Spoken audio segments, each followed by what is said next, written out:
Can you hear me? Hmm.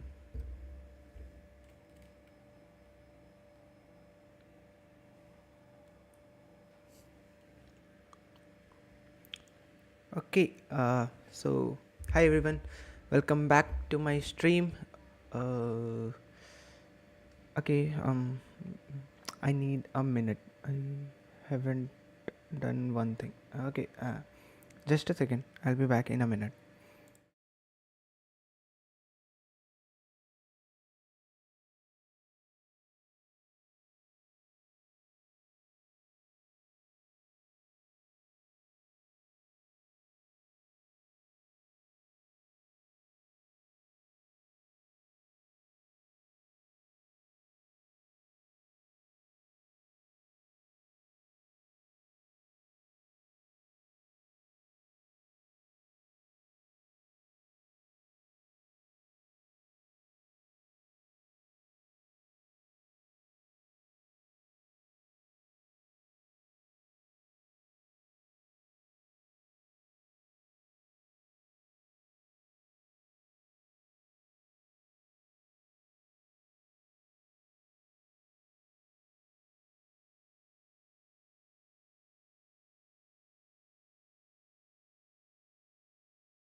Okay. I'm back.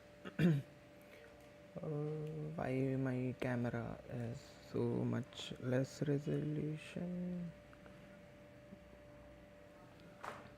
No. Cool. So, hey guys, welcome back to my another stream. Today, as my title suggests, we are going to improve on our hard level questions. So basically, I was thinking of first, like just to start my motivation and start the flow, will give the weekly contest we that happened earlier 428. So I was not able to give that contest, so let's try giving that contest. Oh, okay, 31 minutes for the first. Okay, so it will take some time, and then basically we'll be jumping to some other questions, lead code questions, or maybe some code forces questions, and then we'll be trying to tackle those questions as well. Let's see. Okay, so let's start with this contest without wasting any time, because we have already 9 minutes late. Okay, so let's start. And also, if you have anything in your mind, maybe you can comment in the chat, the solution or anything that comes up in your mind. I may or may not look at the chat during this contest time, but after that I'll surely look at it. Let's go.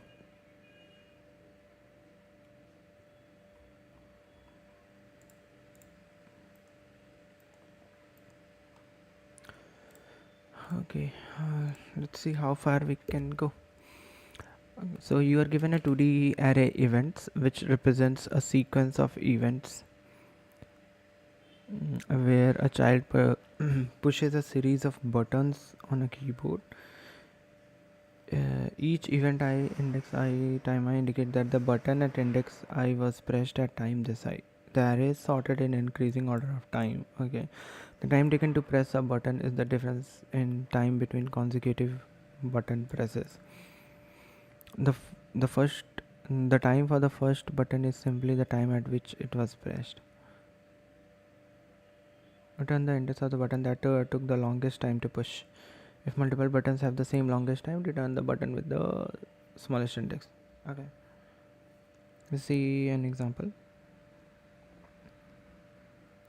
So we have 1, 2, 2, 5, 3, 9, 1, 15. So, so the button at index 1 was pressed at time 2. The button at index 2 was pressed at time 5, but the button at index 3 was pressed at time 9. The button at index 1 was again pressed at time 15. Button at index 5, button with index 2 is pressed at time 5. So it took 3 units of time. I took 4 units of time, and okay, so we need to return if multiple buttons have the same longest time, return the button with the smallest index. Okay, so means this is basically it's already given the array is sorted based on time, so we can go for normal simple O of n solution, and we can find the min index because we need to reduce the minimum index and we need to increase the time difference. So the time difference will be kind of, let's take it in min.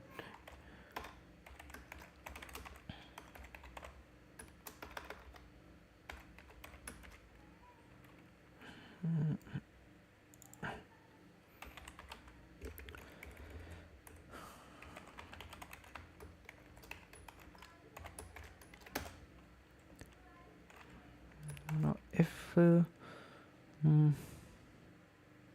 so the first one will always, like, if I is 0, I will start with that only because there is no difference at that time. Or even I could have taken the starting point only, not even worrying about this. So nums of 0 of 1, because the event dot length starts with 1, so at least there will be one value. So the index is nums of 0 of 0, and the time def is currently nums of 0 of 1, and I can directly start from 1, so I don't need this condition. Okay, so if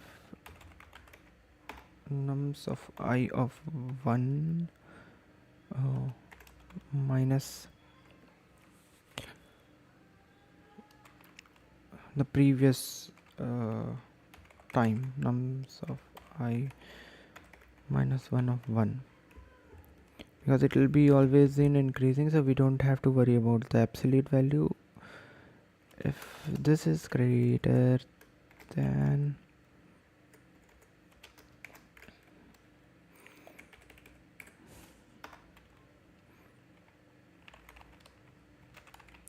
time def, so min id index will be nums of I of 0.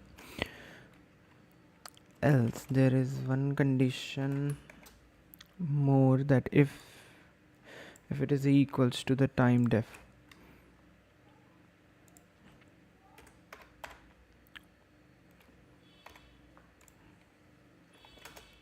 if it is equals to time def, so min index will be like minimum of min index comma whatsoever is minimum, and at last will be returning min index. Okay, let's see. 1 and 10, 1 and 10 again. Oh, okay, did I do something wrong?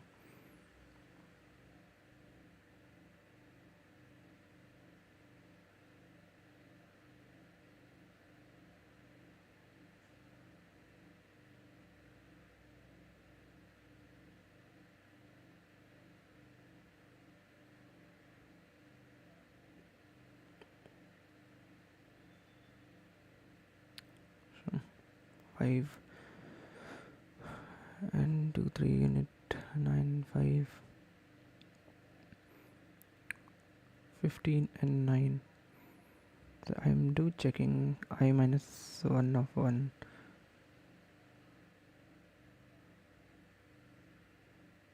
Oh, and I'm not updating here time def.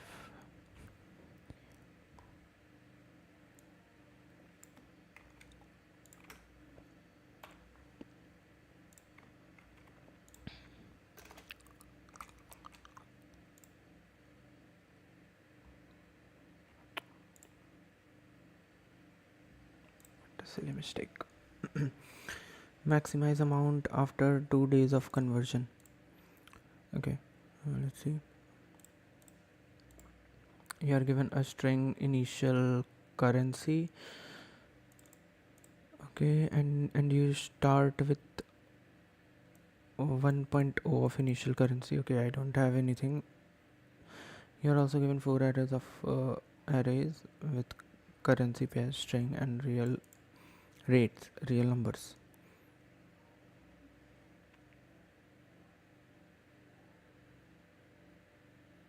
Pair 1, rates 1, pair 2, rate 2. Okay.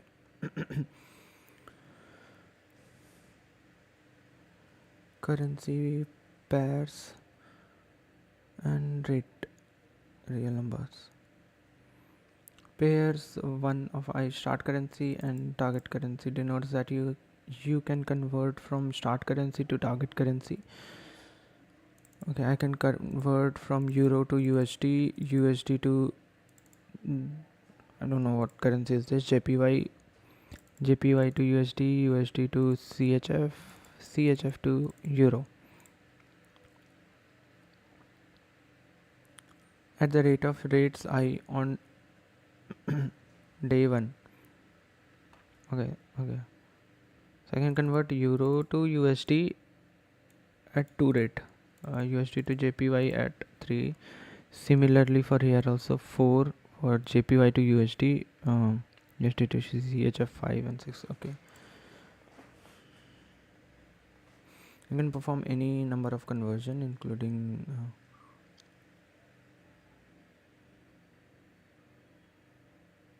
on day 1 I can do this. On day 2 you can convert from start currency I to target currency I at the rate 2 of I on day 2.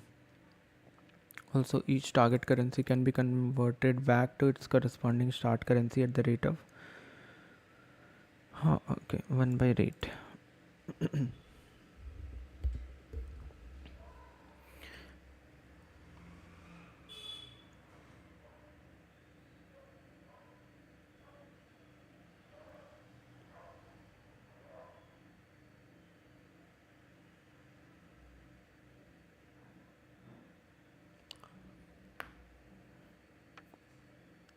Corresponding start currency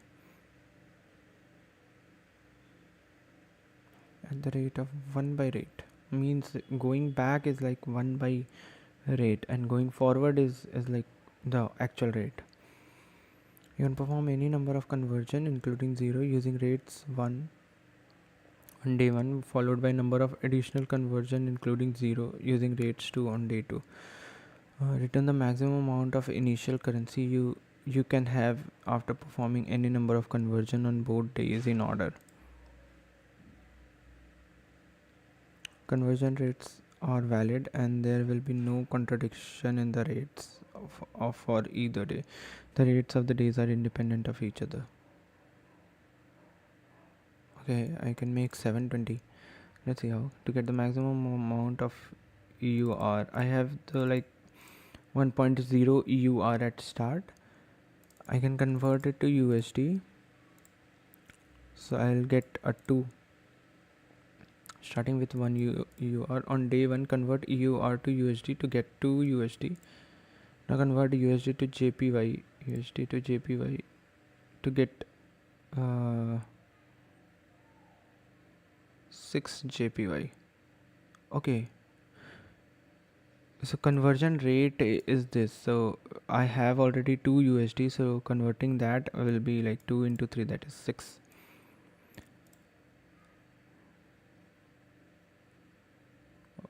Okay, day 1 I need to maximize. Depending on that, day 2. Okay, now I see it's some kind of recursive approach to this. Okay, let's see if on day 2 we convert JPY to USD, JPY to USD at the rate of 4. So we already had 6, so 6 into 4 that is 24 USD. Now USD can be converted into CHF to get 120 CHF.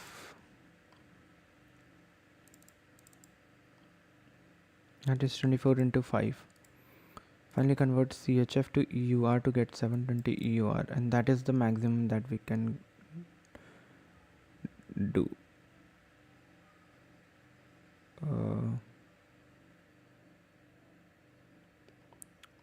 Initial currency length is 3.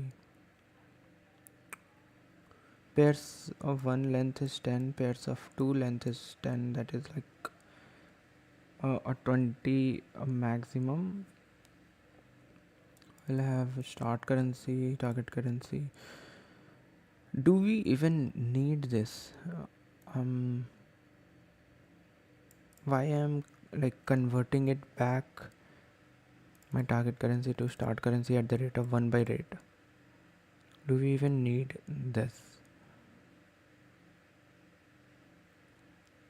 Like the way I'm thinking of its approach, it will obviously going if I'm doing a recursive approach to this, I'll be going back to its original without even dividing it. That is one thing. Now is there any overlapping cases that is possible? So if I use one, I cannot use one. There will be no contradictory, like EUR to EUR and rate is this. Will not be possible, right? I must be having something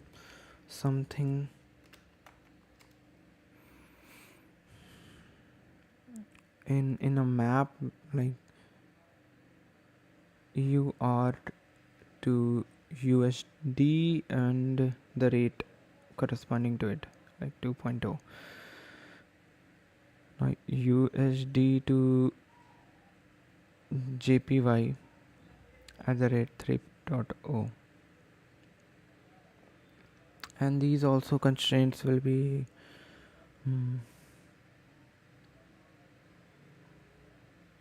start currency rates will always be like in between. I can do as much as we want, there's no constraint to it, right? I need to like maximize the initial currency.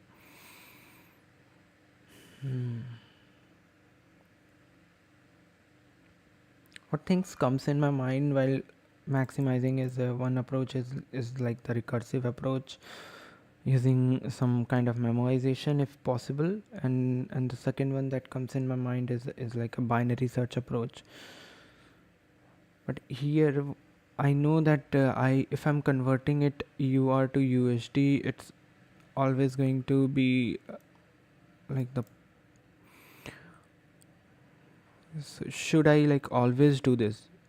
If there would have been no JPY to USD conversion, and I would have converted into UR to USD and USD to JPY, then on day 2 I would have done nothing, and that will reduce my time. And if I do UR to USD and then from USD to CHF to UR, I think that will maximize my score. That would have maximized my score. So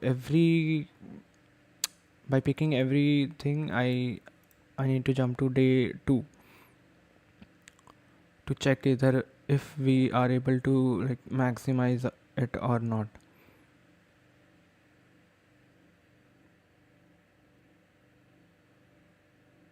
It's kind of looks to me like a full recursion, and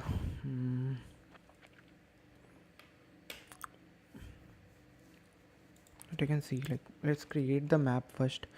That'll help me a lot initially, so that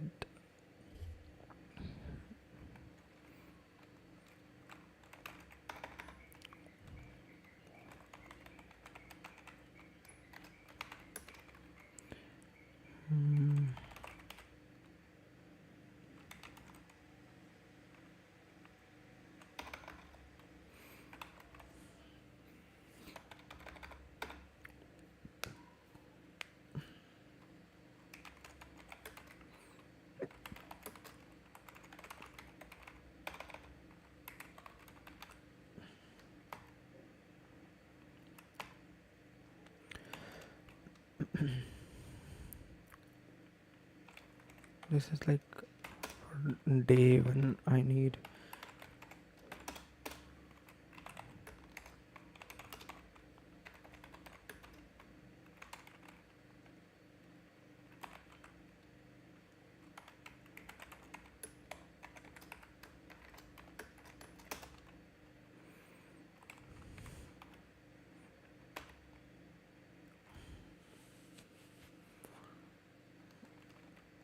day 1 of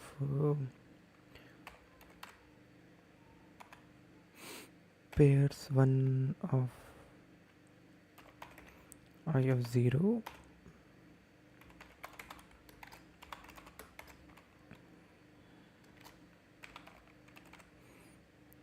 pairs 1 of I of 1 comma rates 1 of I of rates 1 of only I.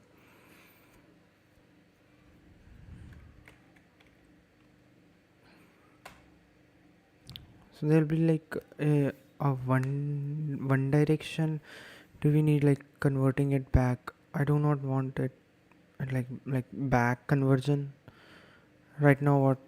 What I'm thinking of, and the same thing will go for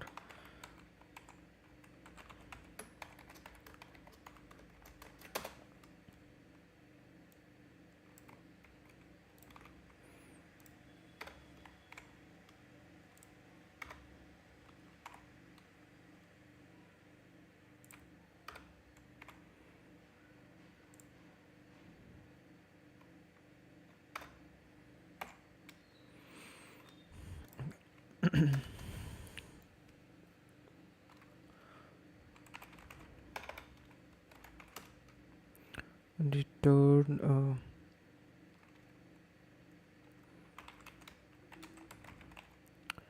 max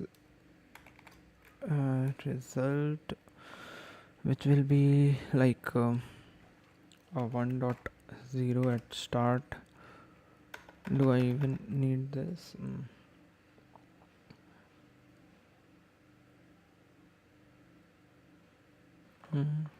Okay.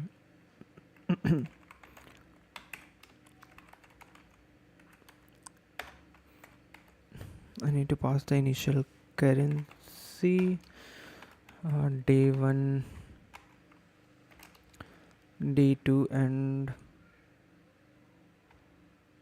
like I cannot go back. If I'm at day 2, I cannot go back to day 1, right? So for that I need to track something.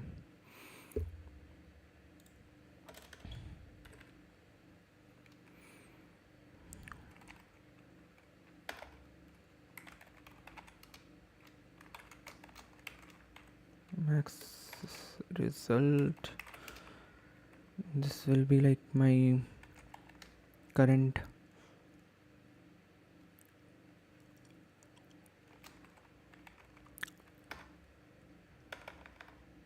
like maybe current currency.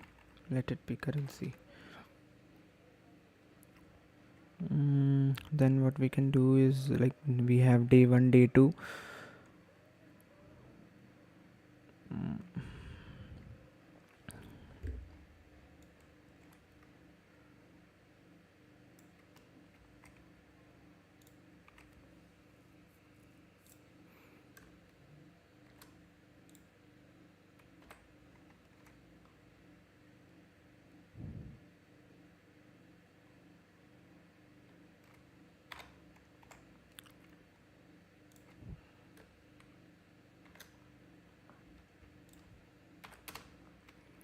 Day 1, day 2, and current day.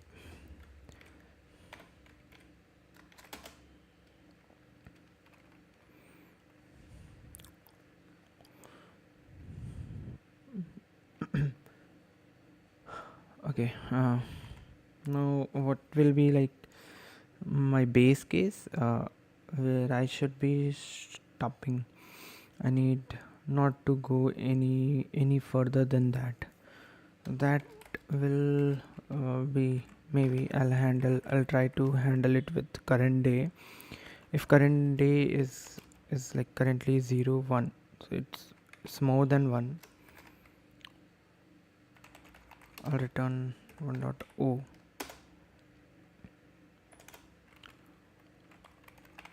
something like that. So double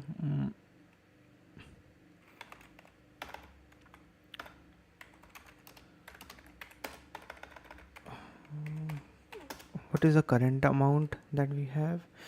Okay, now let's try to do the recursive thing.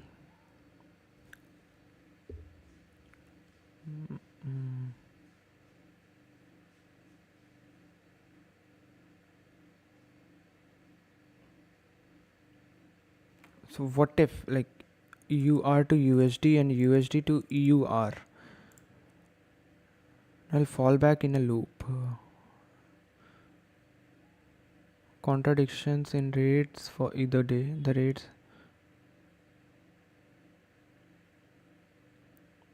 So if that happens, like EUR to USD and USD to EUR,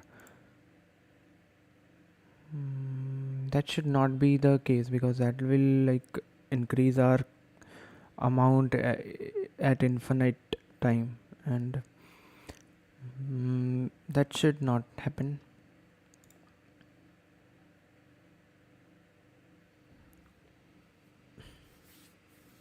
right? Okay, one thing is that now I need to iterate if current currency is there, and I need to check whether my current day is equals to 0. So on 0th day, else if current day is 1. So based on this we'll be and at the last we'll be returning the amount. So if current day is 0, there'll be like two calls. If for one for after converting the current string, we may call on the same day. Either I can go to the second day. That is what we can do on day 0. There are two things. So amount at that time will be maximum whatever we will have. Amount or okay, I need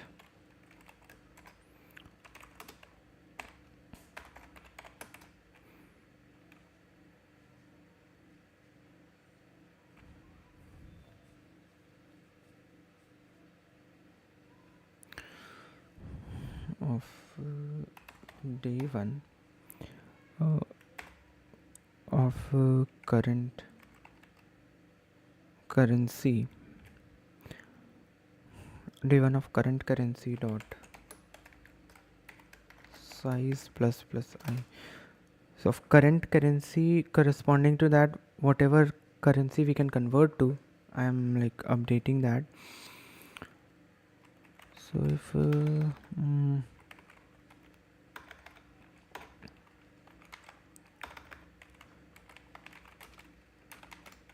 new currency is kind of day 1 of current currency of I because we have pair first. New rate is something day 1 of current currency of I second. So amount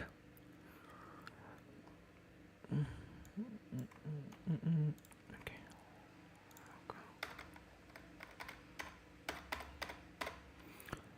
Maximum of amount or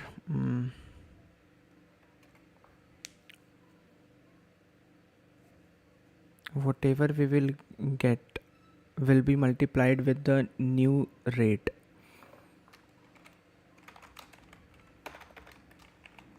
New rate multiplied by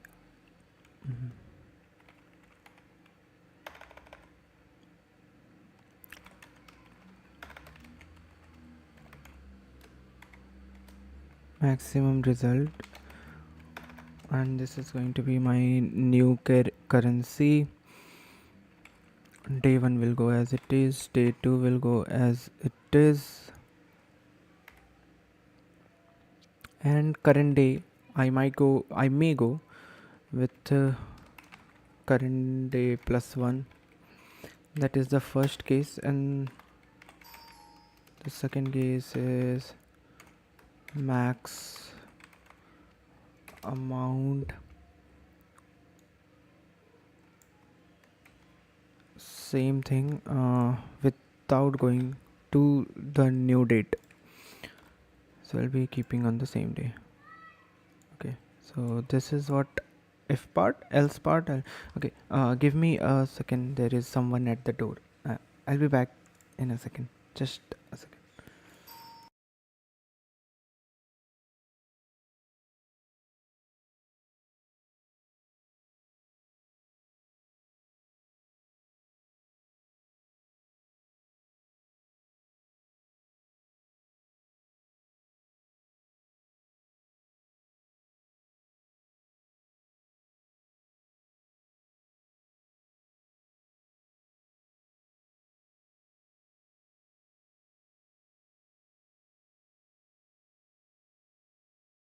तो चल ही रहा है यार.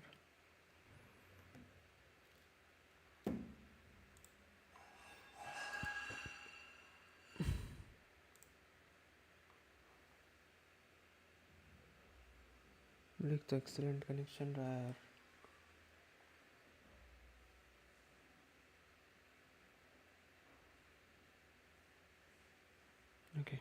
Thank God.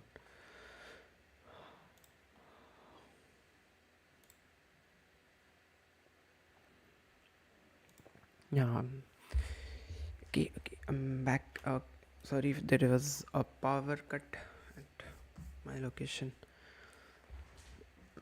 Okay, where were we? So we calculated for the current day, and mm, if we are on day 2,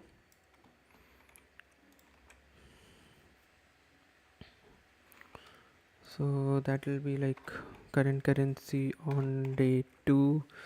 Everything will be for day 2. First, second new rate. Now there will also be same thing, same recursive call for second amount, and at the last we will be returning the mm,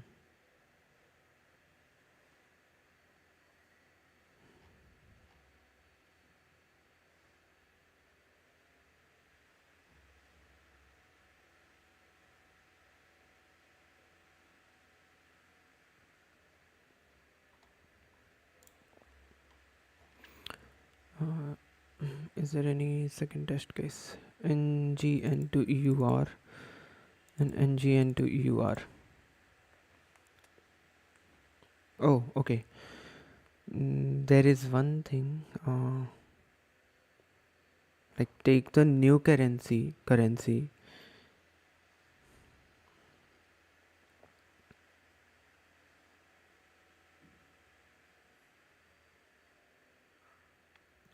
take take the current take the new currency and call for another day. Take the new currency and call for the same day. Okay. And there will be like one thing, take the current currency and call for the second day. It's always going to be like the new day. So there'll be one more call, like maximum of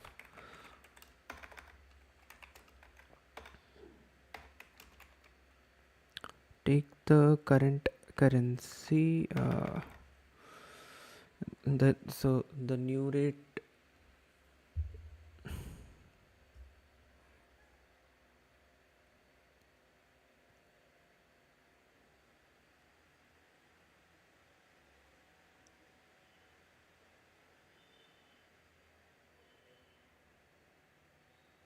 on and call for another same day.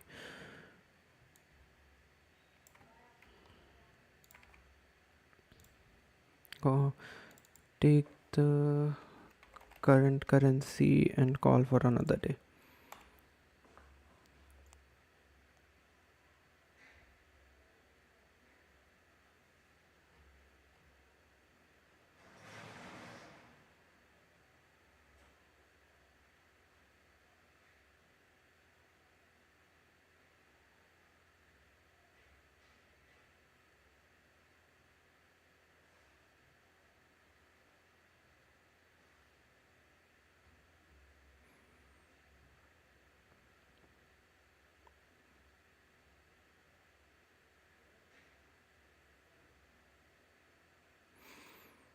Mm, is that making sense? I have this.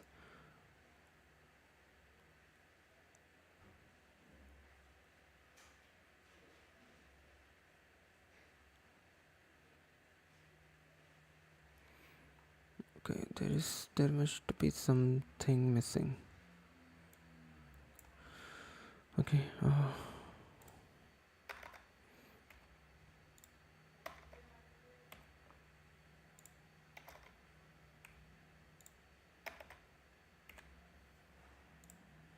there is some new rate. Oh, so why string?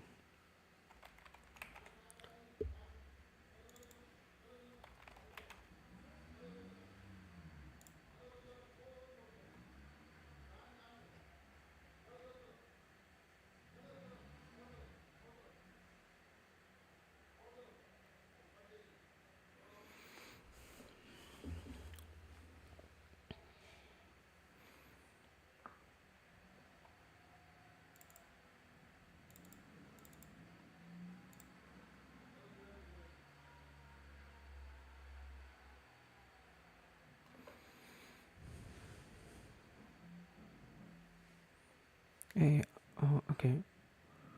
I have initial currency as USD. So USD to EUR, if I convert at the rate of 1.0, and then EUR to JPY at the rate of 10.0. So in JPY, I'll be like getting 10. That is the maximum currency. And NGN to EUR is like 9. NGN to EUR is 6, so 9. That is like 1.5. I didn't get it. On day 1 and EUR to NGN using the inversion rate. Okay.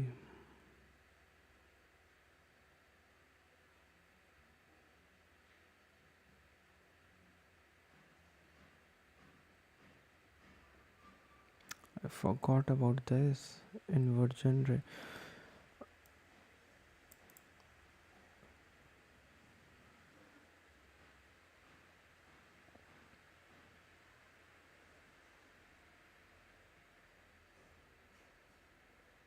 Okay, now how to handle this inversion rate?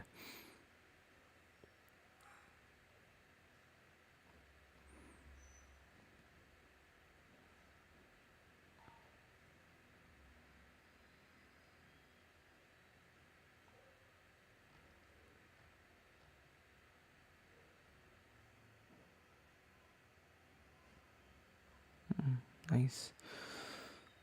I like there's two things that I need to be clear about if I'm doing the conversion from here to here and from NGN to EUR.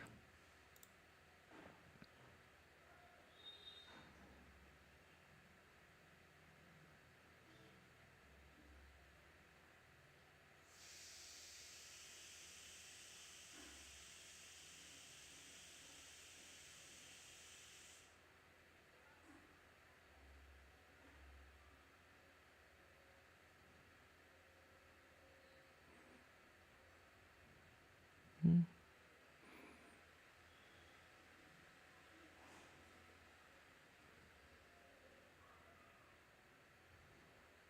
I didn't get this.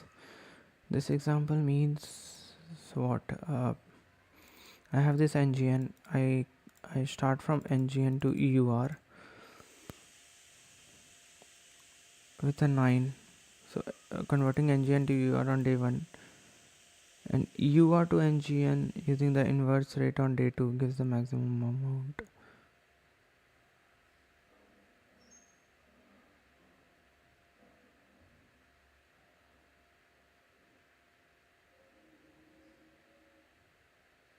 So why I will do like why I will convert EUR to NGN on day 2? There is like including 0. You can perform any number of operations including 0 using rates 1 on day 1 followed by any number of additional conversion including 0 using rates 2 on day 2.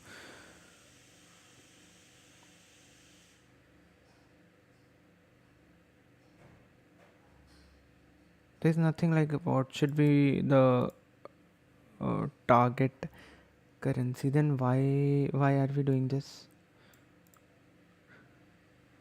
We have this NGN. Either I can convert NGN to EUR using this, and after being converted to EUR, I should not like why I'm doing a back conversion,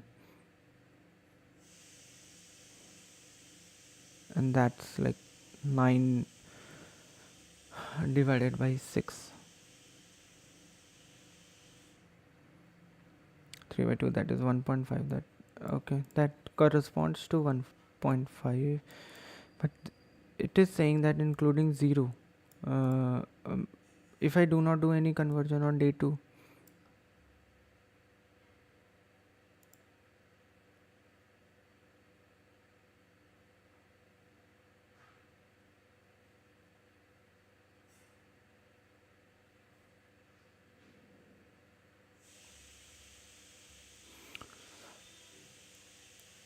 the, 'm little like Also, each target currency can be converted back to its corresponding start currency at the rate of 1 by rate.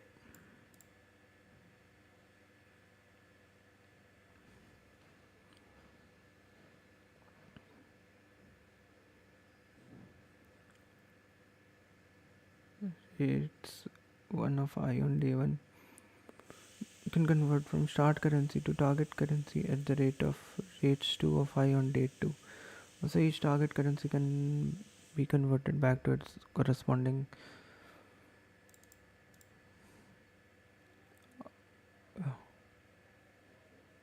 return the maximum amount of initial currency you can have after performing number of.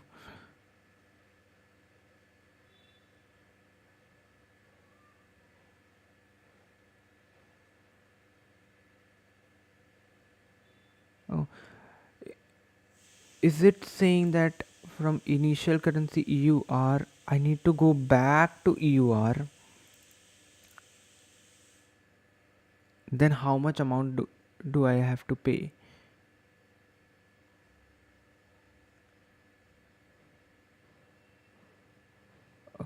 Okay, is it something like that? So NGN to EUR, I went to NGN, from NGN to EUR at the rate of this, and from EUR I need to go back to NGN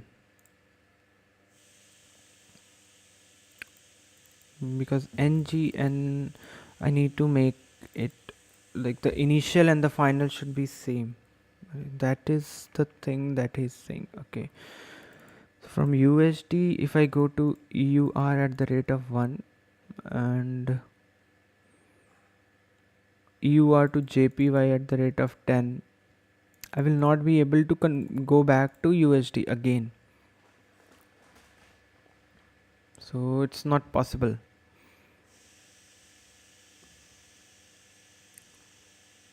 So wherever I'm starting, I need to go back to the same position again. Okay.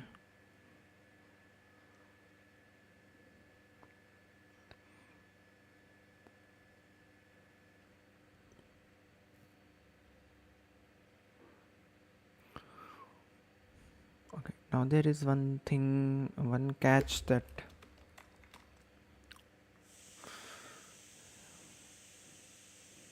like from NGN, suppose my current currency is this. I went to EUR and from EUR suppose I went to NGN and this happened on day 1. Will it be possible? This case is not possible because that will be a loop, infinite loop. So we shouldn't be doing this.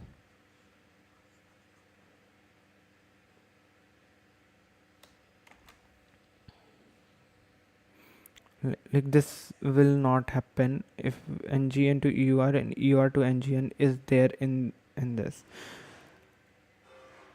I can either go EUR to NGN by 1 by rate. So NGN to EUR and then EUR to NGN by doing 1 by rate here and then NGN to EUR again.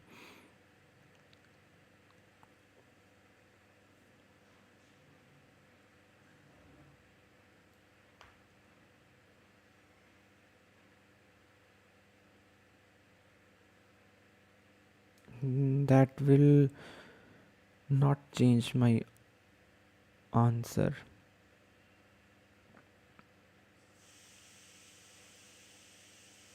And if there is like more conversion in between and at last we are going back to NGN by doing that divide rate.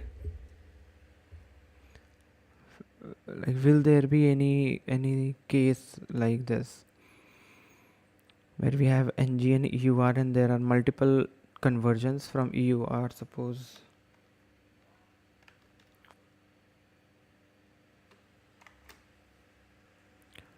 JPY, uh, JPY to USD, and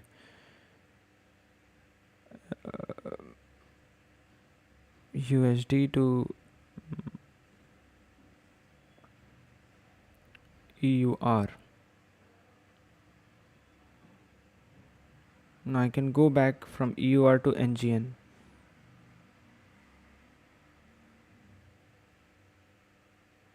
So if this is the case, will it be possible? And this is what I'm talking on day one only. So this is the actual. I like has 2.0, 3.0, 2.0, and 3.0. Suppose. So from NGN I went to EUR. So initially we had one, like, so 2, and from EUR I went to JPG, so into 3, that is 6, and JPY to USD into 2, that is 12, and USD to back to EUR, that is 3, so 36. And now I am at EUR currently. This is EUR. Now from EUR I can go back to NGN by doing divided by 2. So that is 18. Now from NGN, this is like NGN. Now NGN will can again convert it back to EUR by multiplying by 2. That is 36. EUR again converted to JPY. That is so like, will this be possible? Is it possible?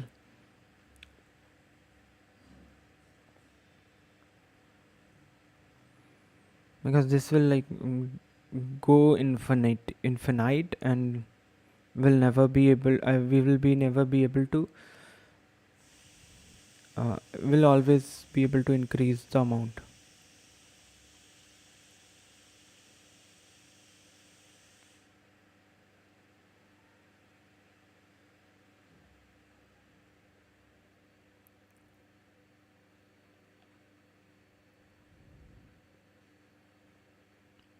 So this should not be the test case.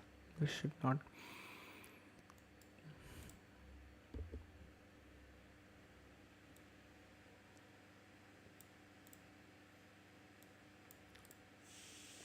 And there will be no contradiction in the rates for either day. So there should be something.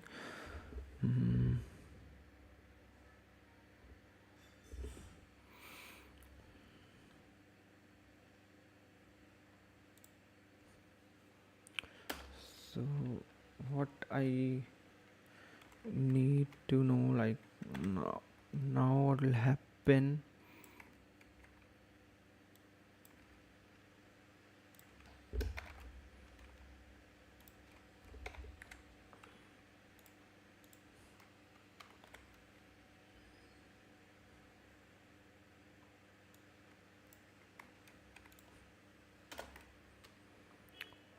D2 base 2 of I of 1 0 at rates 2 of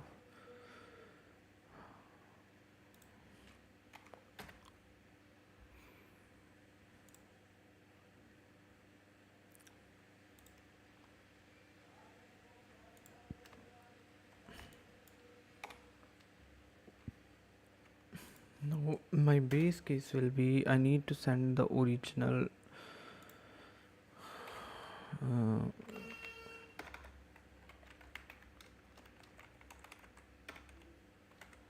initial currency again, which will be my original currency, and this should be sent everywhere.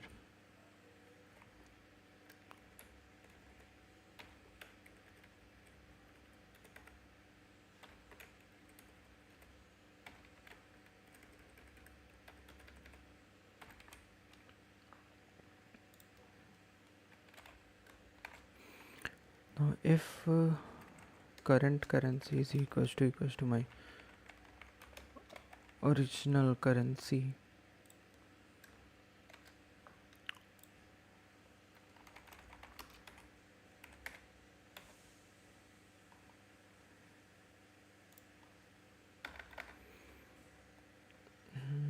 else kind of return the new rate multiplied by negative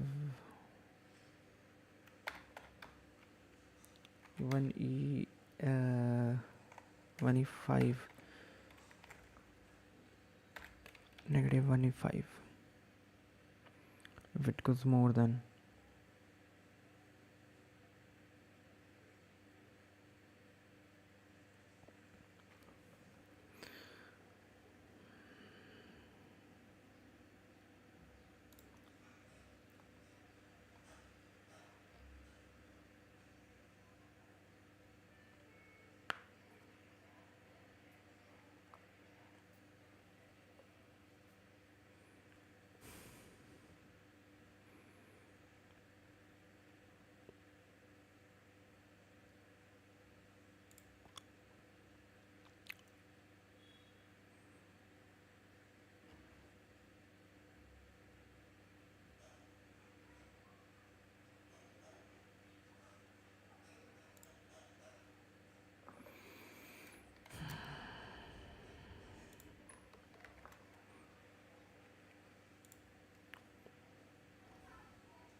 why it is 1. Okay, um if current is original at start only, this is for the first time we are calling that, is obviously going to be uh, current will be original and it will return 1.0. I need it in the second time. I need to check.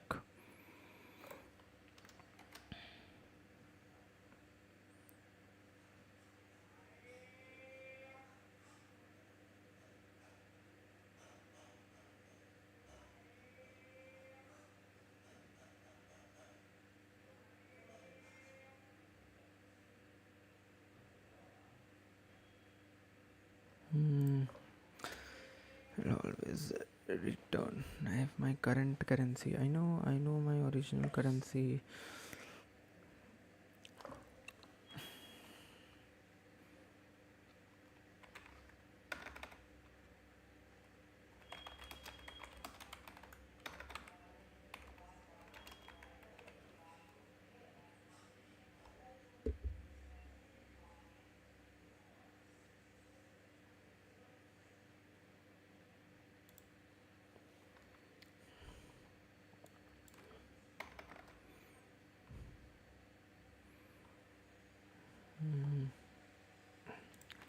I don't know if like the only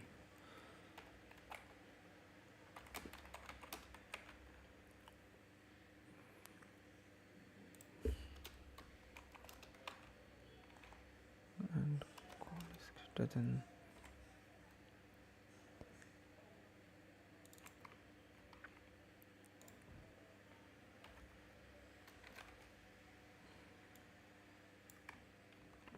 will that be even making any sense?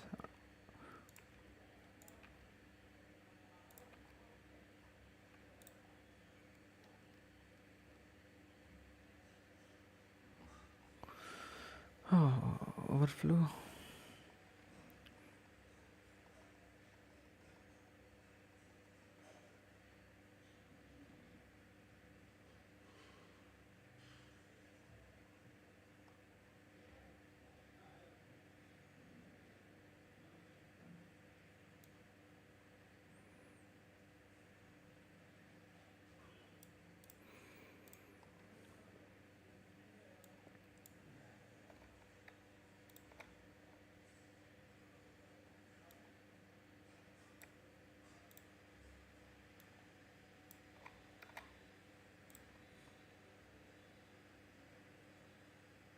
It's still 9.0. What's the use then?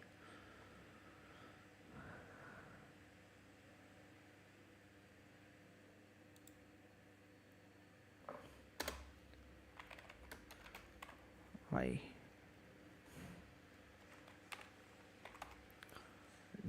Day 1.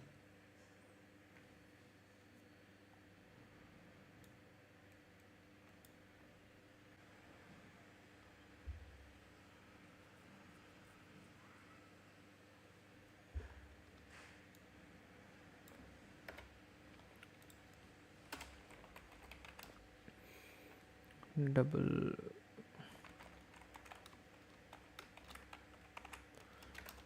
inverse rate is like 1 divided by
the inverse rates are correct.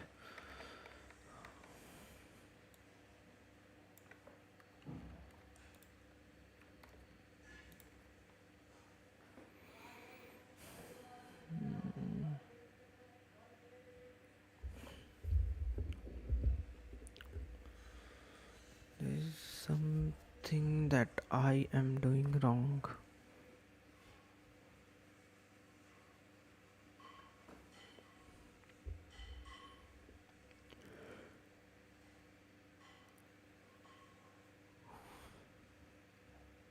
Like still it is giving me 9 as maximum.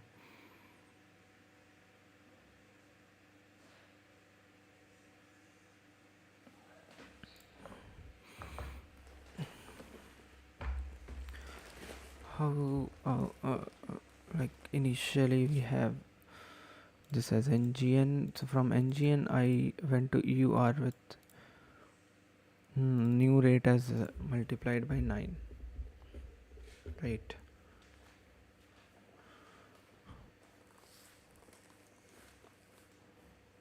And now I went to day 2. Day 2 will have ur to ngn.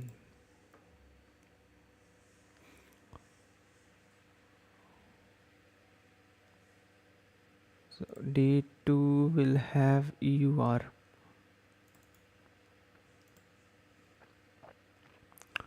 to ng, and that is like 1 by 6 multiplied by the maximum result.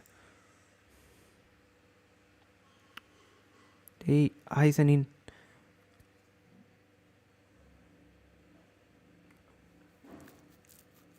क्या हाल है bro?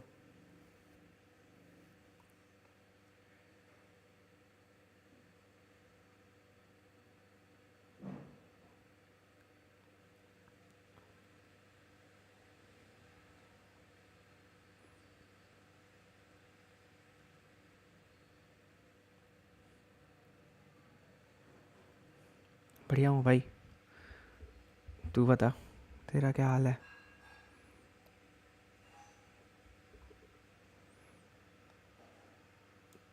Nice nice. अभी तो तेरा work from home चल रहा है ना? अब तो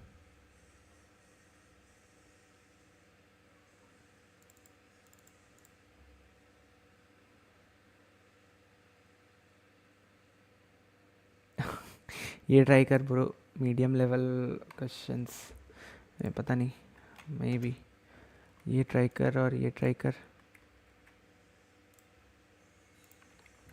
हार्ड के टिप्स क्या दूँ मैं, मेरे से खुद नहीं होते यार।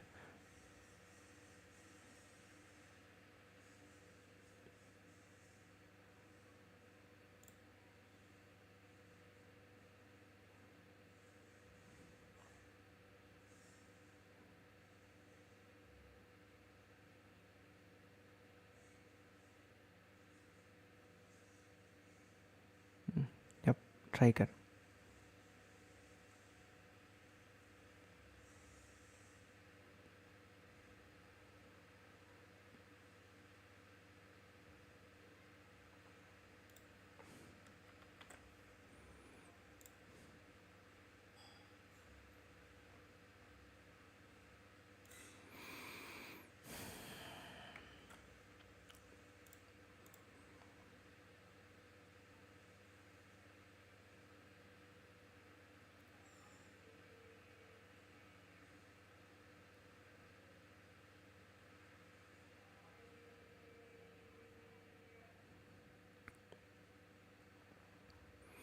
I do have the same inverse rate also added. Why it is not work?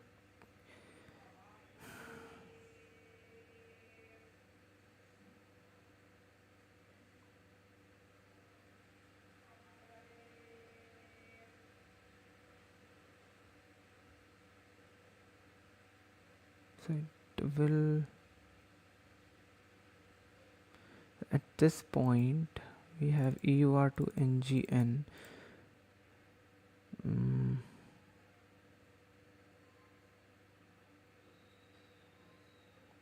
so converting EUR to NGN will give me like 1 point.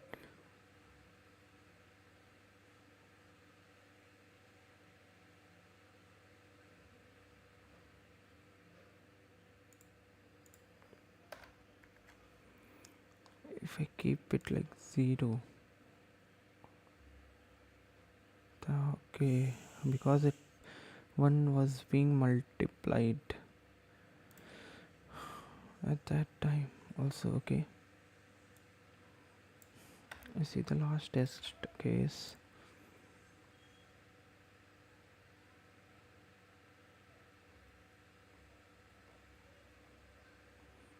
What happened?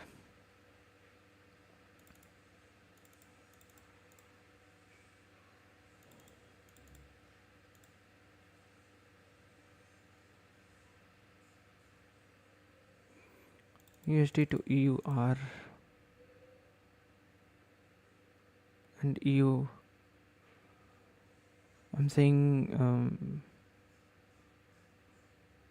go for the same day. So EUR to USD, it will convert it back. EUR to USD and then USD to EUR. And there will be like no change. Right. Need to handle that also.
Okay, now I need to remove it.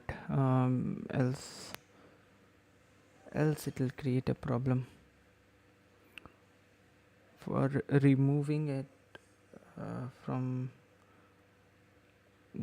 the vector,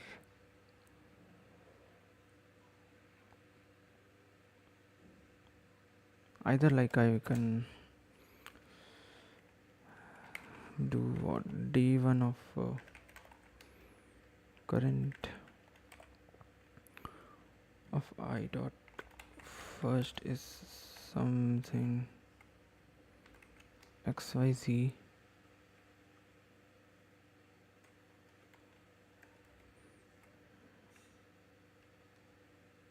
a.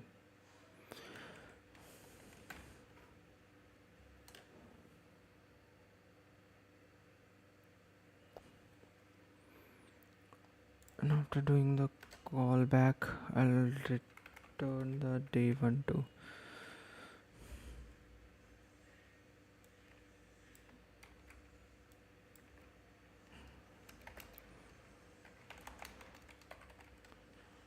new current.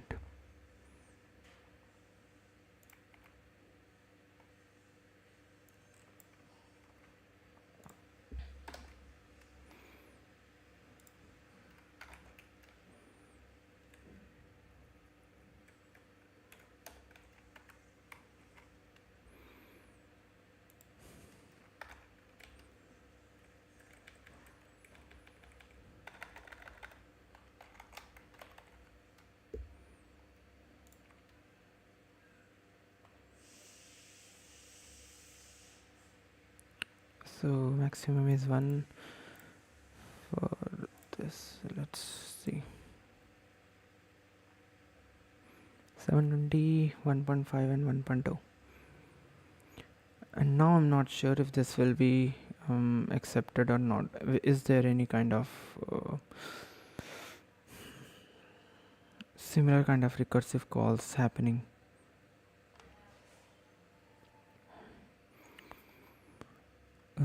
I need to like memorize those recursive calls if there is any type of similar calls happening.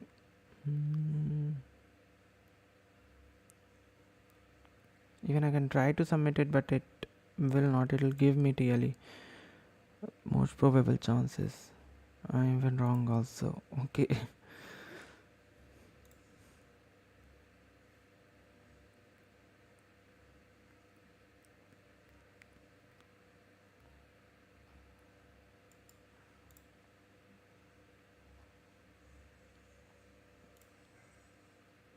E to SHO to MEP.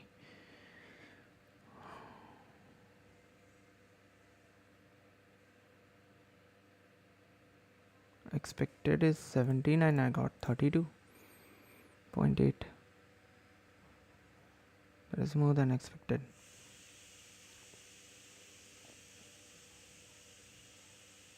A to SHO. Either I can go for this and SHO to MEP. And MEP to A, I can go back from here with dividing it by 1.9. So A to SHO will be like 8.2 and SHO to, let me see, so it will be like 8.2 multiplied by 4, that is 32.8, and MEP back to A will be like divided by 1.9, that is 17.2631.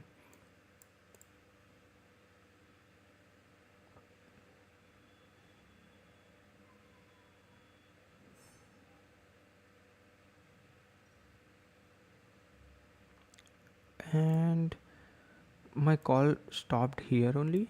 Why?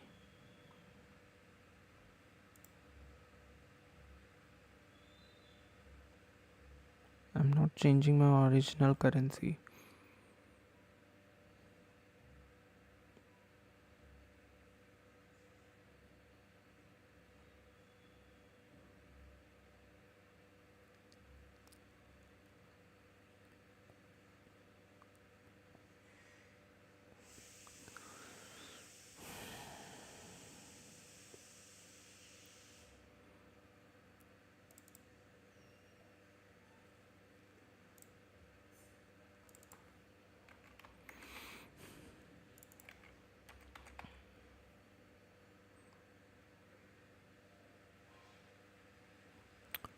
But why it stopped there only?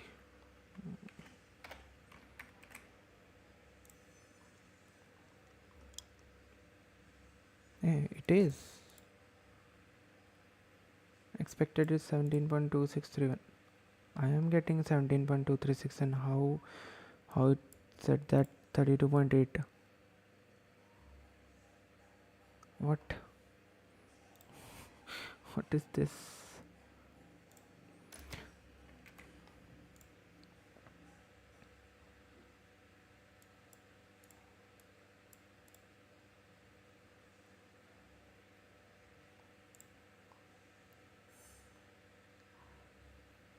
Oh, okay.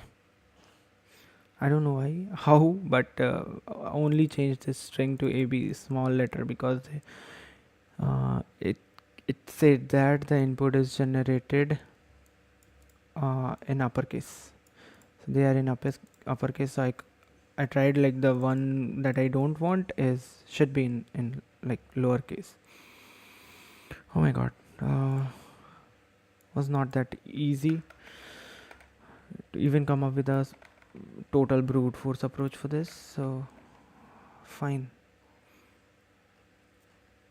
It got accepted because of the constraints are very low, only 10 and 10, and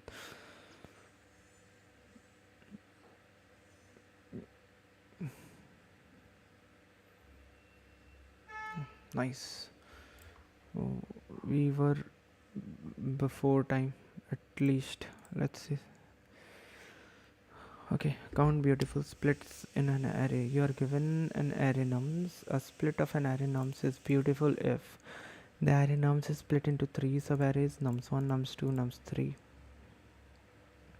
nums3, such that nums can be formed by concatenating nums1, nums2, and nums3 in that order. The subarray nums1 is a prefix of nums2, or nums2 is a prefix of nums3.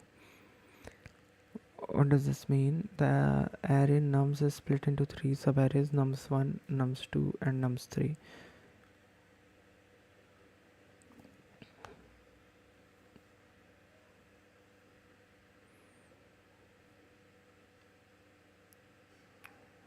The subarray nums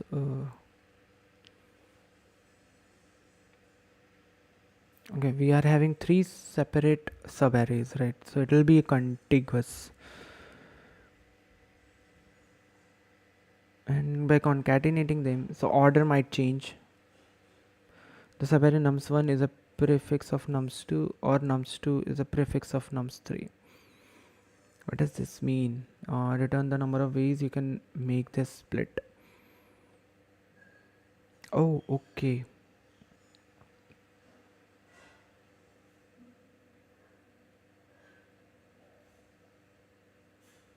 It's a or case. Either nums2 should be a prefix of nums1, or nums3 should be a nums2 should be a prefix of nums3.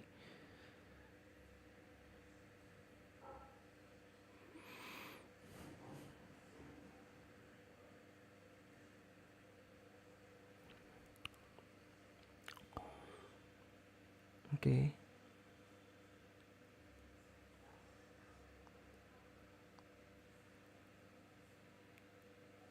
Means what I can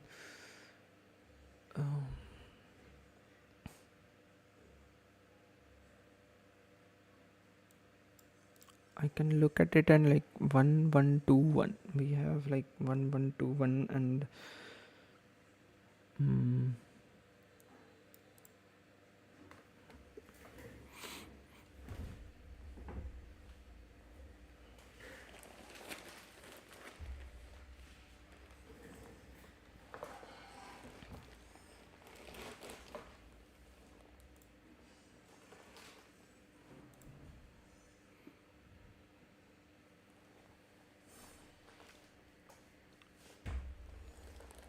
nums2 is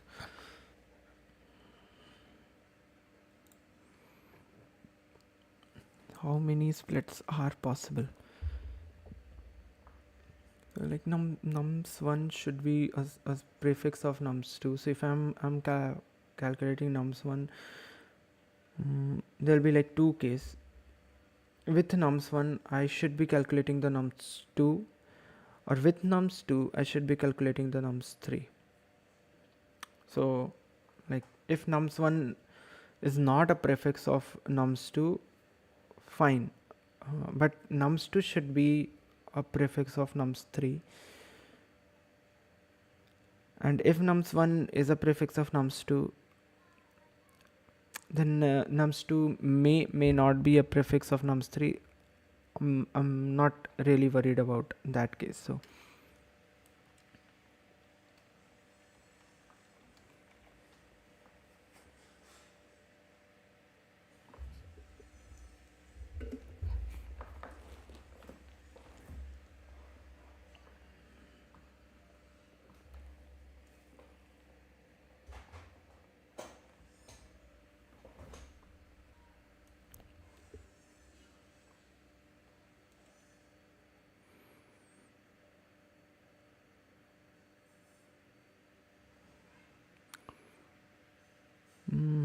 now talking about prefix, okay.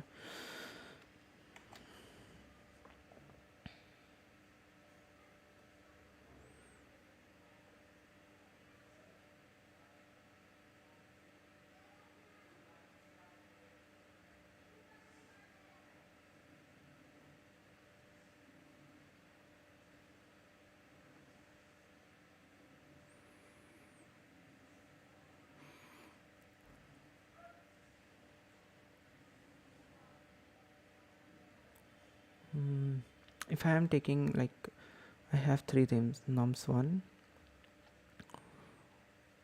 nums2, and nums3, and I need to, like, number of ways,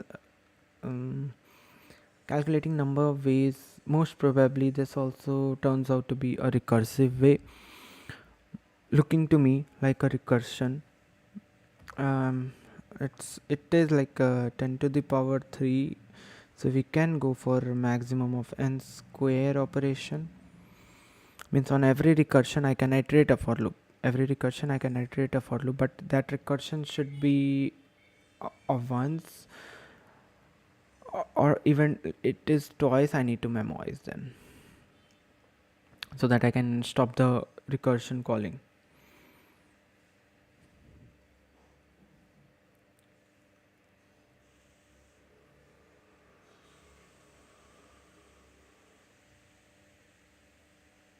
So I have this in my nums1, and if I'm trying, like, there are like two ways. Either it will fall in this category, first way, or it will fall in second way. It should fall in either of these two category if it is, like, has to be proper. So if I am taking, like, so the first way will be like if nums1 should be a prefix of nums2, and the second way is like nums2 should be a prefix of nums3, right? So if I'm saying that 1 is a if I'm taking, like, nums1 as 1,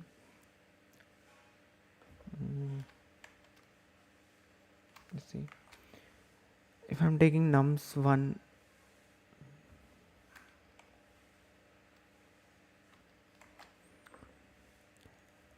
as 1, so nums2 should start with, like, 1 only after that.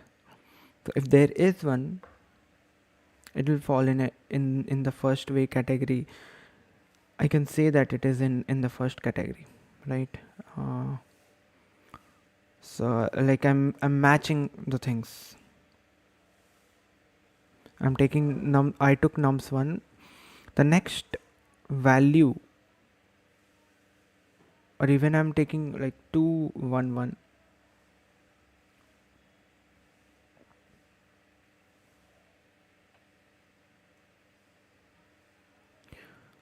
So if I have already taken 2 1 1, so the next two values should be again 1 1. If it is not, then I'm pretty much sure that we are not falling in the first category.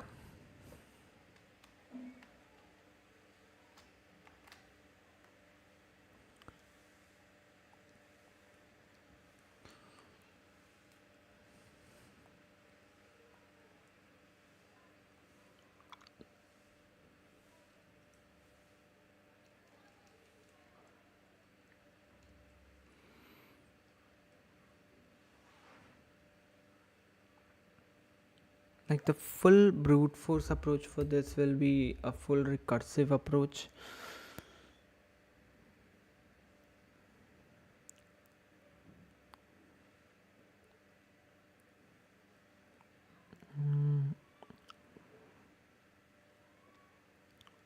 Where I'll start, like I'll have three things. Either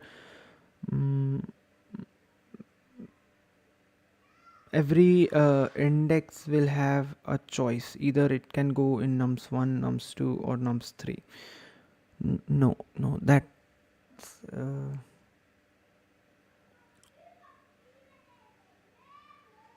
is that even the case? No. We are talking about the subarrays. We are not talking about subsequence. Hello, Saurabh Shekhar, जाग गए आप अपने सस्ते नशे से?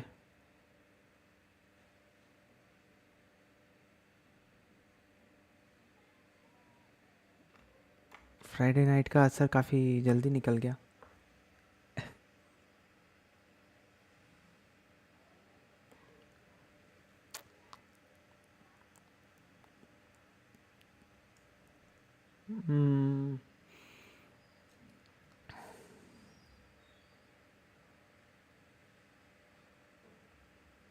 No sleep yet. अच्छा, काफ़ी ज़्यादा ख़तरनाक फ्राइडे नाइट गुजरा है लगता है. अभी तक नींद नहीं आया है. आज 21 तारीख हो गया है ना? ध्यान है ना कुछ तो ऐसा? 22 23 2 दिन और है.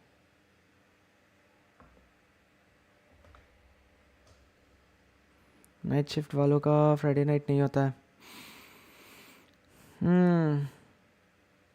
कोई बात नहीं, तो सैटरडे नाइट हो जाएगा.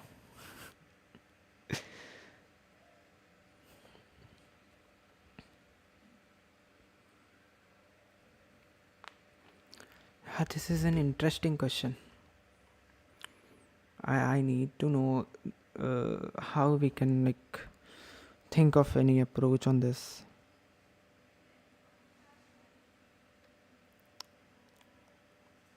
So it should fall in any of these two categories.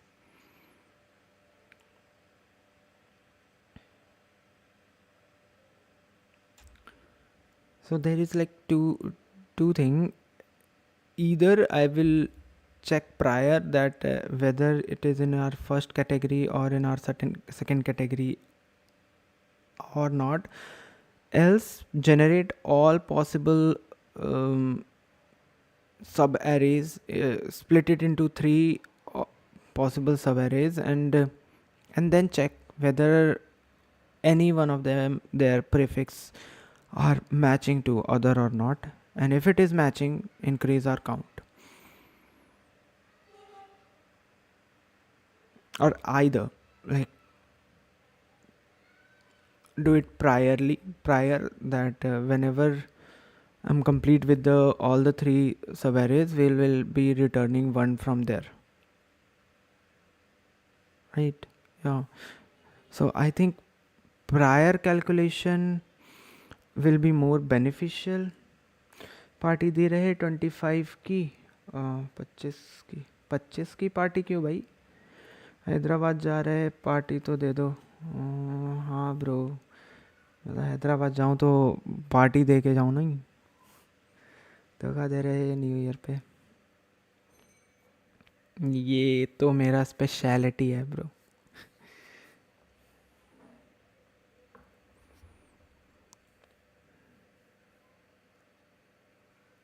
mm,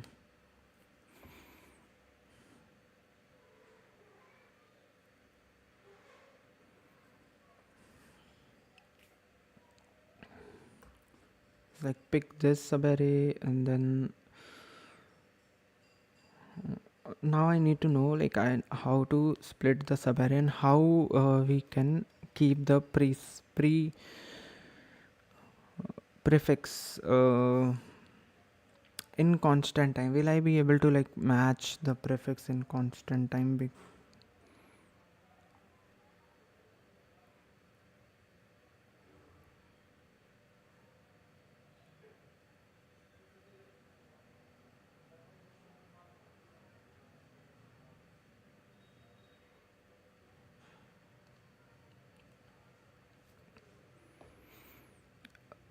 रुक अभी अमेजोन लॉग आउट करते हैं.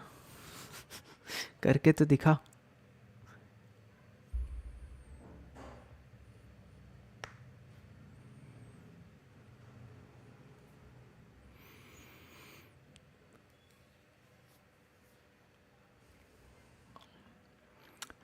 This seems like easier one. Not sure why only 547 are total accepted, but the, may be some kind of time constraint because of second question. This is a really hell of a question. Mm, like this is possible. What I can see is like I cannot I cannot keep any of the array as empty. I cannot do that. I need to have three, at least three subarrays all together.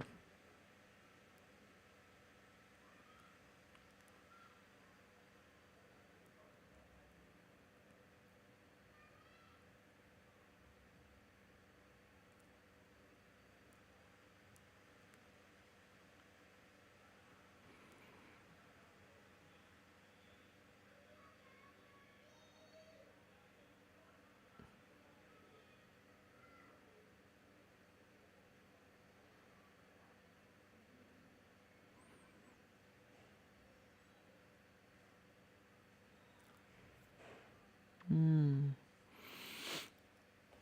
How can we do it? Like if I'm doing any prior thing, let's let's not think about the prior. Let's think about splitting it into three halves first, and then we will go to the next part, like how to calculate it in constant time. If it is possible to calculate it in constant time, then we will do it, and else we'll try to split it into three halves. Let's split it. So the first iteration, let's I have split it from index 1. The second start position is from here, and then I can split till here. I can take this, I can take the whole array even. And if I'm going beyond index, so there should be some split count. Okay, let's try this solution. Let's go one step by step, and then we will see, look at it, that whether it is possible to calculate it in constant time, the prefix of these things, because I think it is like somehow it is possible.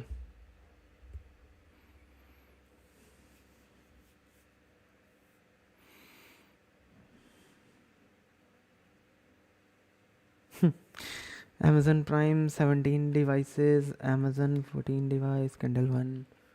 Bye bye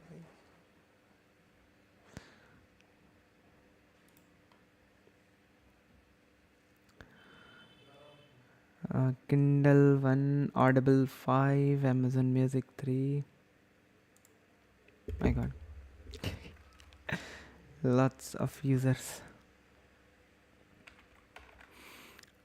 Uh, hey, Dynamic Umang, how are you, bro? So let's try it. Let's try. So for this, with what we need, maybe a valid it is splits. So we have nums. Before that, I need the starting position and count of splits. How many splits I have done till now? I have done like 0 splits. So maybe let's see.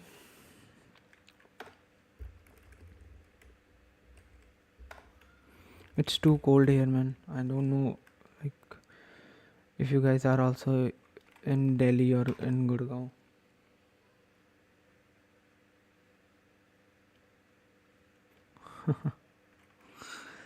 Life dynamic चल रही है, static.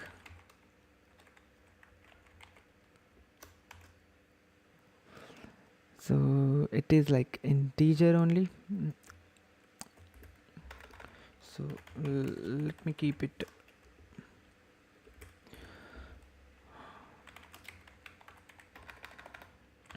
kind of index. We have this vector int ampersand nums and splits, total splits. Now if splits or if idx goes beyond my nums dot size, if my index goes beyond my nums dot size, so there will be like two cases. If split is equals to 2, 0, like 1 and 2. I don't know if it should be like 2 or 3. Let's see. If it is 2, I'm supposing, then I'll be doing what? I'll be returning that one possible case. This is, else I'll be returning some negative 1e5 or something, so that I should not be like no, return 0, because I'll be adding it. I do not have to calculate the maximum, like how many are possible.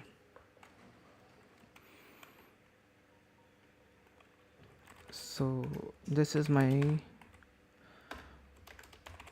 starting position. I is lesser than nums dot. Now this is the split that I want.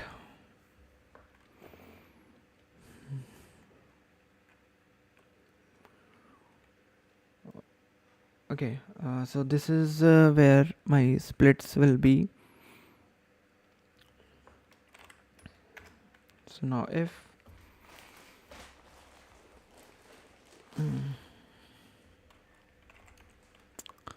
idx either I can like split it from current index, so I will start with the next index, or I can move my index to the next one version. But I need to know where was my previous split, or either I'll have to create a array, because kind of creating three arrays and putting values into it.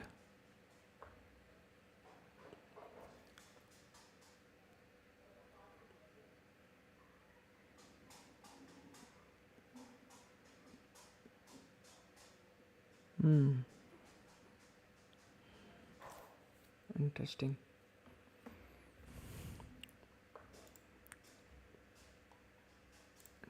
Right? Okay. So the context is over and I was only able to solve two questions. That is first and second. Second took a lot of time for me to solve. I think like the question was not that difficult. Was a brute force one, but I had to do a lot of stuffs beforehand just in order for this to work. Okay. What I'll do is I'll take a 10 minutes of break. I'll be back after 10 minutes and then we'll be thinking more on this question and we'll be solving this question. So give me 10 minutes. I'll be back in 10 minutes and then we can move ahead. Okay. Let me start my timer. Pomodoro. 10 minutes of Pomodoro. Short break. Okay, I'll be back in 10 minutes.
Okay, I'm back.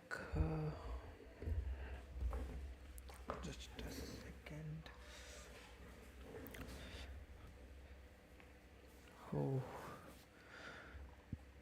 it's too cold, man. It's too cold.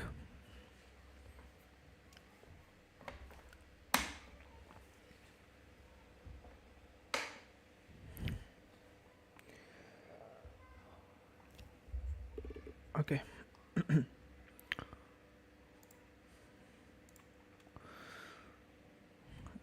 Let's go.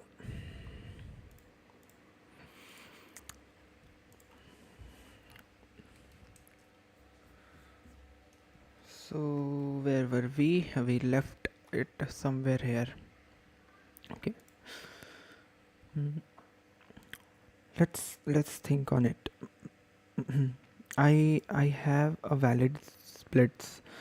Like how many splits are possible? Even I need some kind of calculation on the three. So what I was thinking right now is either we can go in two ways. We have this 1 1 2 1. Uh, let's make a split at here and do the recursion call for rest.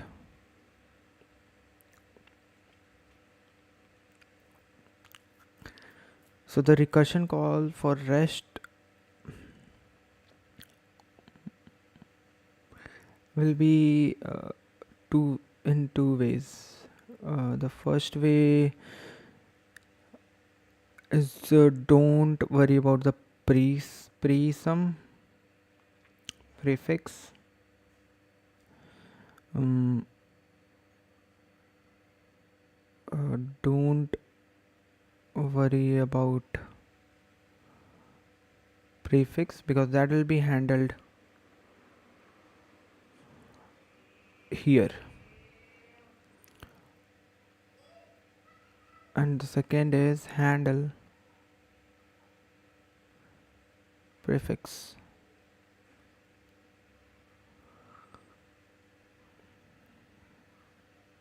That means I'm not handling prefix here. And whatever the total will be like returned.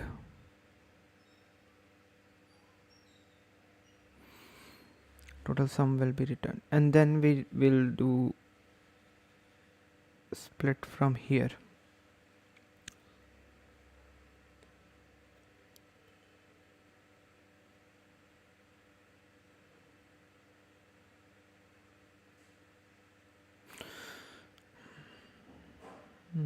Okay.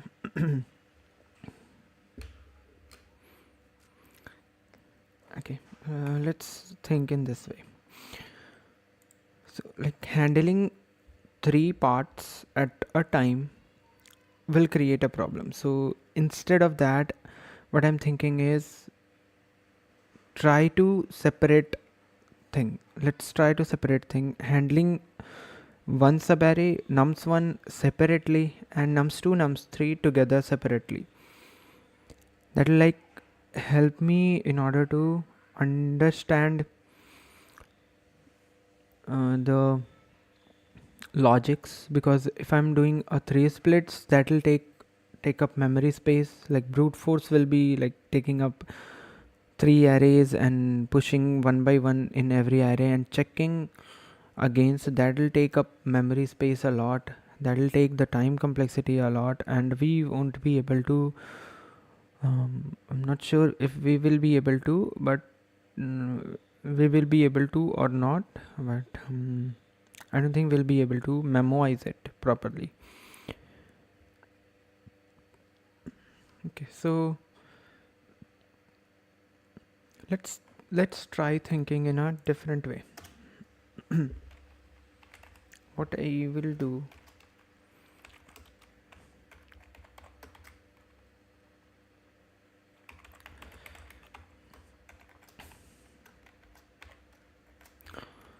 so num start size now -1 -2. At least we need these three things, right? Now there is one thing.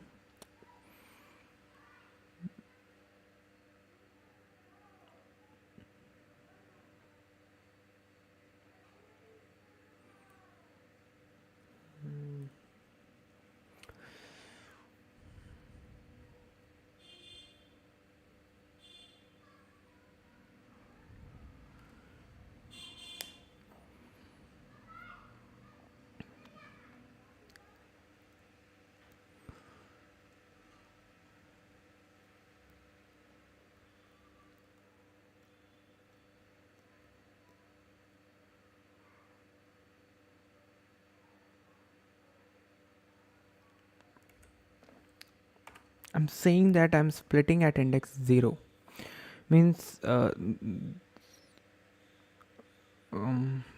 my start point, my end point for nums 0 or say like nums 1 is fixed, and the start point and end point of nums 2, start point of nums 2 at least we know.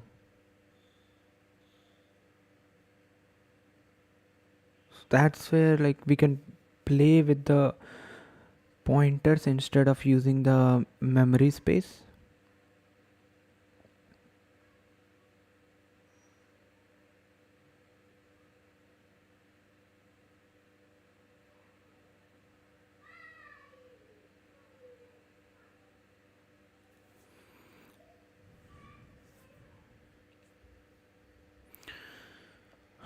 Okay,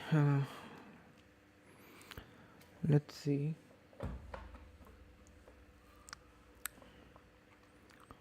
This is my like split. So my start will always will be 0. My end, this is I'm talking about nums 1. My end will be I. So this is my start and end for first subarray.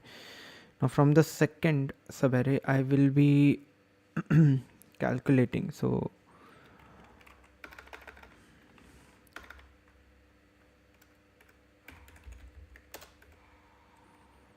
I'll have kind of integer result plus is equals to whatever we will be getting from valid splits. So this is for the first start and end.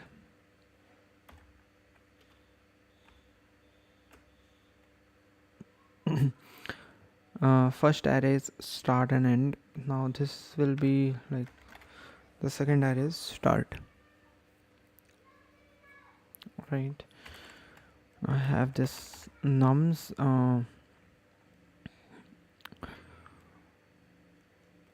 and we are talking about the split, right?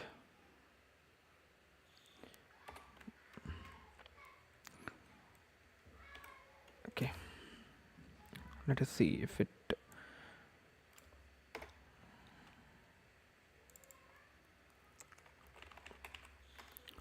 this is my start, this is my end, and these are nums 1 start and end. Start 1, maybe end 1.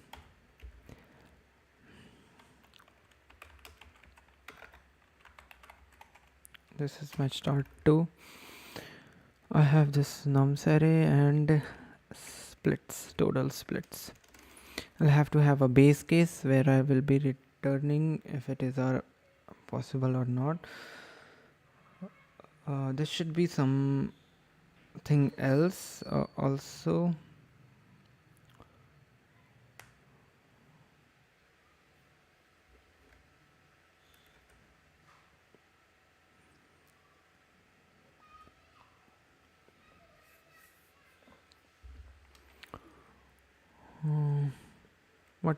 What else can we add to this? What else can we add to this?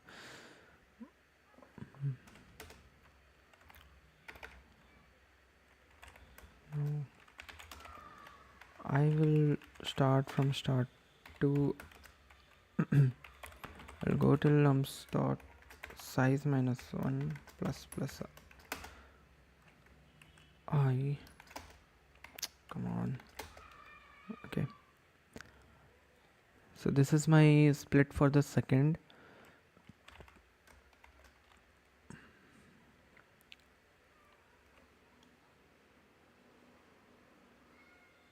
So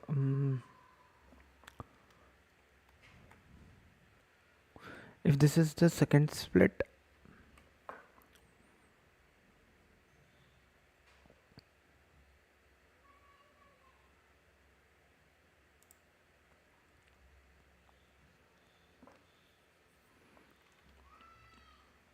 I need to check whether this is already like the one that I am creating is I- is it greater than or equals to my nums one, and if it is, check whether its prefix matches or not.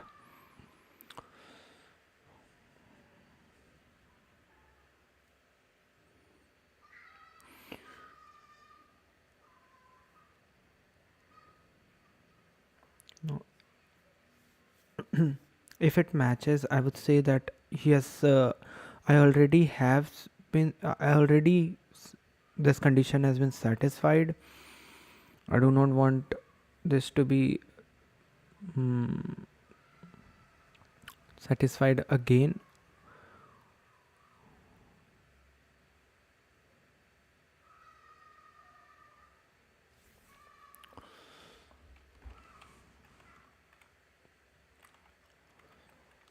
So if prefix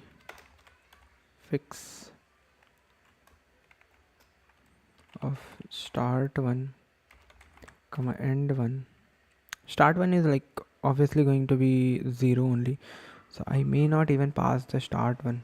Start, I can directly like pass only the end.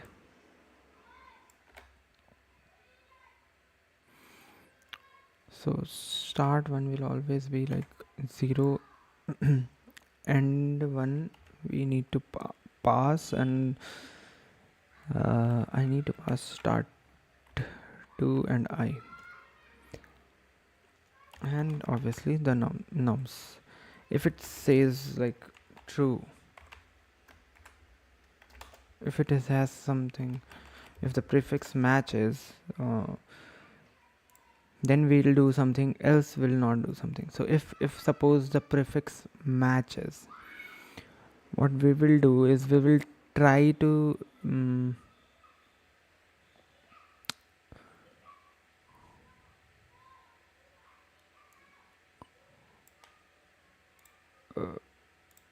maybe I'll keep a bool prefix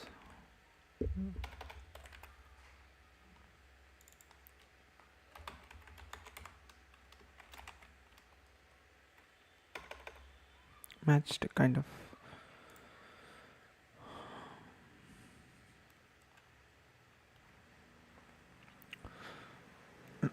So valid splits will be like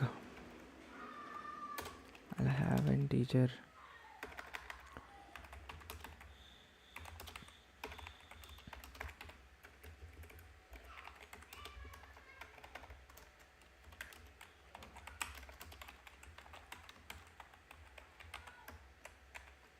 we have this valid splits.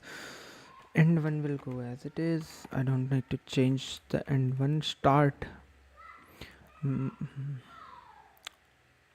of my third start will be from here. I need to have the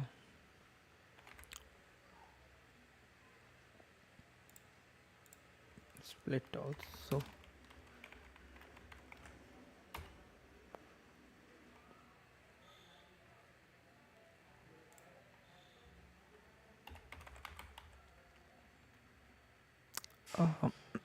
Splits will like increase that I am splitting it, and matched will be sent as true.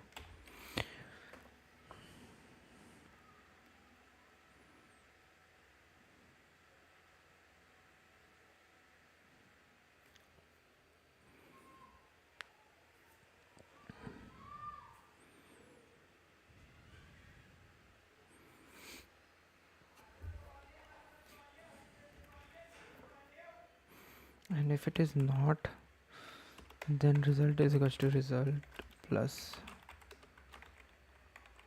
valid bits, and one will go as it is.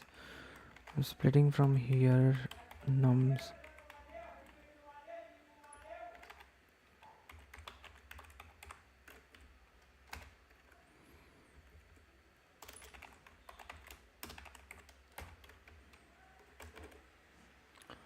If my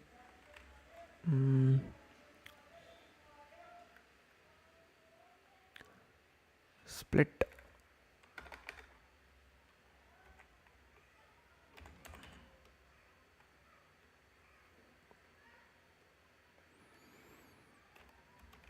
is like I sent it one,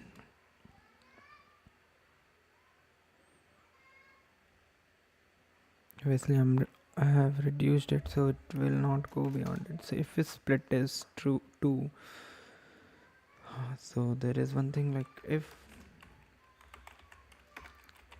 matched is equals to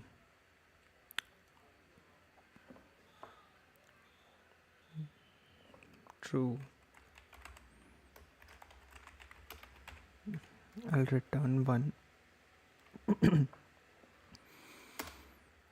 If not, there is return 0.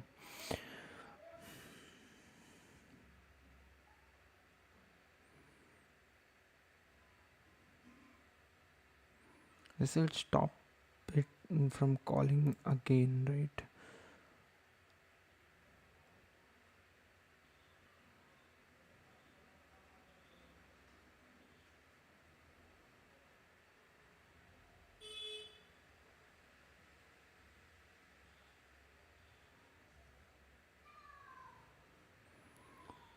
Mm.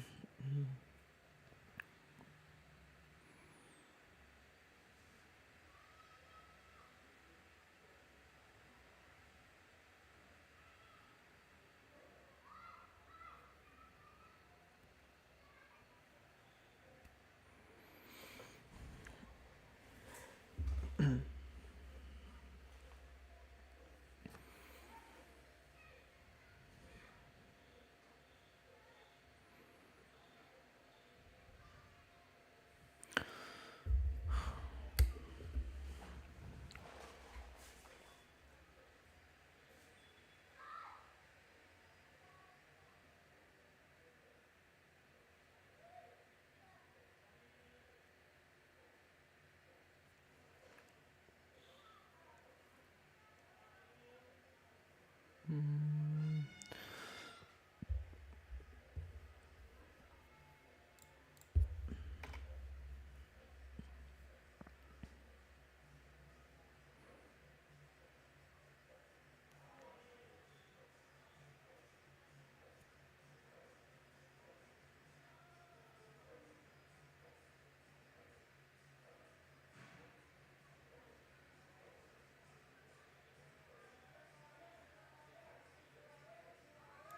I can like start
Okay.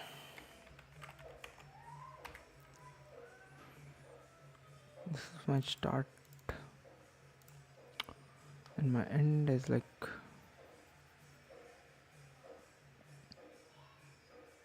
and if there is like 2 split, if matched is true, already there, else prefix of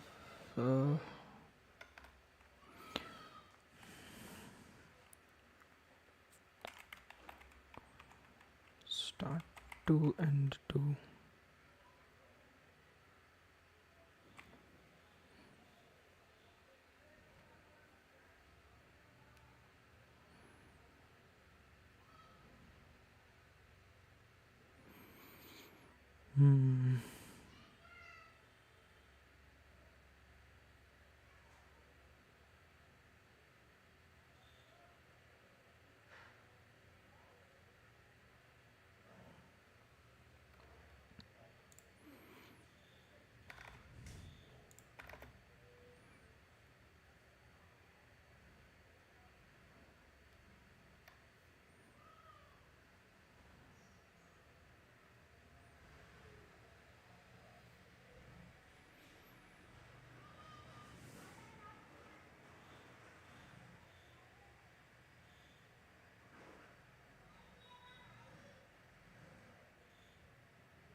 No, no.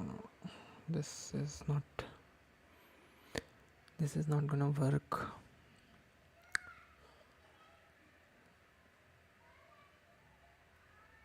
Like, I need to have this a separate one, and 2 of them are separate.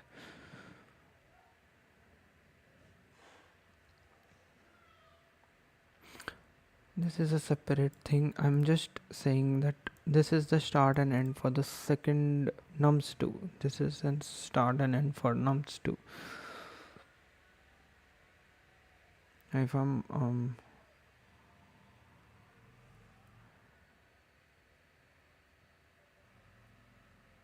doing split here,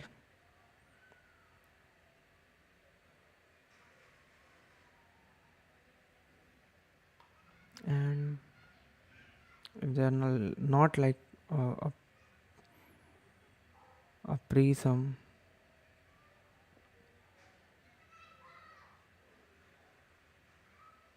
it will stop. Okay, right. Okay, fine.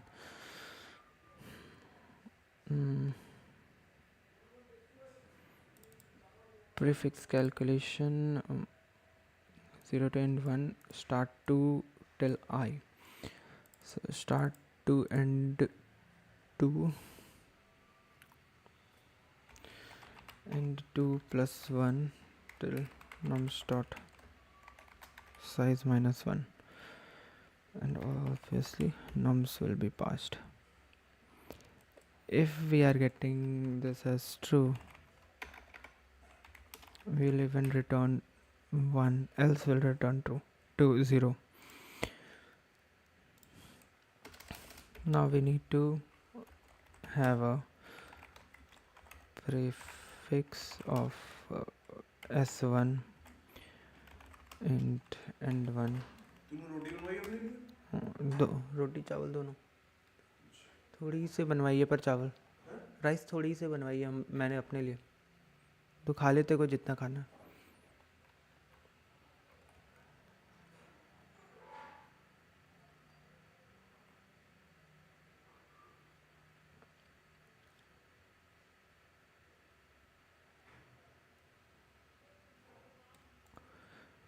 S1 E1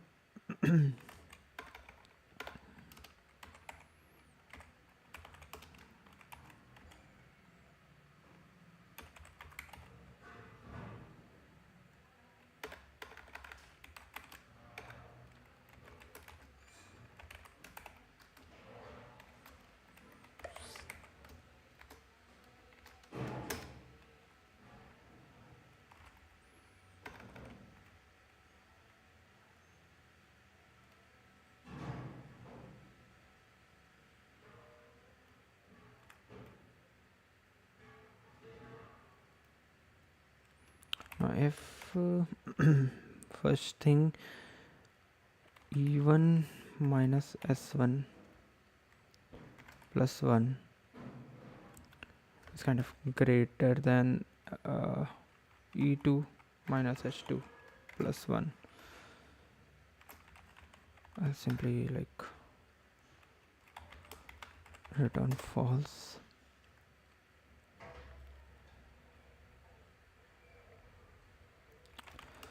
So I will start from s1 and j will start from s2 while I is lesser than equals to e1. I'll compare. If nums of I is not equals to nums of j,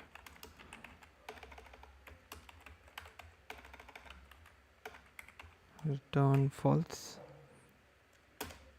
else I will increase and j will also increase.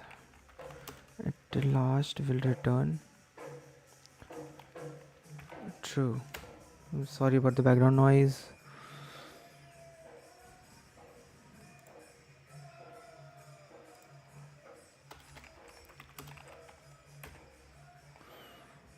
To check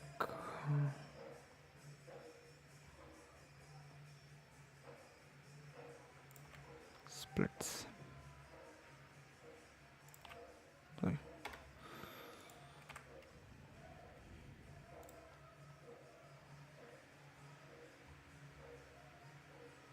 For the first one it's 2, for the second one it's 0.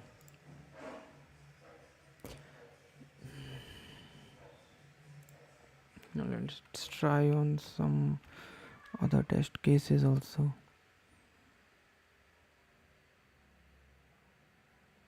So it's 15 and 0. Right. For any of these test cases, let's see.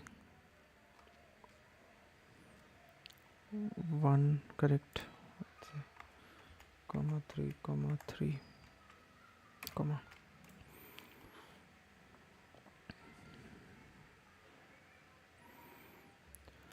So it is working fine. The only thing that I need to now is to memorize this, because it's not possible to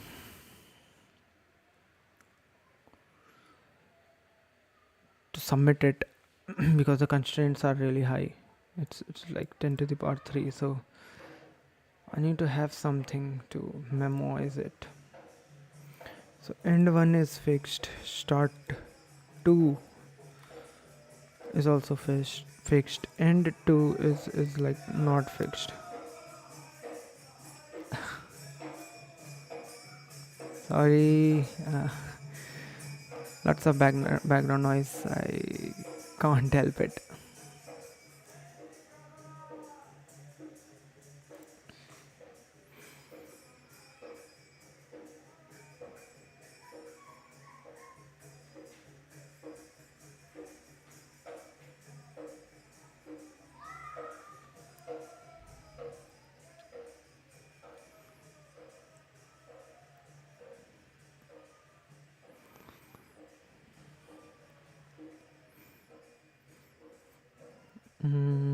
How can I memorize it? The only thing that is variable is my end 2 splits and matched.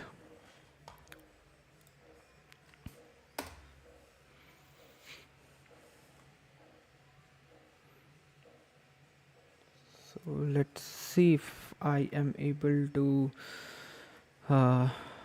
memorize it or not. Int memo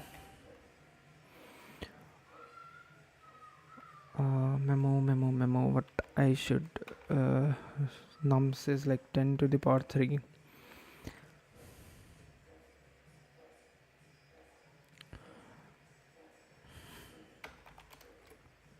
Then I'll be having splits. For splits it's like either 1 or 2, so 2 size. So let's take it like 3, and matched will be like 2. And I can do like mem set memo comma -1 size of memo, and if memo of and 2 splits matched is not equals to -1, I'll simply return. I don't know if memoization will work here or not.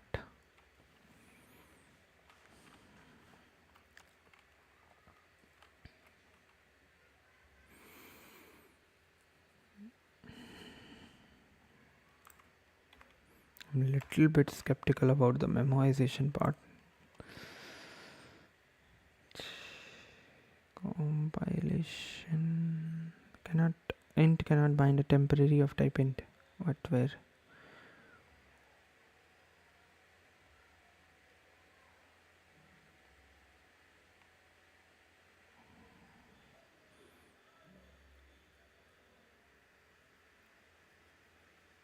What?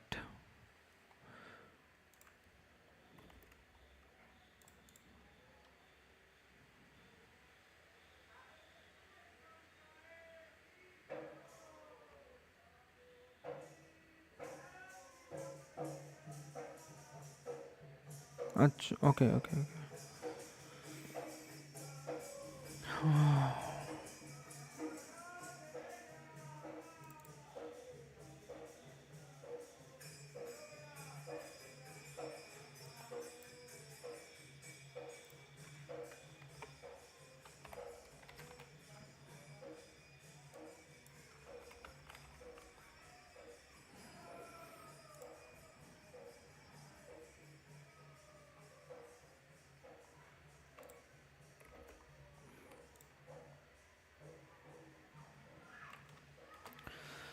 Okay. Let me increase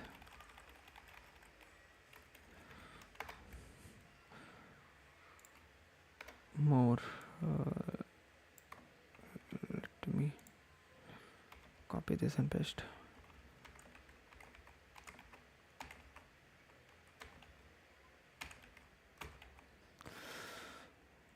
Let's see now.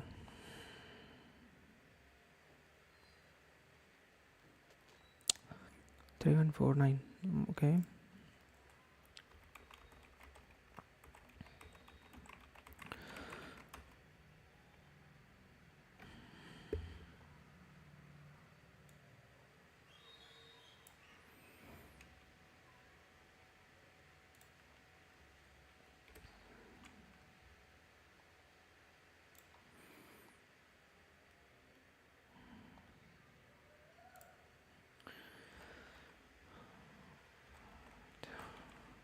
Paste.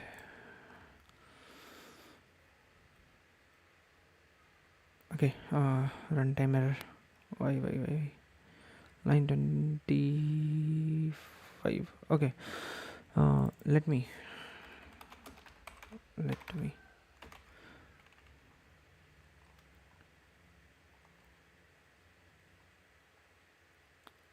Oh, okay. Sorry. This is 5. This can be like integer only, not a problem. That was 5. Let's submit it. Let's see. Nah, come on. Stack buffer overflow. Let me take a look. Long.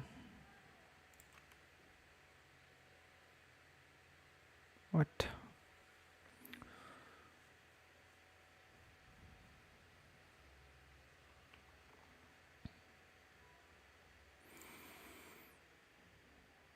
not working on the basis of.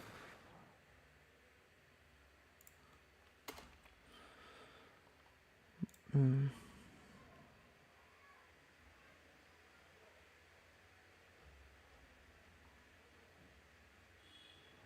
so like okay, if nums dot size is lesser than 3, I know it will be 0.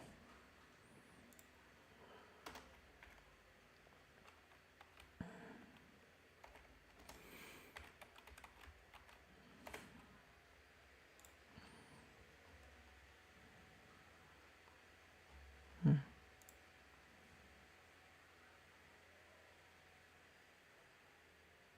Oh god.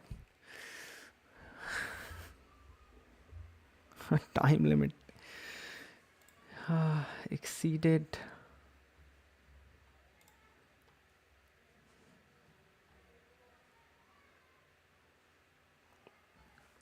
It's a saying reduce this prefix also.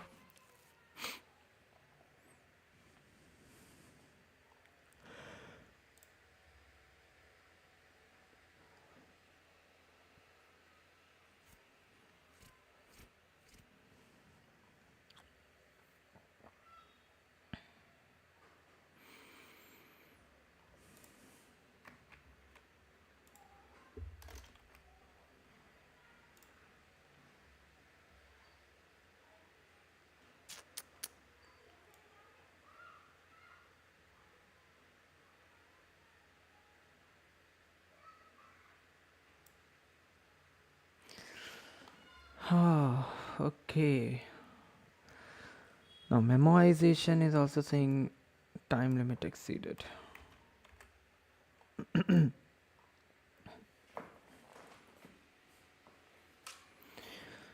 I need to look. Now I need to look how are we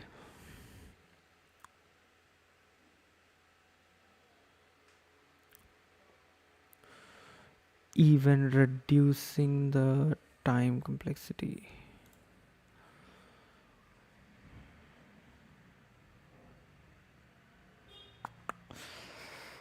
Something should be there.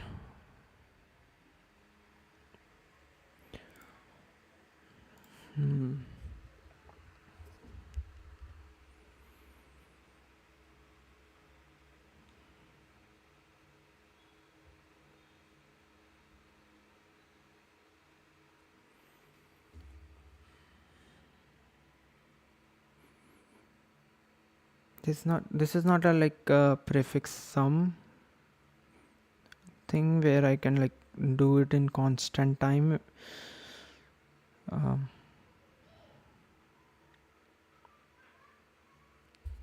If this is a prefix of this, even applying dynamic programming also is, after applying DP also, this is saying that won't be possible, right?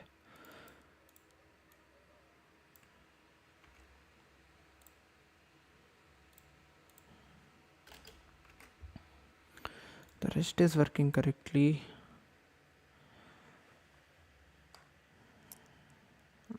The solution is correct.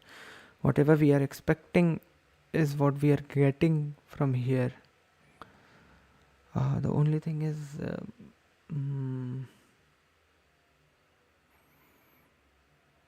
the time complexity. Maybe if we remove the splits, what will happen? Only based on two conditions. I don't need this. Let's see.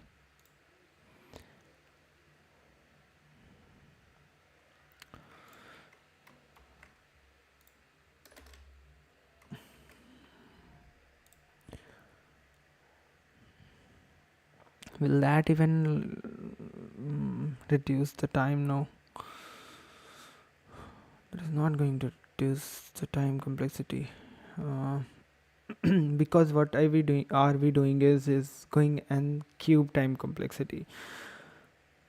We are having this, and this and this prefix. So it's going n cube time complexity. And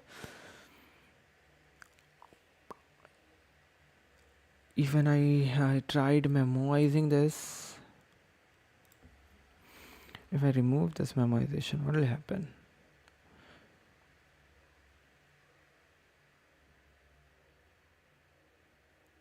Oh, it still accepted these solutions till here and gave time complexity exceeded over here.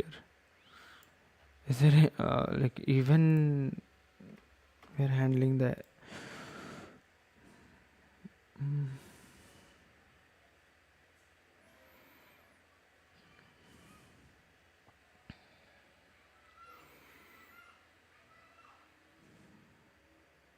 and what if we remove this also? Only end to whatever value end to contains will work with that.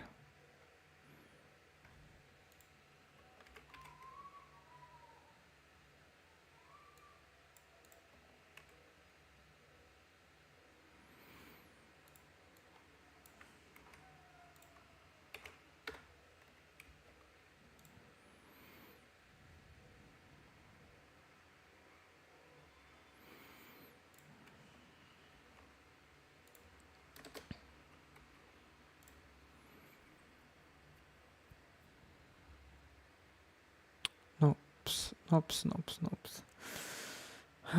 No, I need either to remove this. This has to be like done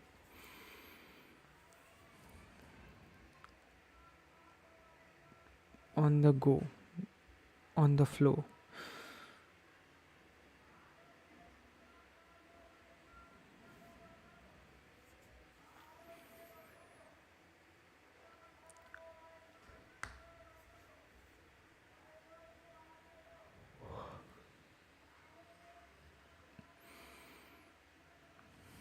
Okay, let's see. Prefix hashing rolling hash. There is something like rolling hash that can be done. Possible, right?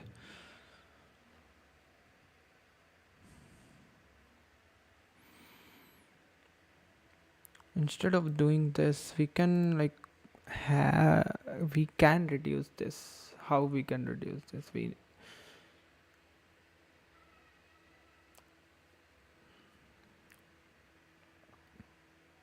whether if this is a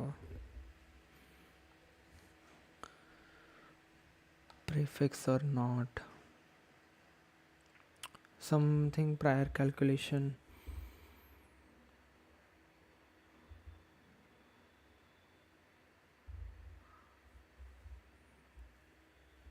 If we do some kind of prior calculations,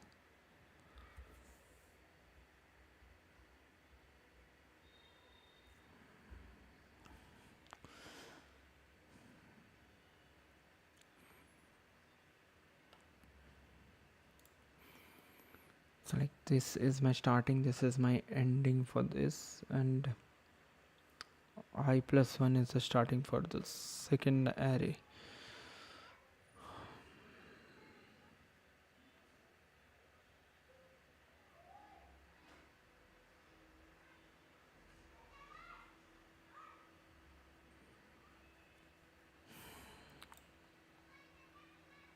But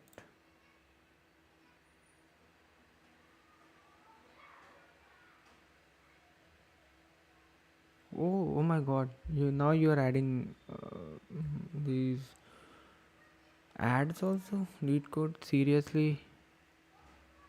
I never knew you would do that.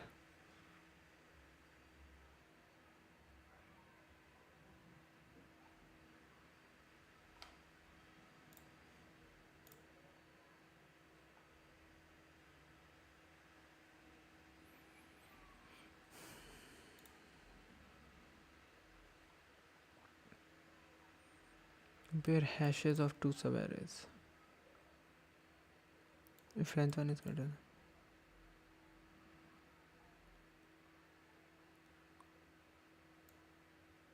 Okay, he's generating a hash and then comparing that hash value in constant time, whether their hashes are matching or not. Okay, we can do that. Like, we can create a hash for this. And if we somehow able to create a hash function,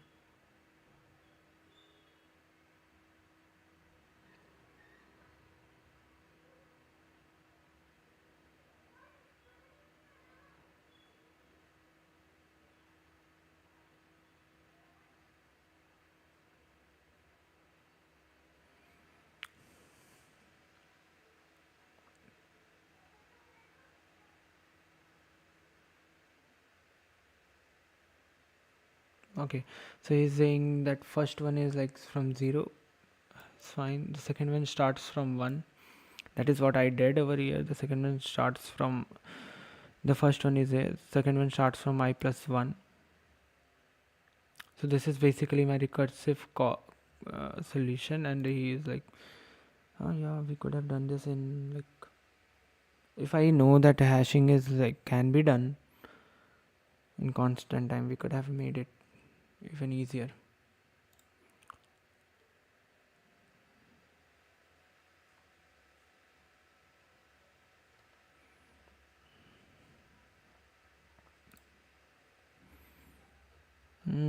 Nice, nice, nice. So this is like prefix hash. What he is doing in this hashing?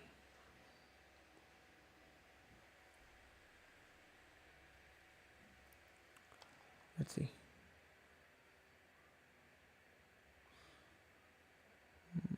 Time complexity, space complexity. Okay, fine. Best explanation, hashing. For each number in the prefix, we multiply it by a constant number called the base and then add the next number. We repeat this for all numbers in the prefix and keep taking the result modulo a large number to avoid overflow and keep the hash within a reasonable size. Here's a simple version for the formula. So let's say the array is A1, A2, A3, A4. The hash for the first element is A1. For the second element is A1 into base plus A2. A1 into base square A2 into plus A2 into base plus A3. Okay, right. I know this hashing. I remember this hashing. If I would have like used hashing over here for the constant, even the DP will not optimize the solution that much. We need to have a constant hashing, then only it will be optimized, else it will give time limit exceeded. Okay, so the constant hashing is something, this is called the rolling hash method. So base is just a number we choose, example 31, and the mod is large prime number like 10 to the power 9 plus 7 to keep the number manageable, so that it should not go out of bounds. Exactly.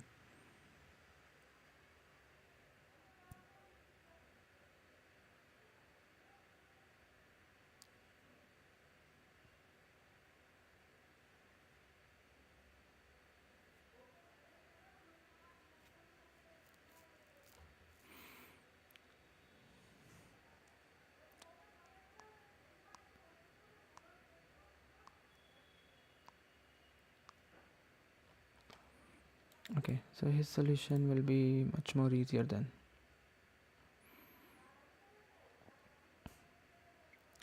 He's taking base as 31 and modulo is 10 to the power. This for hash calculations. Oh, he, even we can take underscore. What does this underscore means, man? I don't know.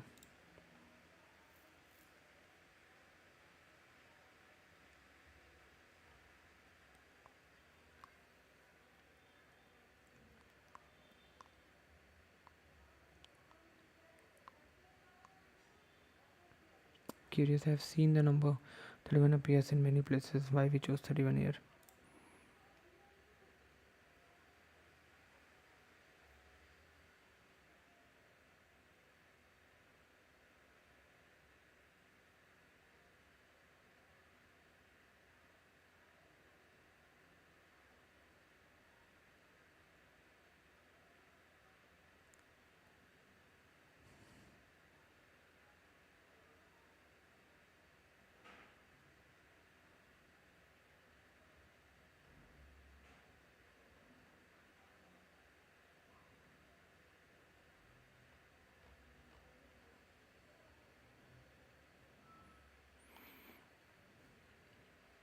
Prefix hash is like multiplying with base and adding that number and modeling it mod.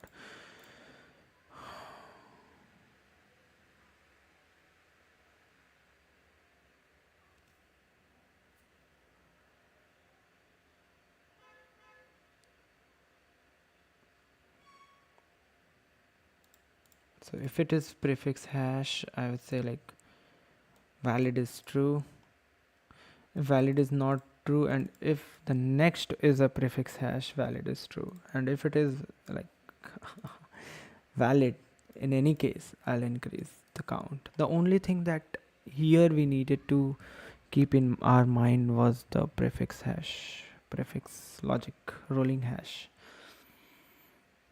If anyone would have knew this, would have been lots and lot more easier.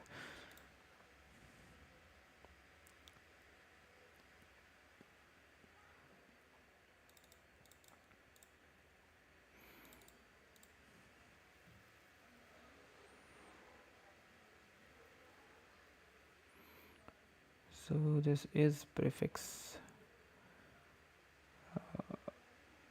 Uh,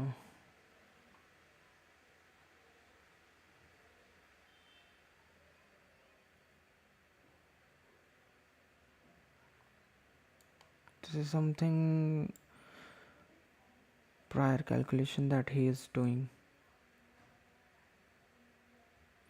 and after that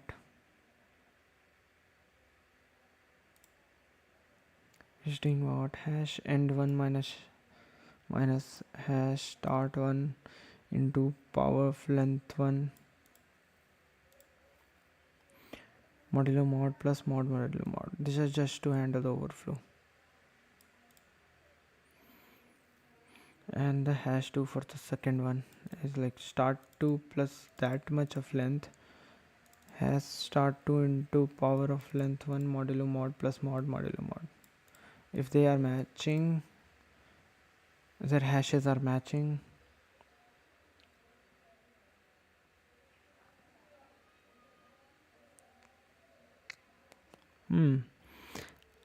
this prefix is reduced. This prefix is reduced. What he did is store powers of base, power of I plus n plus 1. So like he's like making it one indexed. So I plus 1 is power of I into 31. Power of 0 is 1. So 31 to the power 1 modulo mod, 31 to the power 2, 31 to the power 3. That is what he is storing it in power. Is it so? Base is 31 to the power, sorry, 31 into 1, that is 31. Then again 31 into 31, whatever value, that multiplied by 31. Okay, so that is basically 31 square, 31 cube, and this is what power is he's doing. Prefix hash is like I plus 1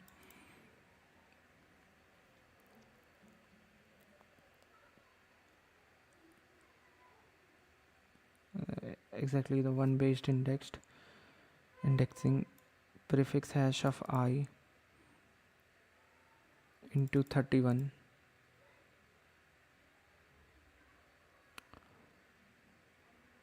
plus nums of I. What does this mean? Computer hash value of prefix using rolling hash technique. Is this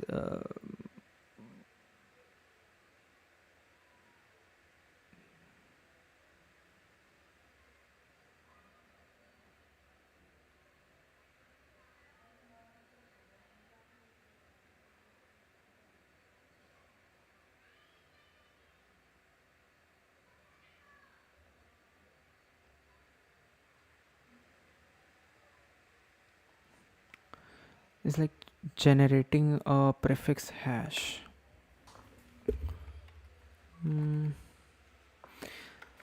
If I even do the same thing, generating the prefix hash,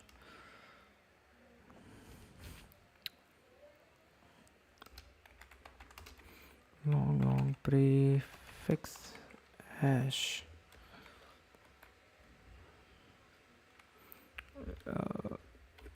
because like one based indexing is right now very popular.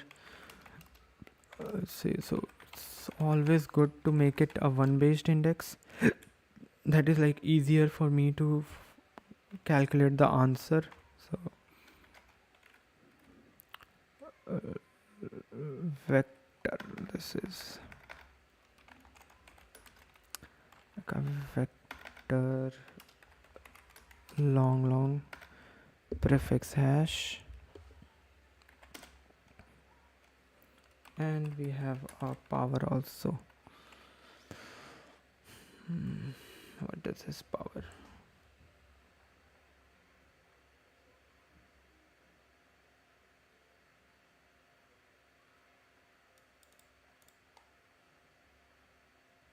Okay, let's see.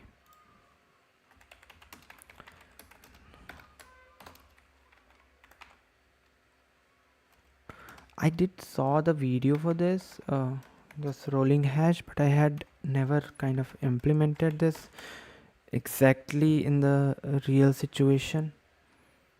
So I'm just trying to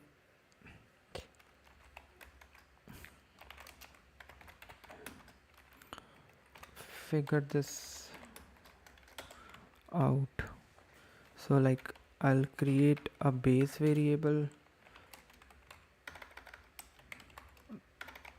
Base is something, let's take it 31 only. Mod, because I do not want. So 1e 10 to the power 9, 1e9 plus 7. So let's make this as also long. Now power of I plus 1. I need power of 0 to be 1 because I want this new to be 30. Power of previous one into 31. So like base multiplied by power of I. It will be I, like the previous one multiplied with the base, right? And the prefix hash of same I plus 1 will be something prefix hash of I multiplied by prefix hash of I multiplied by base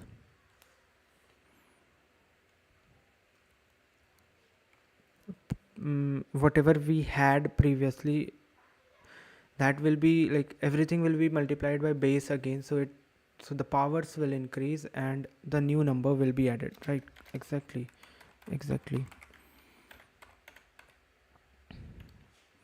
And I need to make it in range, so I need to modulate with mod so that it should not go out of the range. This is what the prefix hash calculation and I need to pass this also. I need to pass this prefix hash and power.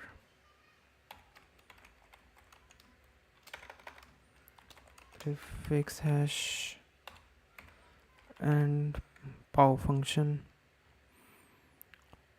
that I'll be accepting here.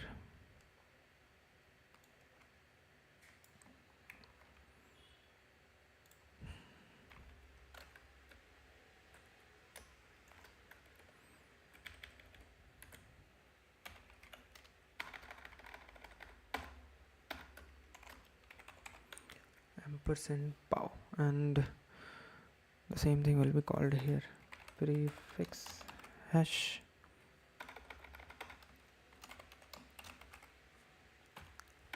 sh and pow, prefix hash comma pow will be passed over here. And whenever we are checking this start end, with this we'll be sending the prefix hash corresponding pow.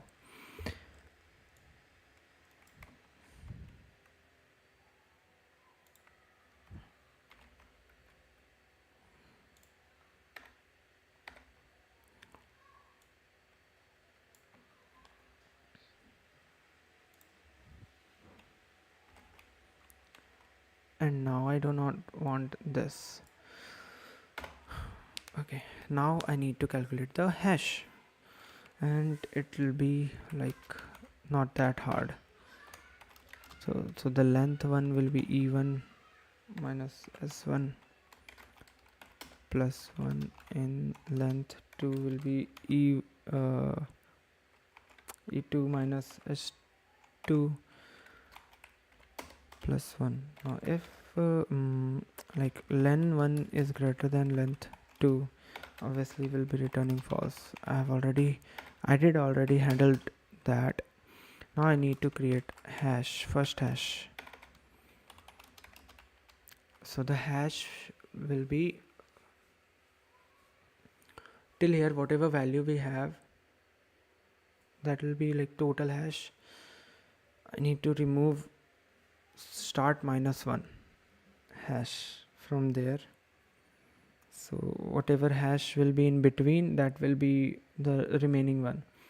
So hash of end minus removing the start.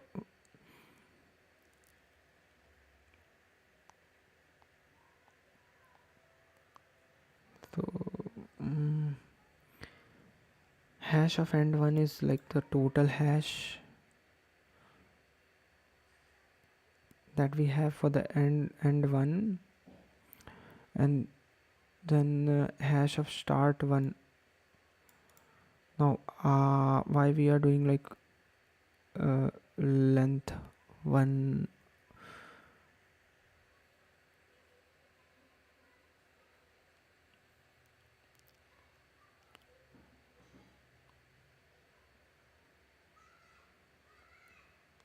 why we are like multiplying it with power of length 1, power of length 1 is it's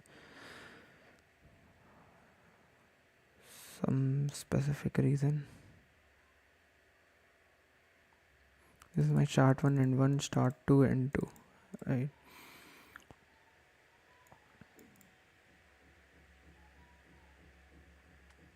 So instead of like doing start 2 plus length 1, we could have like directed it with end 2 and the same thing. Why we calculate it like this? Hashing is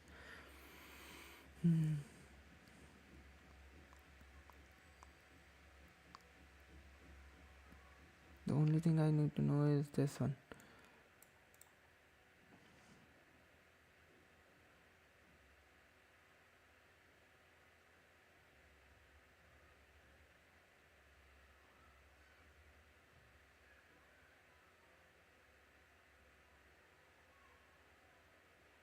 Why we are multiplying it with power of this.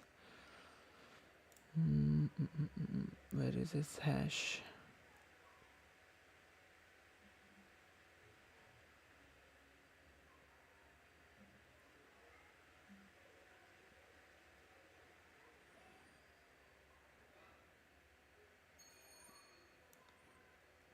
Pre-base, pre-hash, this is fine.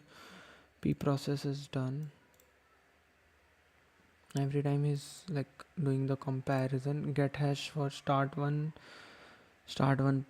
plus len minus 1, start 2 plus. Okay. Why we are doing start 2 plus len? Because we wanted only this much part. This hash should be matched, right? It should not be like complete hash should be matched, right? So get hash will do what? Till here, r plus 1, whatever end is there, that is minus hash of L into R minus L plus 1. Pre-base.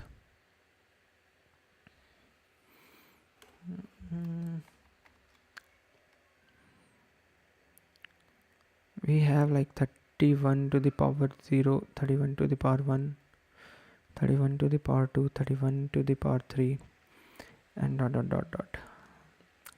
Now we have like 1 2 1 1. This is my array. So the prefix hash will be like 1 into 31 divided modulo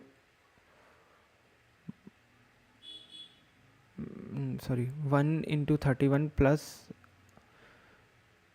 prefix hash will be like 0 into 31 plus nums 1, so 1. Now 1 into 31 plus 2, so it will be 1 into 31 plus 2, and then whatever this value is,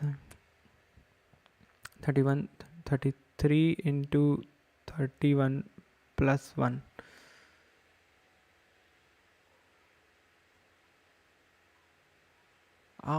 So he's just calculating the multiplication. He hasn't calculated the power. That is why he's multiplying it with the power of that much length. Okay, got it. So hash 2 will be something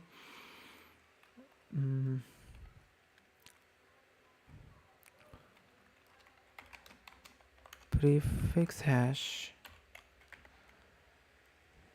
hash of end 1 minus prefix hash of start 1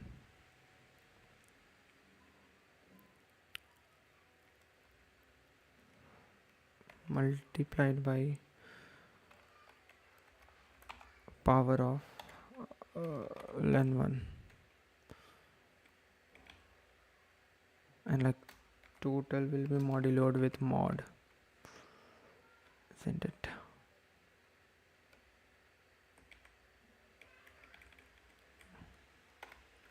Make this one also because it is being subtracted. Now int hash 2 is same prefix hash of not n2 but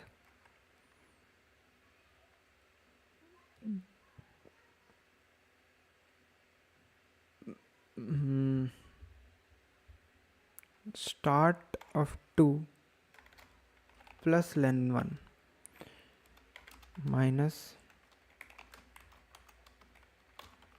prefix hash of is equals to not minus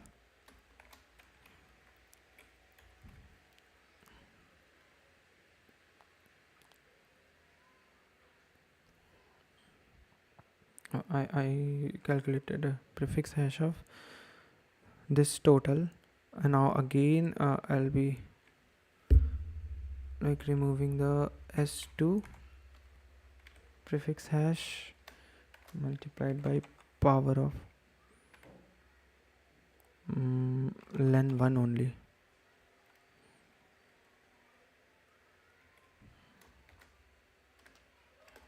This should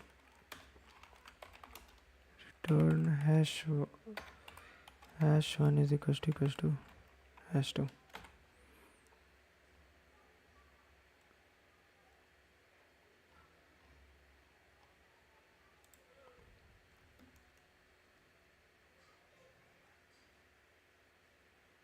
Oh, okay. I did not. Let's keep these two as global variables.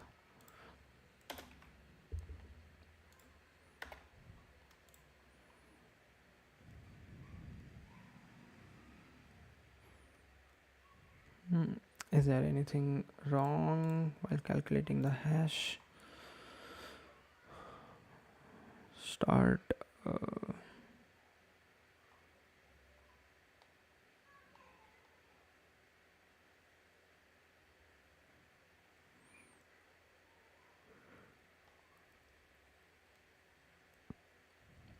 Prefix hash of start 1 into power of len1, right? Modulo mod. Prefix hash of start 2 plus length 1, that is minus prefix hash of start 2 into power of len1, and if they are equal, return this.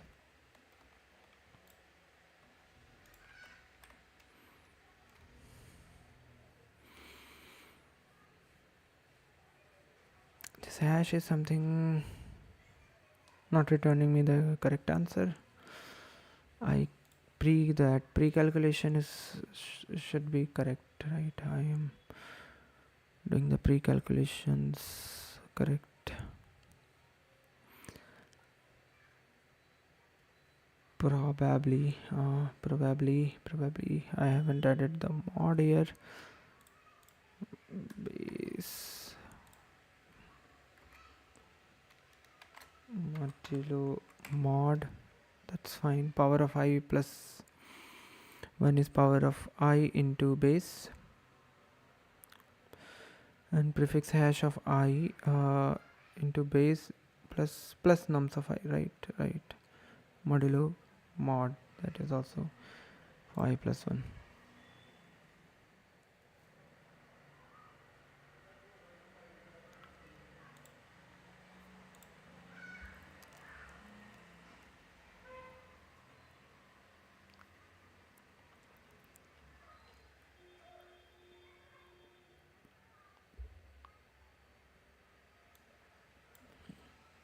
One, two, three, four, five, six, 7, 8, 9.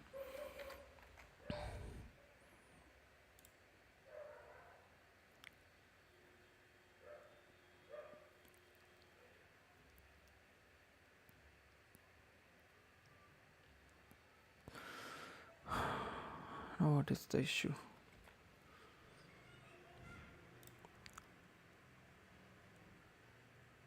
Zero and 1 start 2, and this is end 2.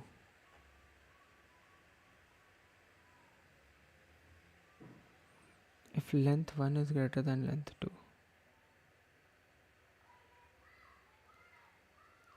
then return false in that situation.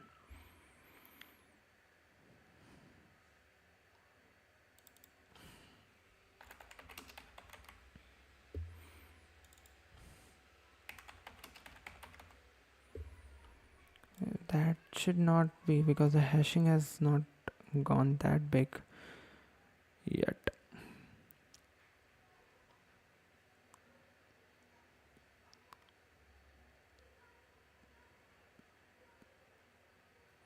What else wrong is there?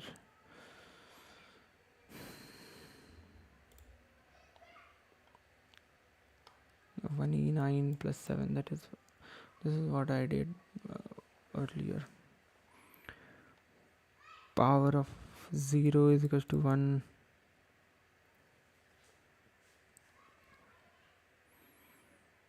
Like prefix hash should be calculated correctly. Maybe. prefix hash of I plus 1.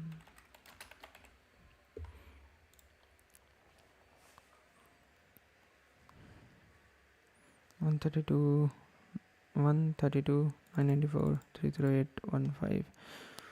Yeah.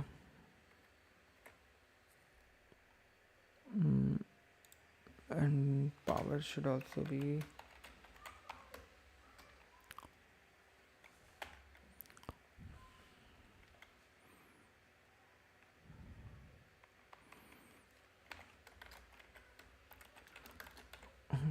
okay. Come on. 31, 961. Yes, this is also correct. So like these two are being calculated correctly.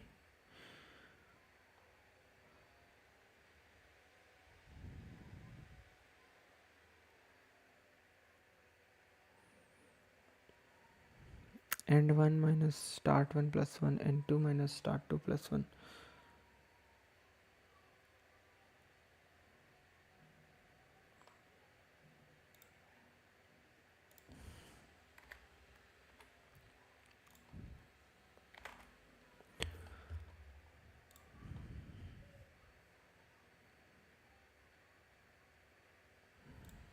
It's going overflown. The problem is not with this. The problem is like n2 start 2 that I am calculating is 0 to I, and from I to j, I is somewhat not included.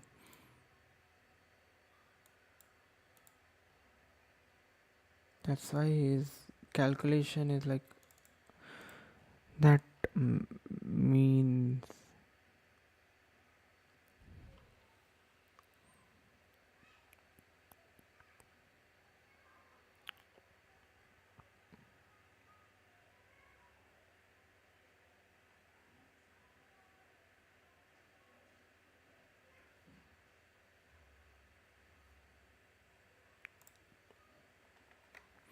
first start calculating from there only. Will happen.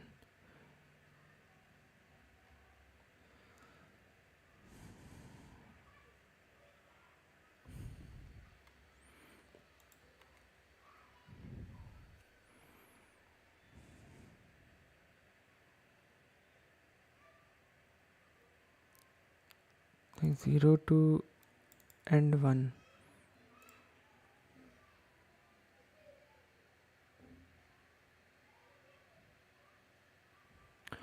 0 to end 1 is like true, then it will be true. Start to and I.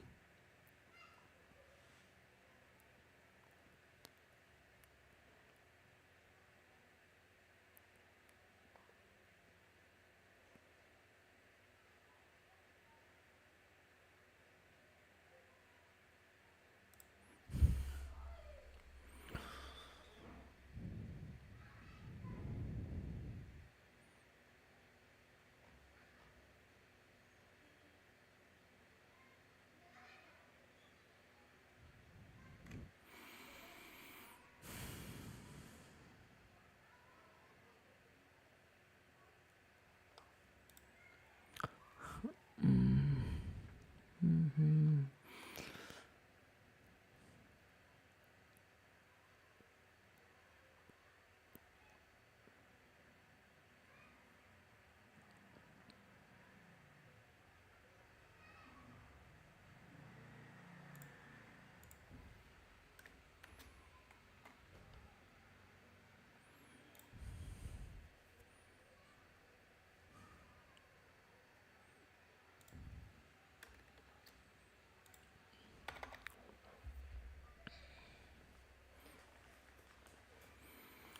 So basically, this one based indexing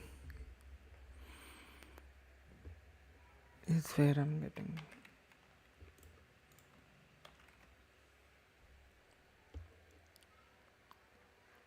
Oh my god, why? I have this start 1, end 1, start 2, end 2.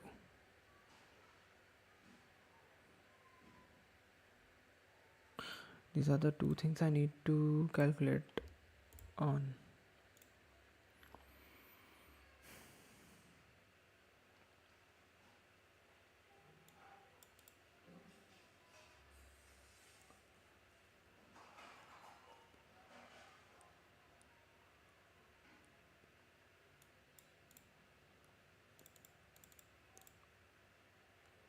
If length 1 is lesser than equals to length 2.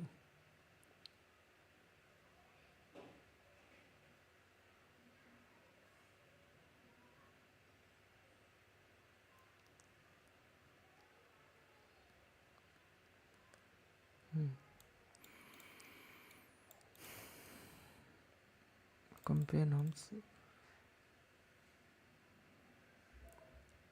0 to I.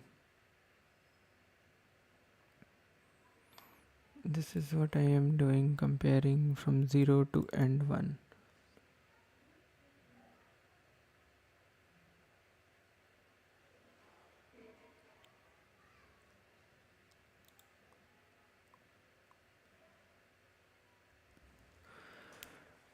Start and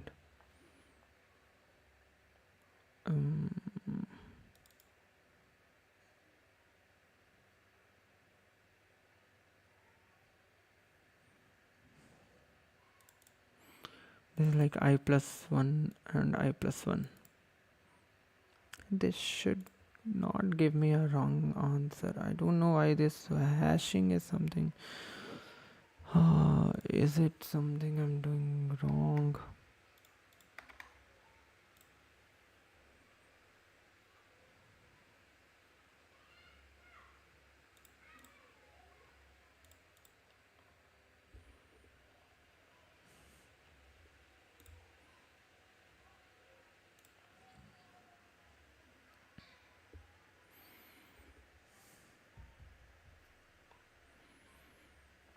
This is 0I and IJ.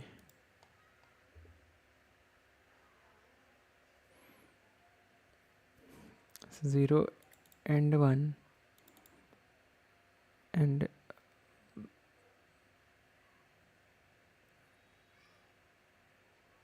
end 1 to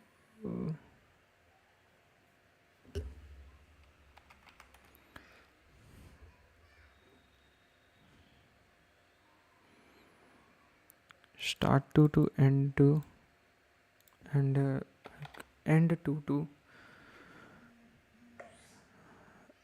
to the last till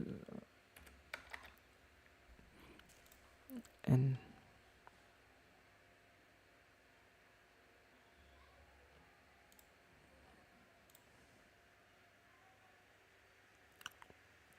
Hey, hi Simo. How are you? My day kind of going good, not so good. Got stuck on this. I don't know what variable mistake I am doing, because I'm the solutions has this is the iterative solution, and what I wrote was a recursive solution. They both are very much same, or even I would say like exact kind of thing, but still I'm not able to figure out which variable mistake I am doing. Because of that, my rolling hash function is giving me a wrong answer.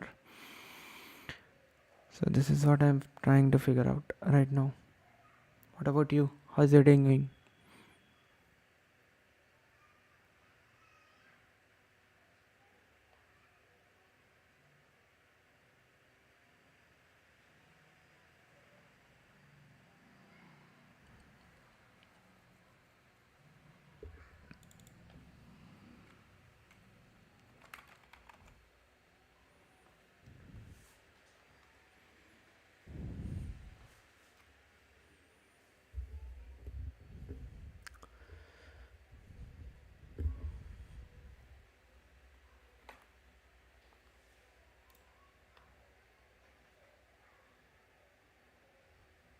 Sheesh, man. Why? I'm doing fast. Just started the day, to be honest. Oh, okay. I'm new to DSA, currently doing binary search problems. Oh, great. Nice. You should try with like go with the binary search. There are lots of questions that are using binary search that is really interesting. There are lots of binary search interesting questions. So you can try, and if you want few of the questions, I can also suggest some of the questions that are really amazing question. Also, you can check the description box. There are few questions available there, so you can try those questions. Those are really mind opening questions, I would say. So you can try those questions just to get some idea.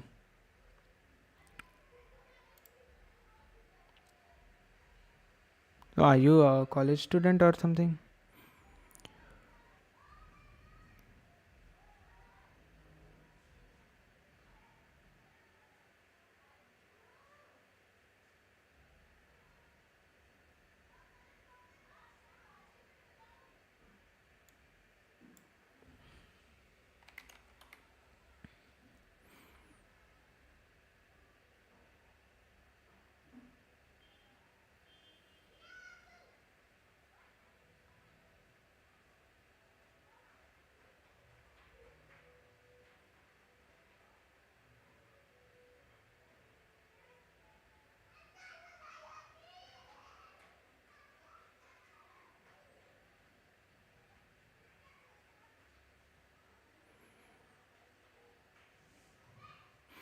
At first it felt so confusing, but once I slowly got the hang of when to eliminate left and right halves, finding lower bounds and upper bounds, the problem became easier. I still get stuck somewhere, to be honest. No problem. I would say mm practicing more questions would be much more interesting, because eliminating left half and right half uh, is really important in binary search. Exactly. So try those questions like cocoa eating bananas, because there you will get to know like you don't have to always go with binary search on the array, but on the answers too. So that is something you can try. Yeah, I'm a college student, currently third year. What about you? Oh, nice. So in your third year, you just started. So it's good. You still have 2 years, third and fourth year. So you will get to know a lot of it. So about me, I'm currently working. So I don't get usually much time to do the DSA. So weekends are the time where I usually try, because I love doing DSA data structures. So that's why I stream, just to be like consistent always.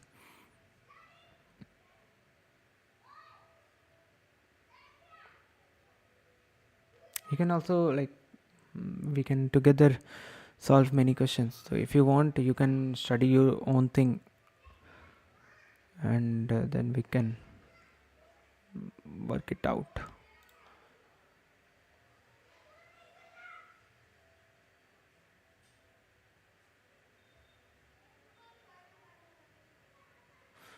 I want to know why this pointers this value. This is my like start to end to nums dot size total till last. This is what he's doing, right? I to j and j to n, 0 to I and I to j. This is what I'm doing. 0 to end1, end1 to I, end1 to I. And this j is what?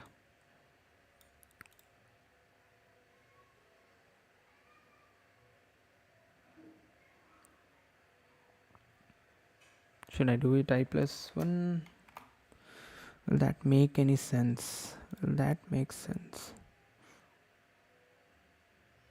No, still not.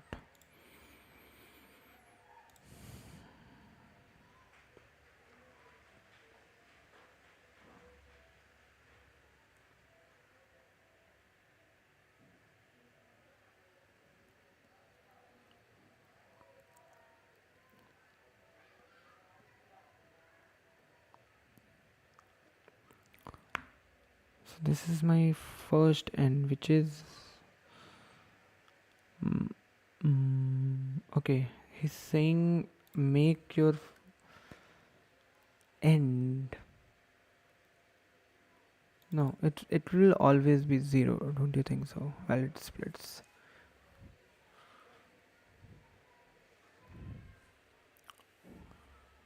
So I'm only talking about end. So end is like I plus 1. What if I increase this one?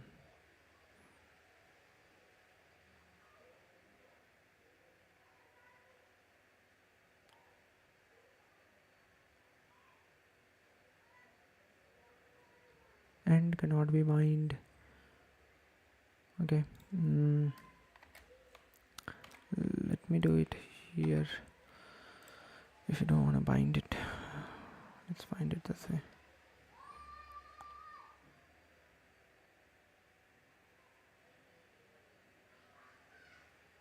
So this is the end.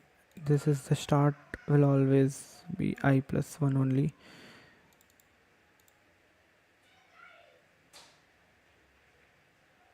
And the end. Cool. I still have a lot more topics to cover. Alright, see you then. Happy coding. Yeah, sure. Give your best. All the best. Let's do some more coding.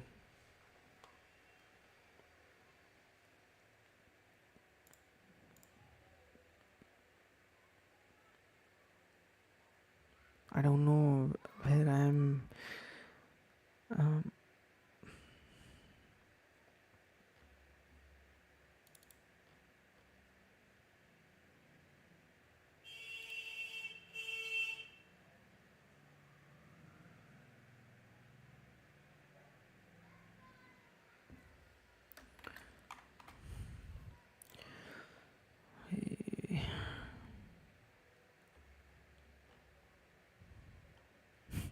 we got at least 1 and 0 over here.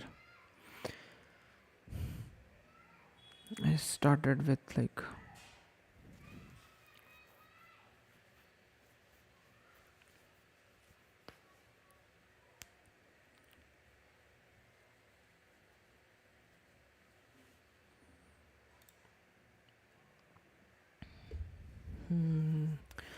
what can we do?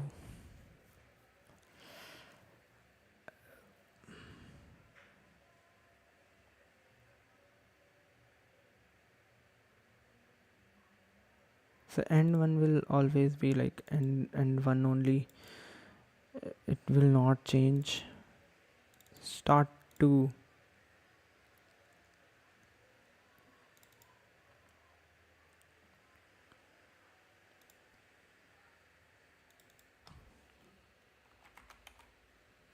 Start 2 is nothing but end 1 only, and I is something.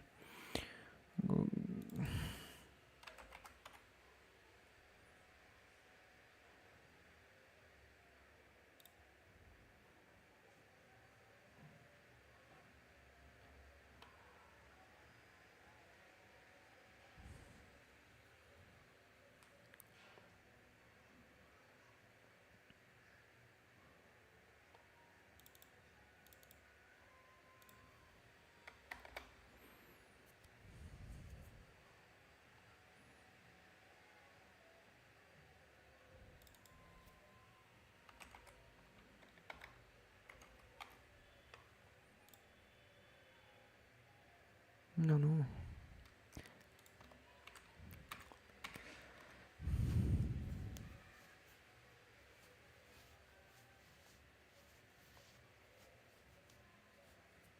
The start of second will be starting from end 1 only. This is the starting of end 1, end 2, and the third one will start from end 2 till nums dot size.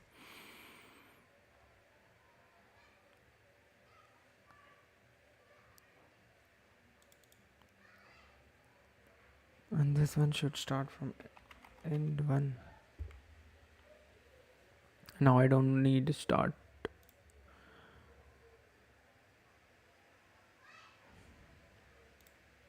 3 and 2. Wow.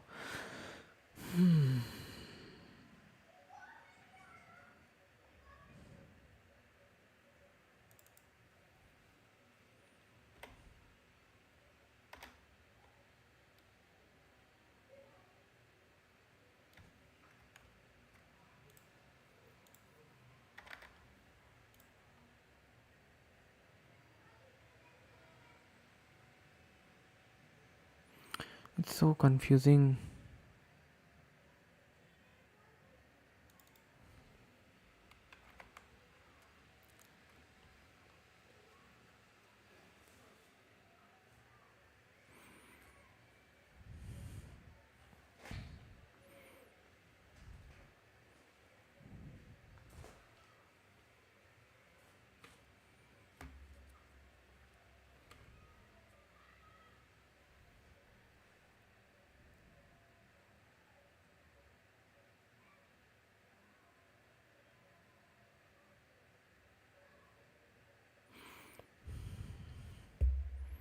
I made it messed up. I totally messed it up.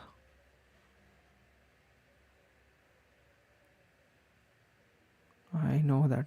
I need to look at it once.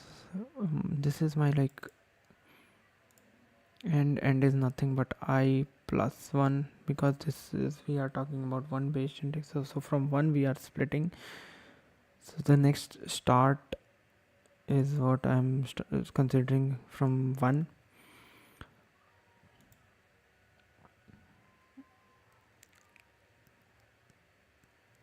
and the end is I. So 0. No. End is I plus 1, so this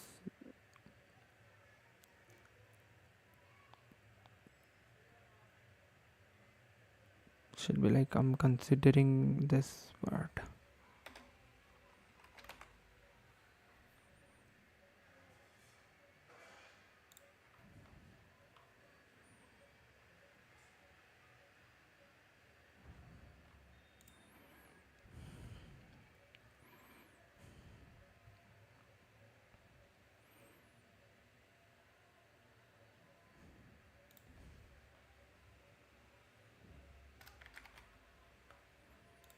And it will not be bound.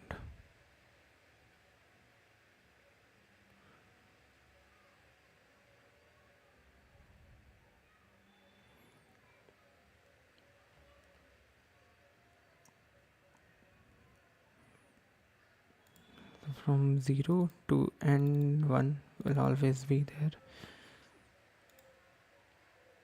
and from end 1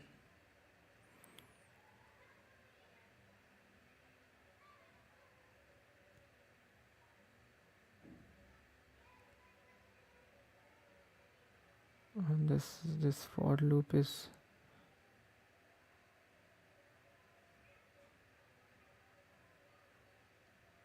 starting from I plus 1.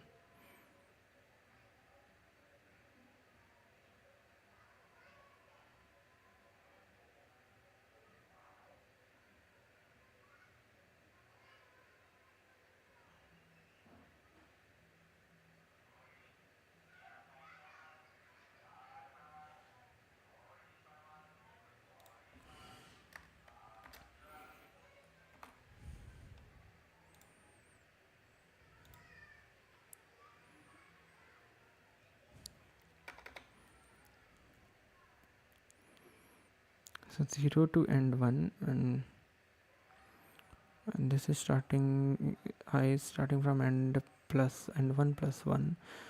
So I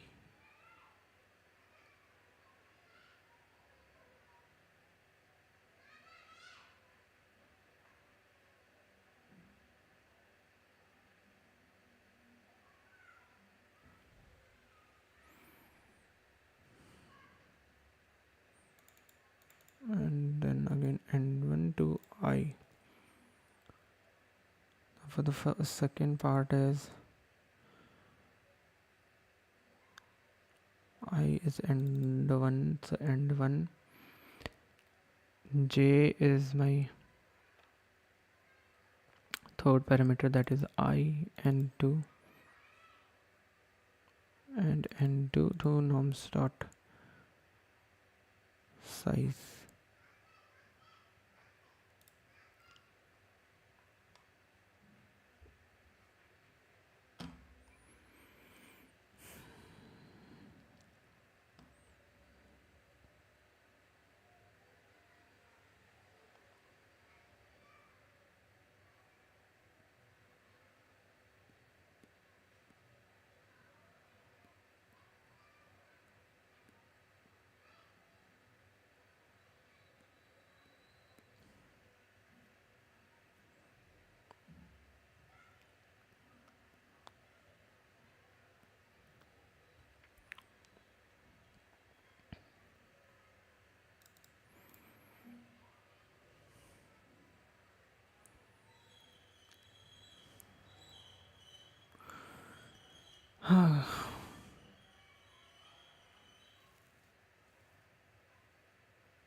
Output is 1 and this is 2.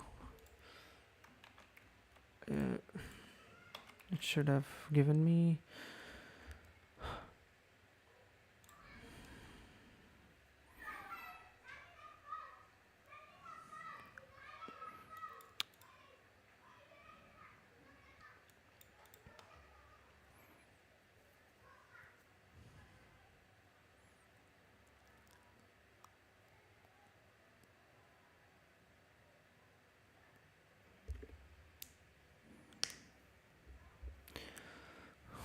come on, where is the mistake? Tell me.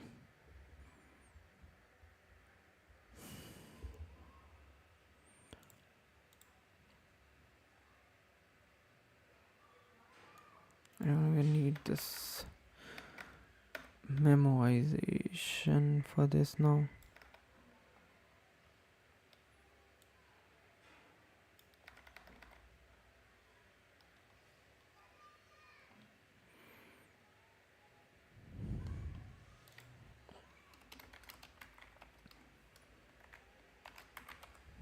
Let's do this.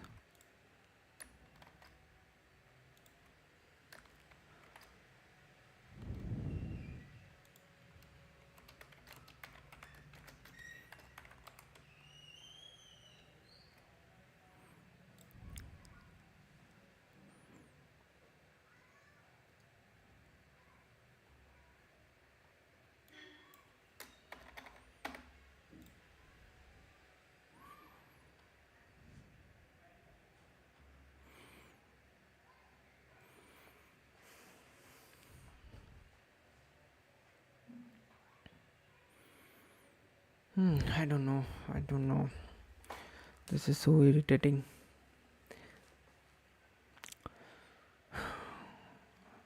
The only problem is with the pointers.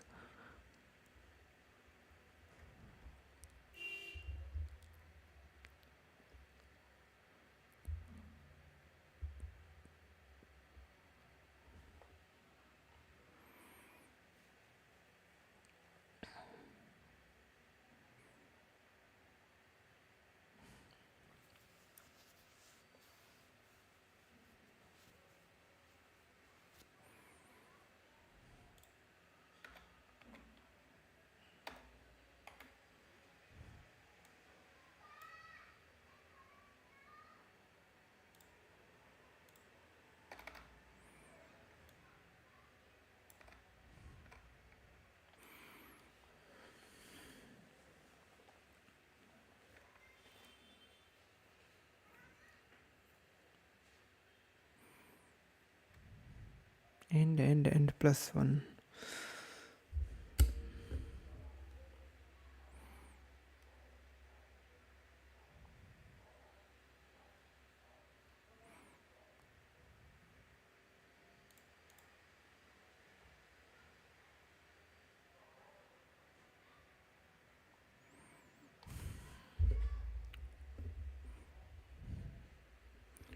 I is equals to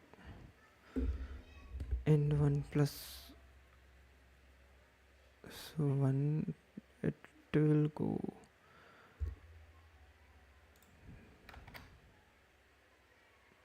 till n.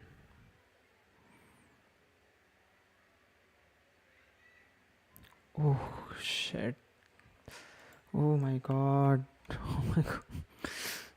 What a blunder.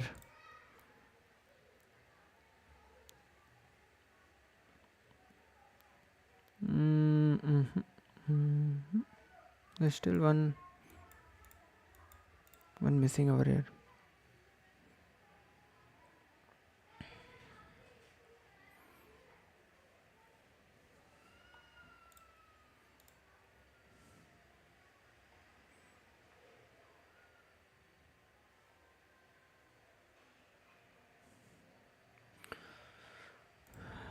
There's still one missing. 20118704, and it's 05 4 and 5 0 0 0. It's 0, it's 1.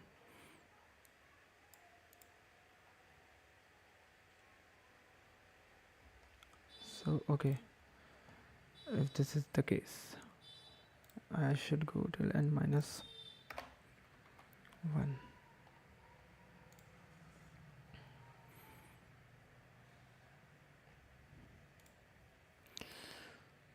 Sure. Oh my god. Oh god. Just because it's a one based index, that's why we are doing this. I knew that this would have been something wrong with the pointers only. But I would say the solution this is way better than the one that I implemented, the recursive one.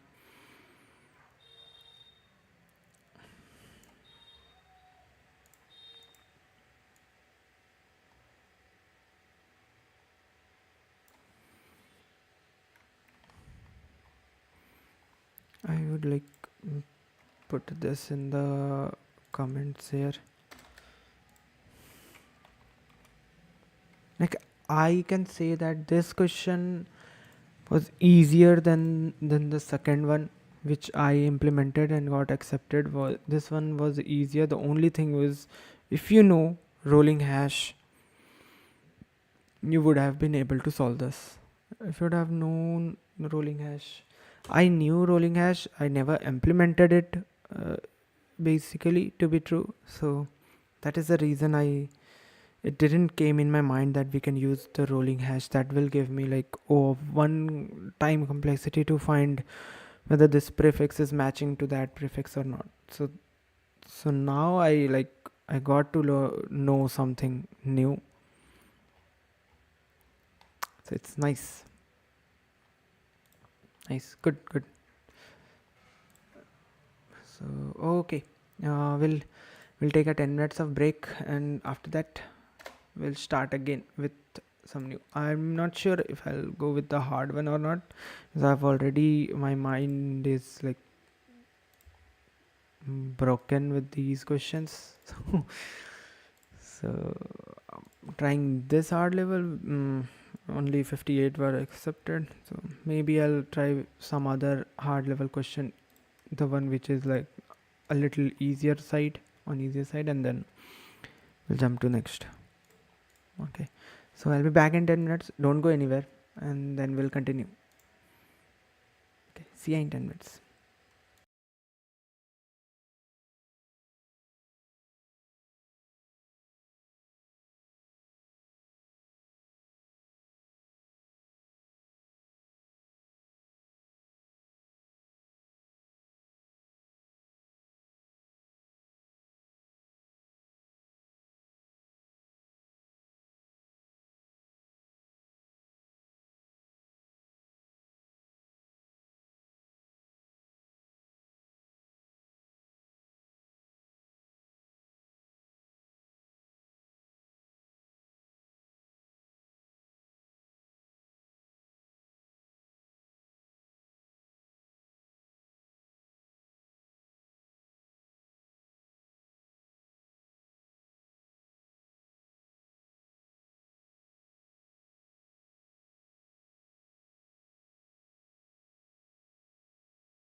Okay, I am back. I'm back.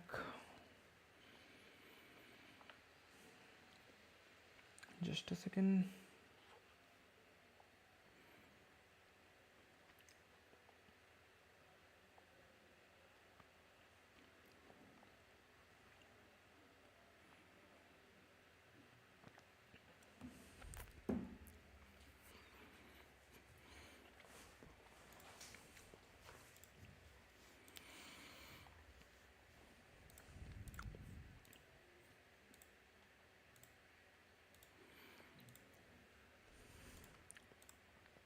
Okay, so let's try some other questions.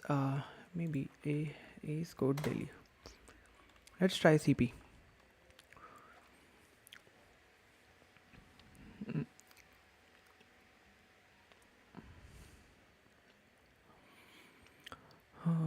Combinatorics. Can we try binary search? I suffix divide and conquer DFS meet in the middle matrices math. Which one should I go for? Anyone who want to tell me that which topic should I pick?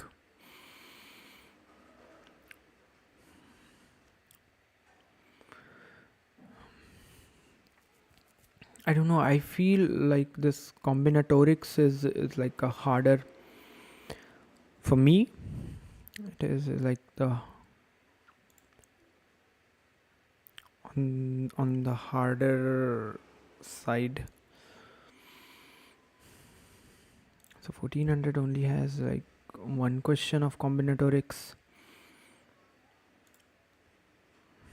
Let's try this.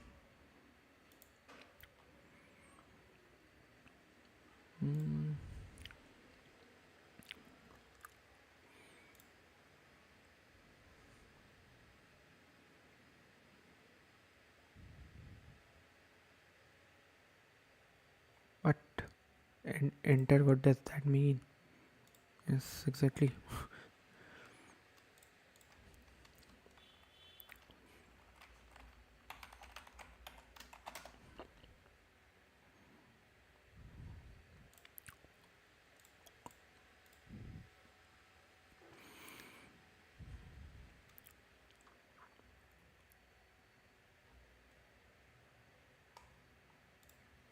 To open this question, bro. Where are you? Okay.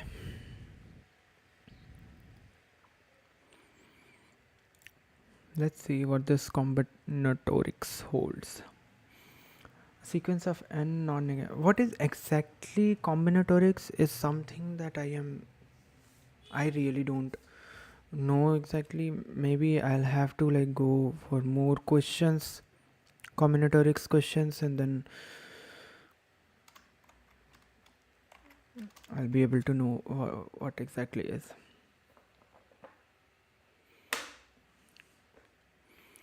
So, and sequences. Let's see. A sequence of n non-negative integers. Okay.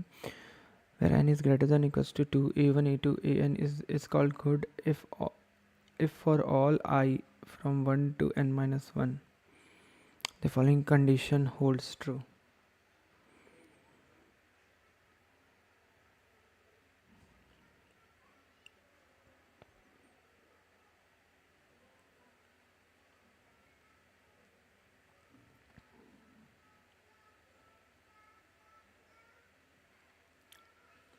Okay. a1 and a2 till a of I is equals to a of, okay. Till a of I is equals to a of I plus 1 till a of n. Okay, I need to find I, where and denotes the bitwise AND operation. You are given an array A of, and the number of permutation P of numbers ranging from 1 to n for which the sequence, since the number can be very large, output it 10 to the power Since the number can be large, output it 10 to the power 9 plus 7. The first line contains this. The first line of each test case contains a single integer, the size of the array. The second line of each test case contains n integers a1, a2, a till an, the elements of the array. It is guaranteed that the sum of n over all test cases doesn't exceed 2 into 10 to the power 5.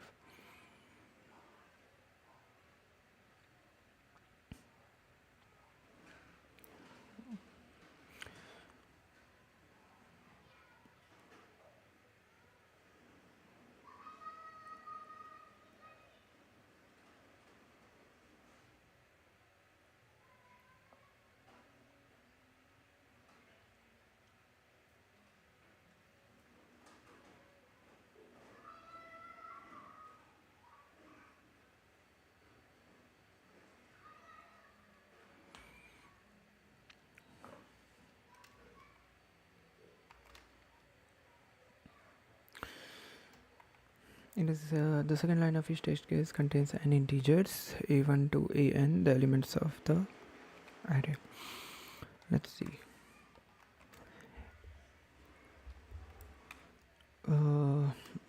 Okay, so does this is 3 and element 6. The first test case, since all the numbers are equal, whenever the permutation, whatever the permutation we take, the sequence is good. There are a total of 6 permutation possible with numbers from 1 to 3, 1 to 3,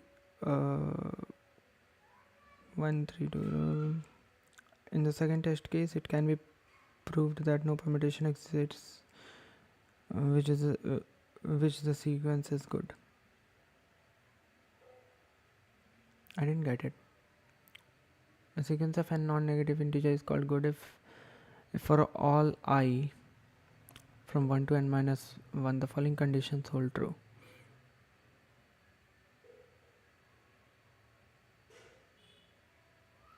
Bitwise AND operation. You are given an array A of size n which is greater than 2. Find the number of permutation P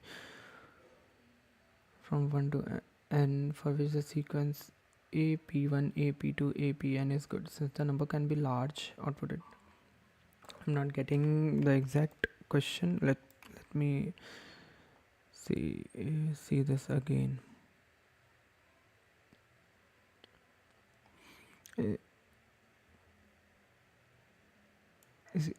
From a1 to an is called good if for all I from 1 to n the following condition hold true. A1, A2 and till a of I and from I plus 1 till n is equal. You are given an array A of size n which is going to find the number of permutation P of numbers ranging from 1 to n for which the sequence AP1, AP2, APN is good.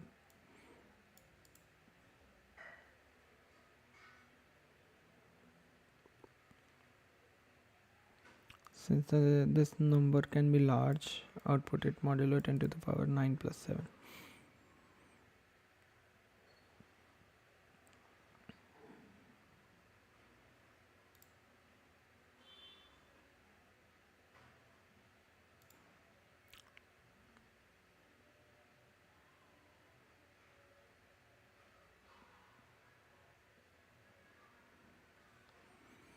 A1 till an, the elements of the array, it is guaranteed. So we have 3 and the elements are 1, 1, 1. There are a total of 36 permutation for which the sequence is good. One of them is 1, 5, 4, 2, 3, which results in a sequence of this 0, 0, 3, 2, 0. This is a good sequence because S1 is equals to S2 and till S of 5. Oh, okay. S1 and S2 is like equals to rest of the numbers. S1, S2, S3 is S4, S5. Correct. S1, S2, S3, S4 is like S5. Okay, so there are total. So the brute force way is somewhat coming to my mind is find all the permutations, and for all the permutations do this and check.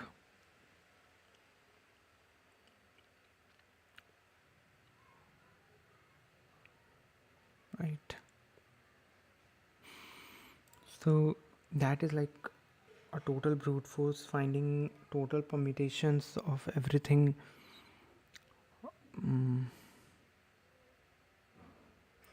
So it's even 10 to the 2 into 10 to the power 5 constraint. So I don't think that n square or even more than that solution is going to help. I need to have a solution which is O of n, and even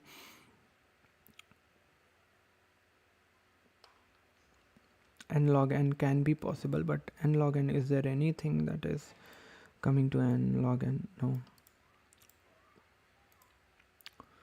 So giving all the permutations is a possible case, but what if we do not want to create all the permutations? I do want to know whether it is possible to make this and equal to that or not.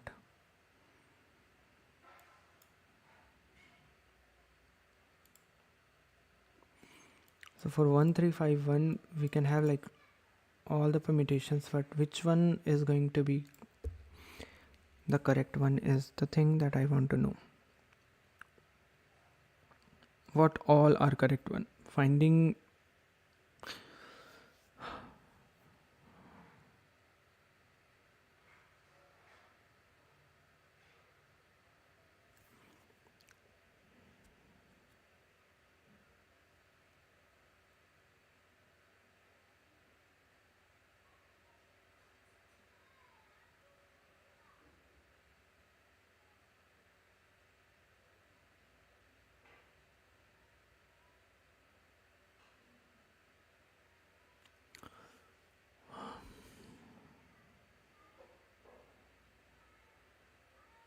it's like it's a permutations which will go, finding all permutations is like n factorial.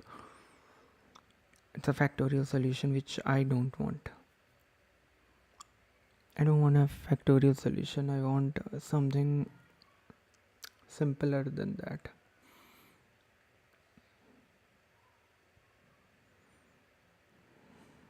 How can we, like, by looking at the question, is it possible, like,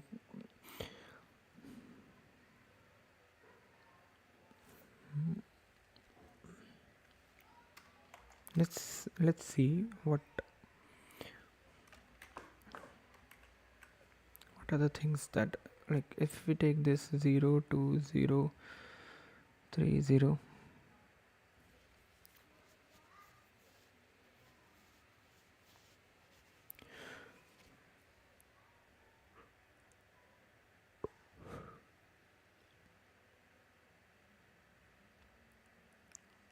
from here, and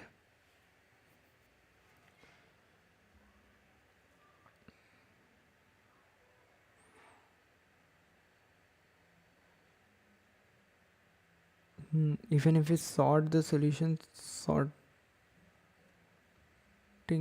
will, is it going to help me? I need to find all the, like, kind of permutations. See, and the property of and is something very interesting. If we find a number, the next, I'm 100% or 200% sure the next number will never going to increase. If we even multiply and the next number, it will never going to increase. It will stay as it is, or it even it will decrease. So the maximum and that we can have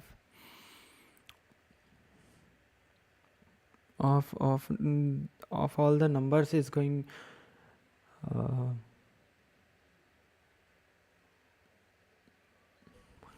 there will be a maximum and max and that is possible.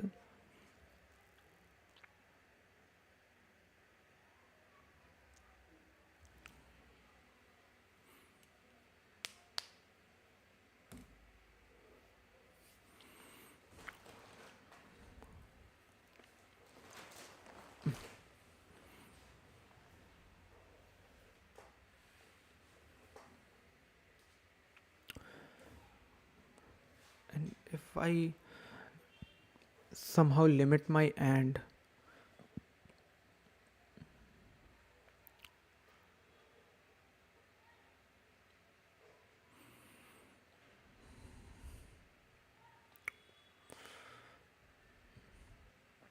I need to have like bits.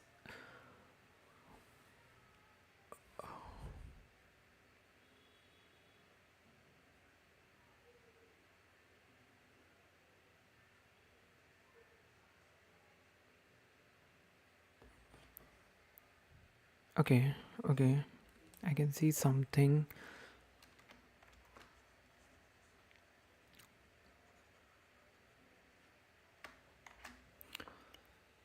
So let's suppose, what if we want to have the bits set as 1 1 1, the bit set as 2, the bit set as 0, the bit set as 3, bit set as 4, bit set as 5, and so on and so forth.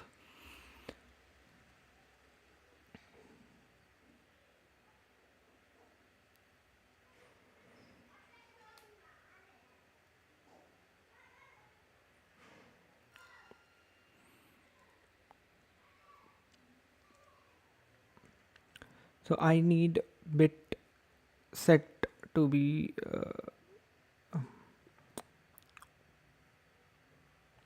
I need 0. So for 0, how many bits are set? A total of 0 bits are set.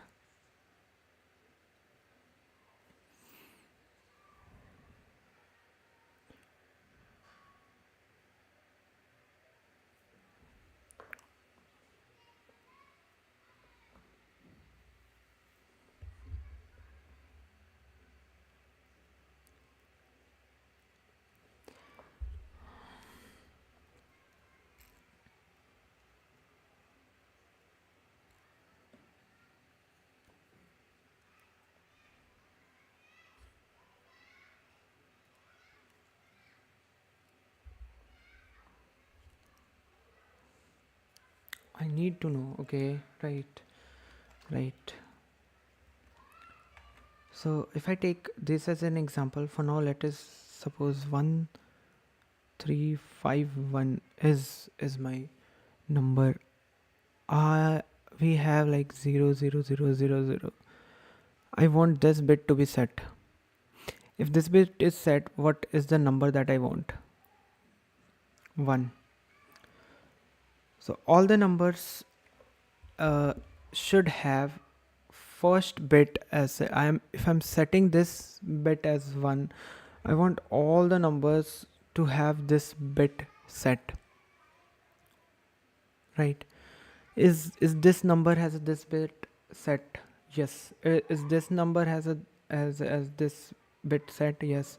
Is this number has a this bit set? Yes. If this number has a bit set, yes. If all the numbers has this bit as set, I can say that I can create like my make this as 1, and rest we can AND it uh, together. But there is like one more condition. What if uh, we had like 3 3 here and this was 1? So I'm saying that I'm setting this bit.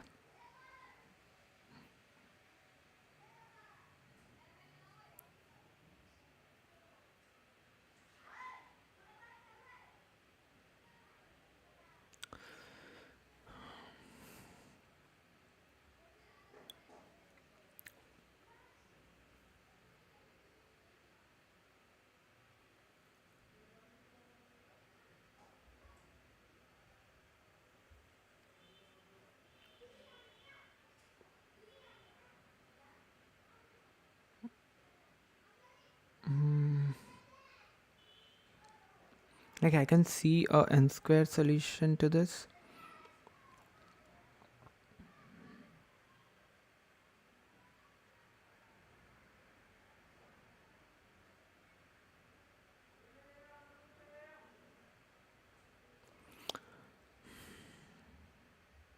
I want this bit to be set.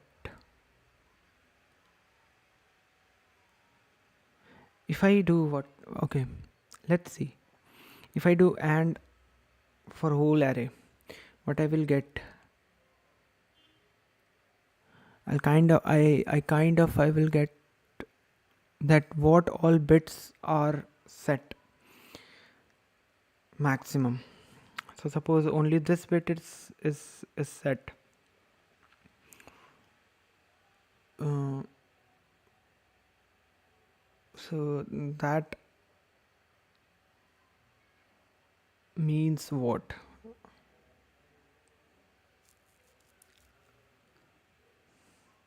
How many combinations? If two bits are set, suppose if these two bits, if all numbers are 5, I even like the is 13 and 5, and if I did and for all, I got these two, this as an output. Now this is something what 5.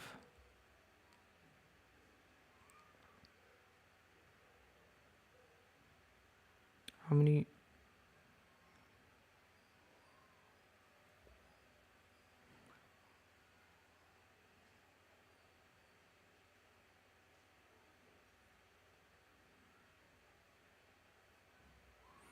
Like this can be like 0, 1, 2, 3.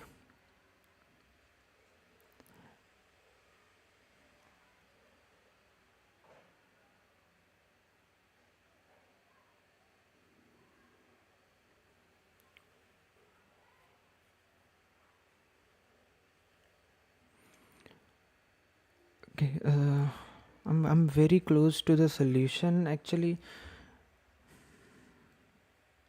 If these bits are set, 5 can be placed anywhere, right? So 1, 2, 3, 1, 2, 3, 4, 4 places. This 5 can be placed, right?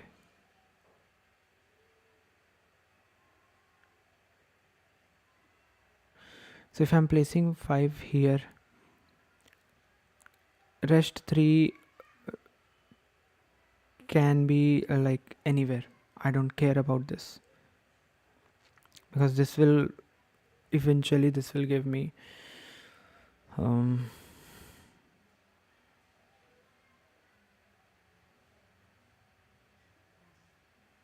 give me the solution. Is it so? Is it so? No, it's not so. What if all are 13?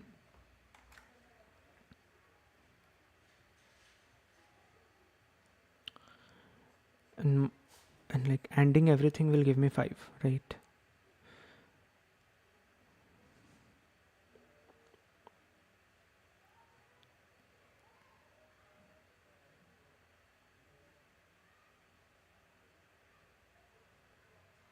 Combination of two numbers will also be there.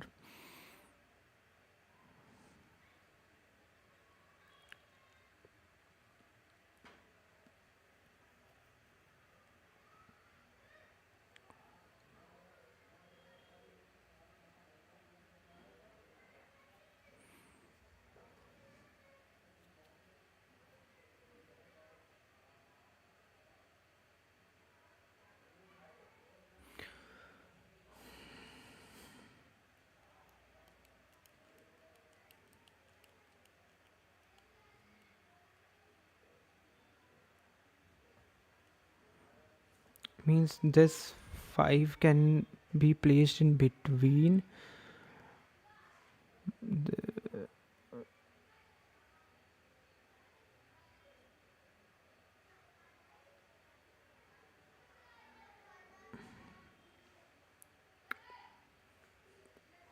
independently.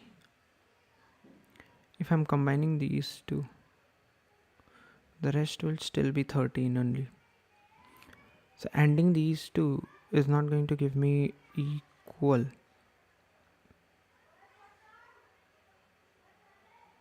But ending everything will tell me one thing, that the maximum number that I can go is from 0 to 5.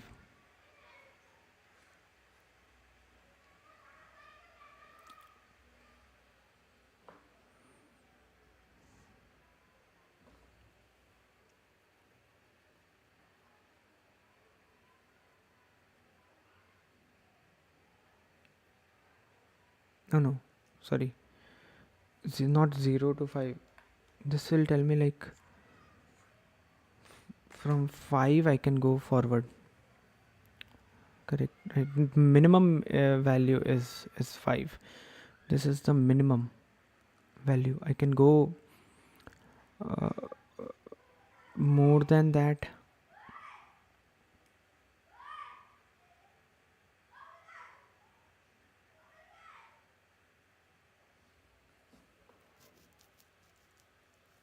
I cannot go more than that. Like 5 is the only one that I will have to like see whether is it possible to split it using 5 or not.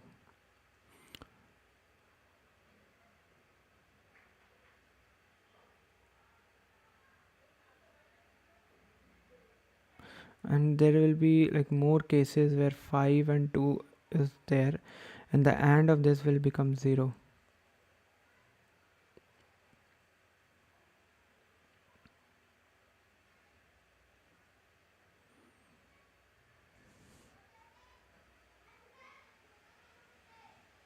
Mm. 8 5 2 2 8, there AND will be like 0.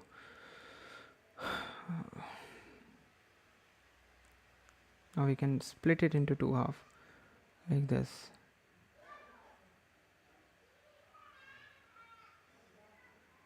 But he's saying every number should split. If we do it like this, should be 0, rest all and should be 0. These two should be 0, rest all and should be 0.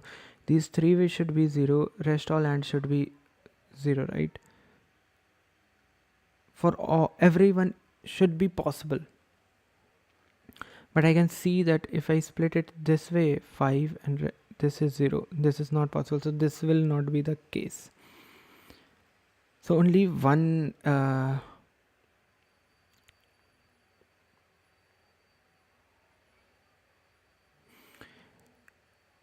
if my AND comes out to be something which is not there in my array,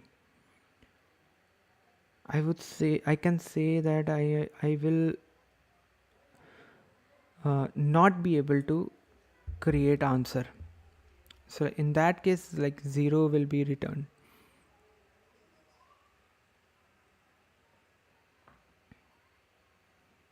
From what I know. Now, if not,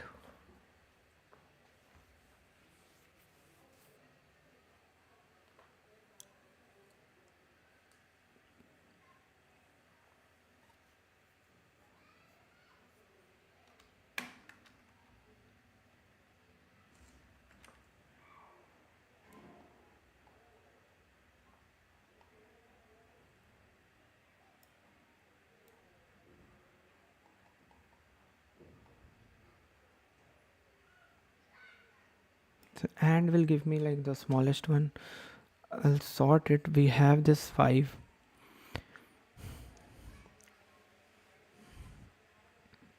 Do we still have that number in the postfix?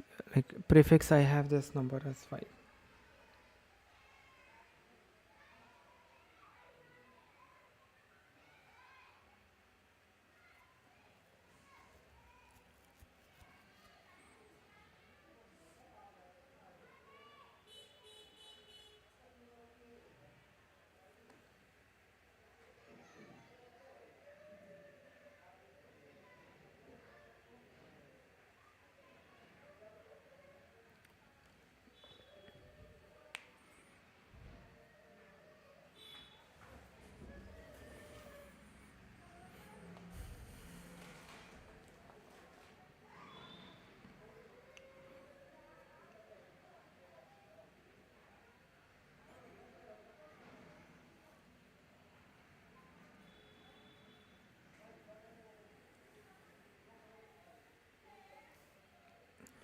right? Keeping that number at the last will like help me and it properly.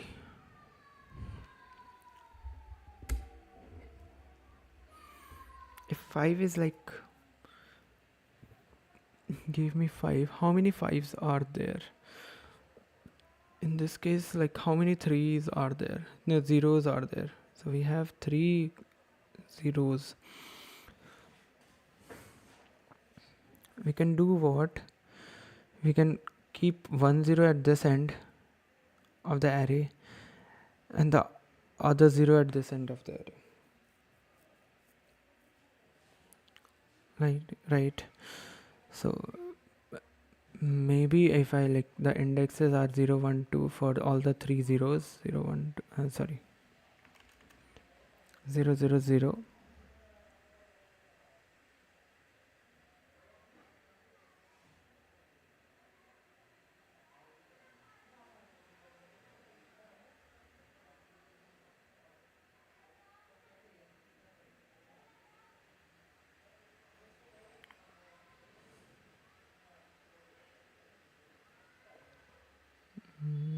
And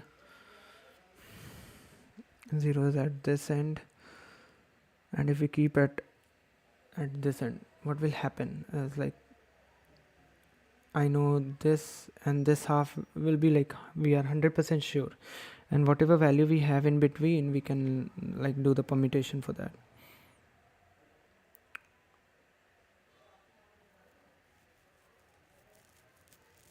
So we can we have 2 spaces and we have 3 zeros, so like 3C2. How many combinations we can make with this? So like 3 combinations we can make, multiply it, what remains, how many numbers remains? Like 2 remains.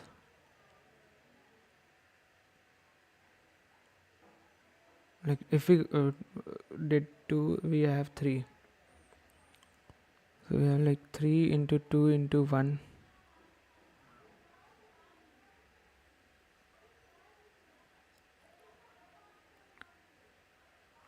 But it's coming out to be 18 only. Like 3p2, it's not combination of selecting, it's permutation of selecting. What is permutation of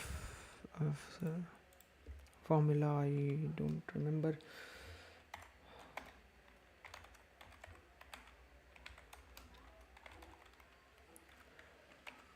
Formula.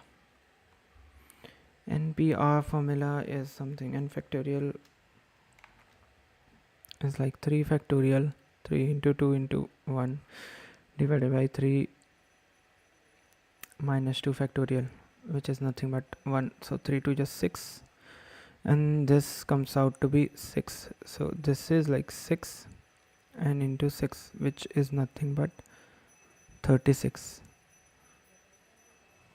And this is the probably this is the answer. Now if we see, okay, now it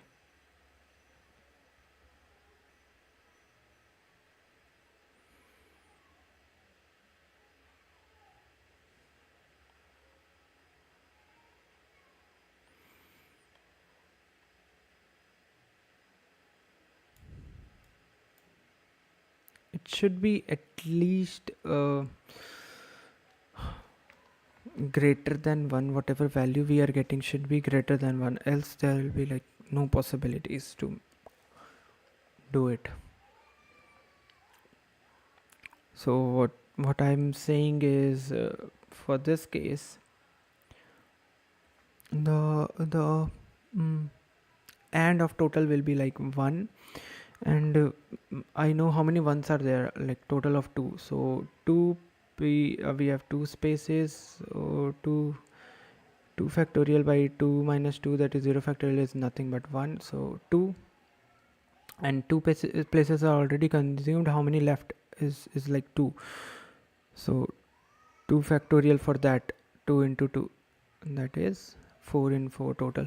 So 4 is the answer for this. So for the first one, let me see, 1 is, how many ones are there? Like 3 ones are there. So 3p2 is nothing but 6. And if we are selecting, if we have already selected 2, we are left with 1. Oh my god, nice. So we got the formula. We got the formula. How we are like solving this. So maybe let me open my Sublime text. Let's code this out.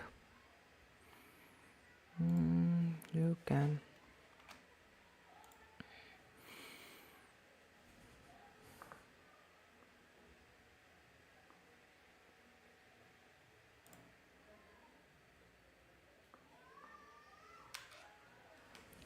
Okay, we got the formula for this. What changes? Close it.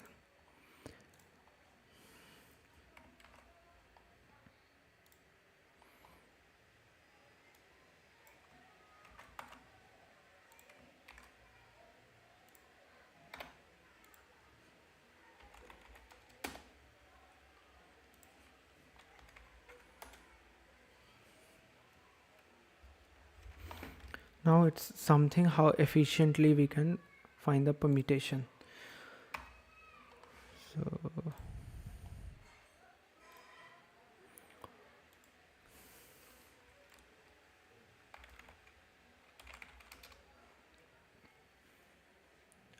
finding permutation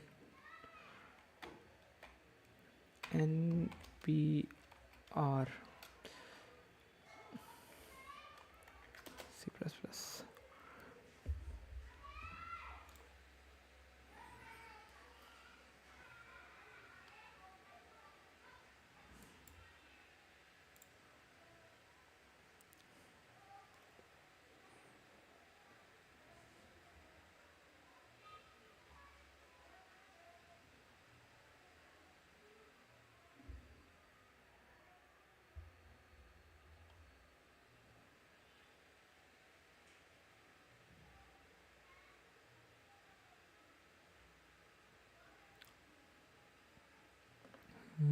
What it's doing is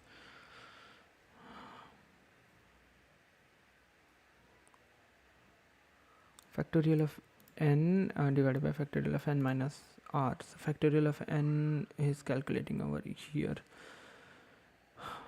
N into n minus 1 is like doing it bluntly, factorial, like directly applying the NPR formula. Okay. Let's see if this solution works or not. So we have the number of test cases as 4. Every test case has two things, n. So we'll have n as an input, and then we have a vector.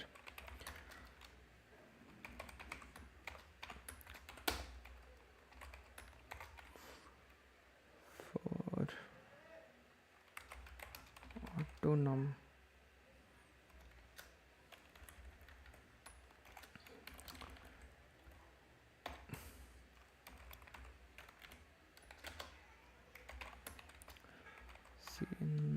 num.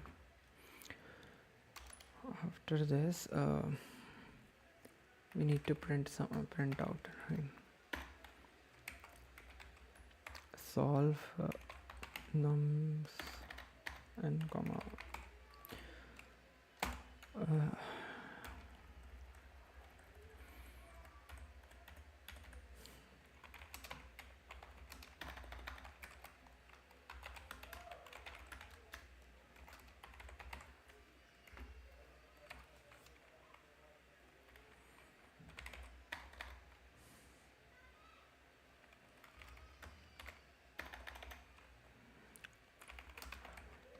and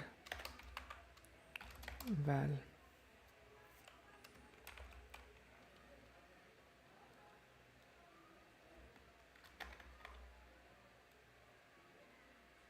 val is equals to like nums of 0.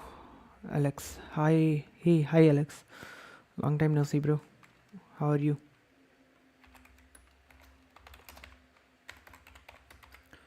This is then nums dot size plus I. I'll have to start from 1 and val is equals to and val ampersand nums of I. That will give me the actual. Now I need to count the frequency for this. How many frequency of this value is there? Like maybe I would have pre-calculated it, but it's fine.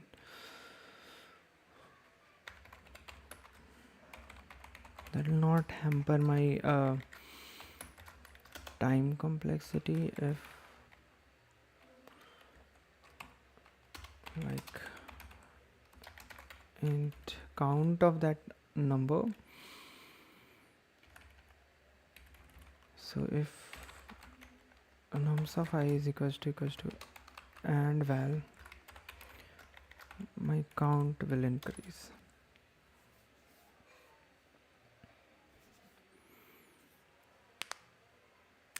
So my count will increase in this case, right? Now what I need to do, if count is lesser than 2, let's say return 0. If that is the case, like there might be possible that it is going beyond, so that also I need to handle.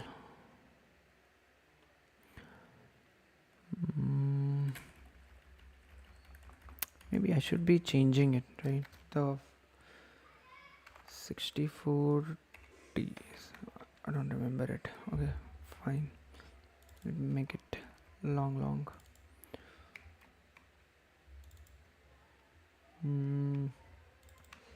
I don't know if I don't even require this as long.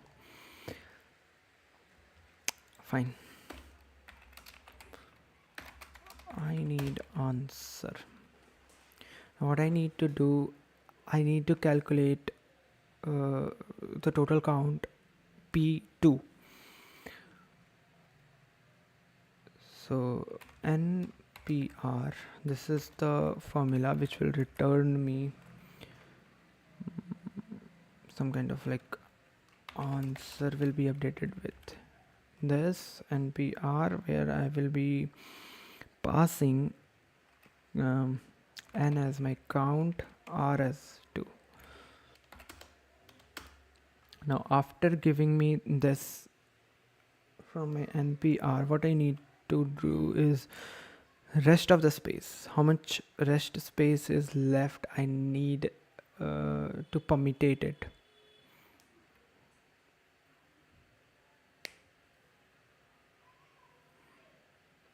So basically that can also be done using NPR only. So n is equals to answer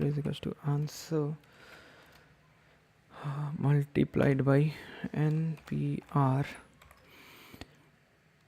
The number of spaces left is like n minus 2, that is the number of spaces left.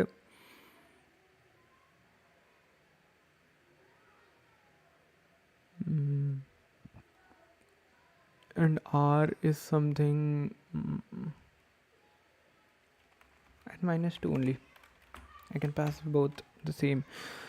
So this will be something n factorial divided by n minus n factorial, that is like 0 factorial will be 1, right?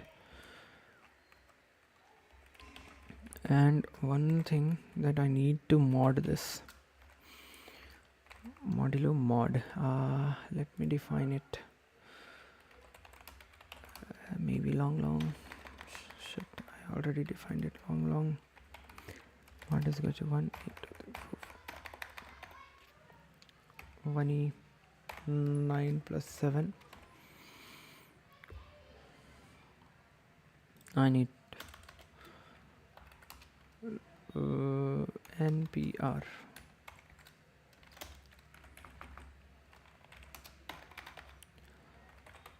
Keep it. Ah, okay, fine. Long N, long R.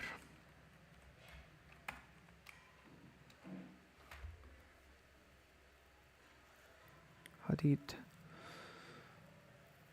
Uh, hey, hi Hadid. I'm currently struggling with DSA, so I find you now.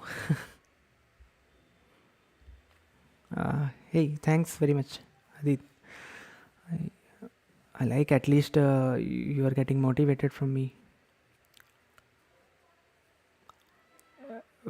It's just don't get demotivated because I do struggle a lot with DSA, but yeah, I'm trying my best to improve as much as I can to open my mind,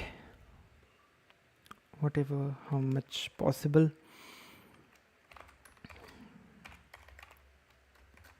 So, how are you, Adit?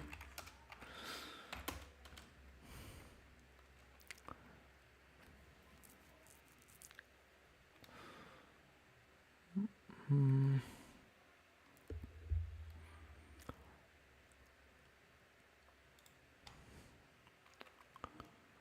So it's something factorial of n divided by factorial of n minus r.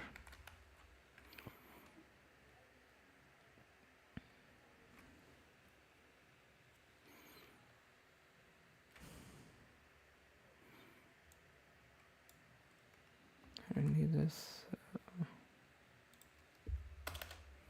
long fact, and if n is 1, like return 1, else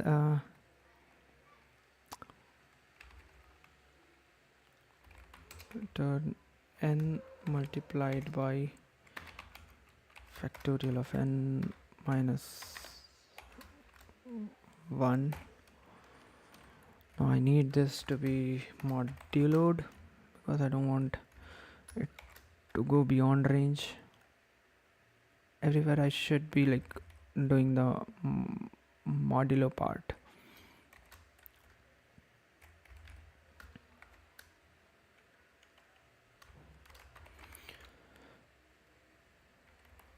Even if it is like lesser than, it should be like lesser than equals to 1, right? Exactly. I'm doing good. What about you? Hey, I'm doing good too, man. It's like weekends doing DSA and all, so it's quite interesting. Everything's going well. What about you? How are you like coping up with weekends? Where are you from? I am from, basically right now I'm in Gurgaon, India. I'm expecting you also to be from India or somewhere else.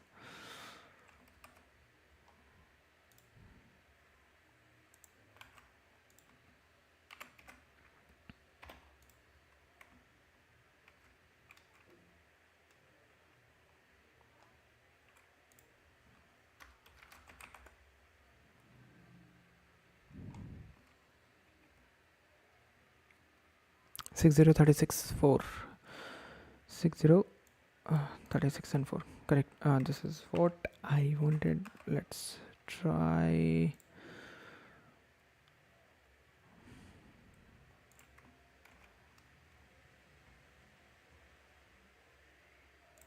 Let's submit it and see.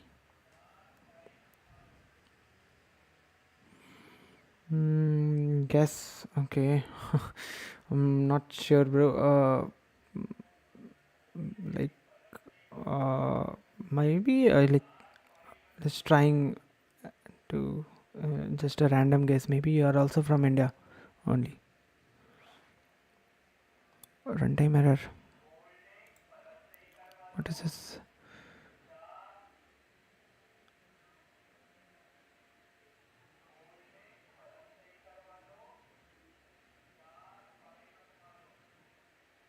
execution reached the end of value returning function without returning a value. What?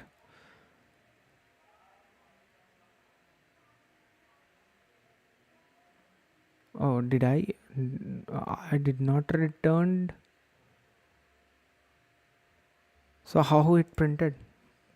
Bro, really? I did not even return the answer here.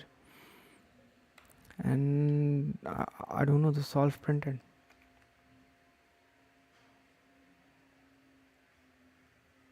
So what is code forces? Code forces is a like basically a coding platform. Simple, where you code data structures and algorithm generally.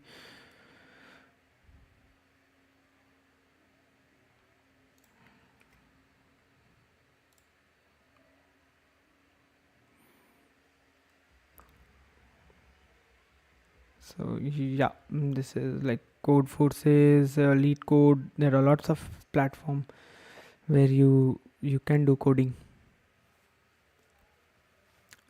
Okay, wrong answer. Nice. So they pay for it? No, not really. They don't pay. It's just your like simple practice thing.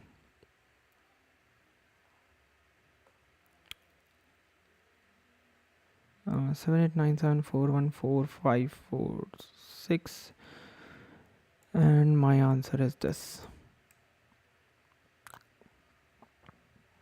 On the fifth test case, this is 71316. What is the test case? 1 2 sorry 1 2 3 4 and 5. This.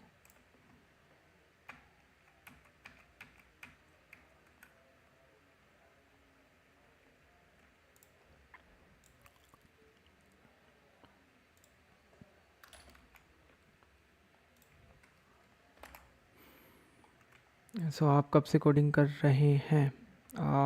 Me, how many years?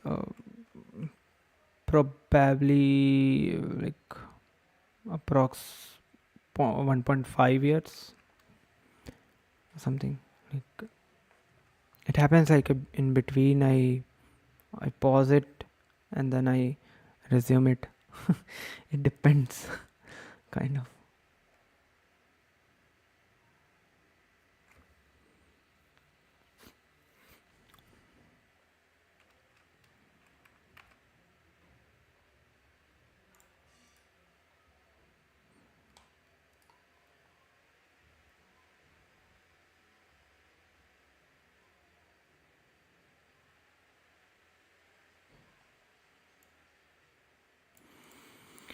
Ah, 10 to the power 9 modulo 7. That is what? 1e9 plus 7. That is this.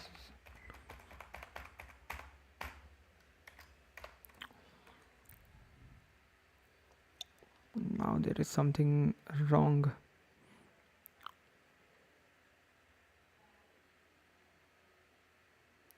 My current age.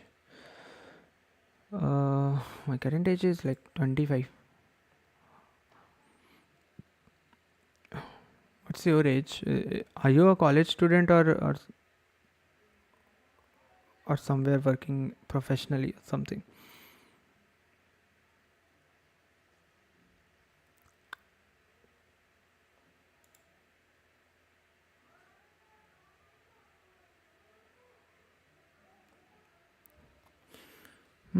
Interesting.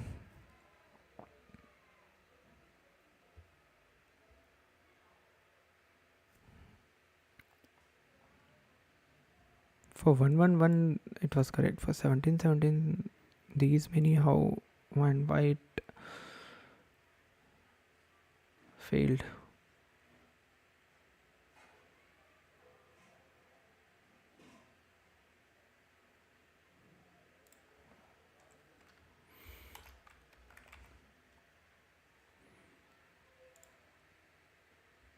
Uni, what does that mean? University or something?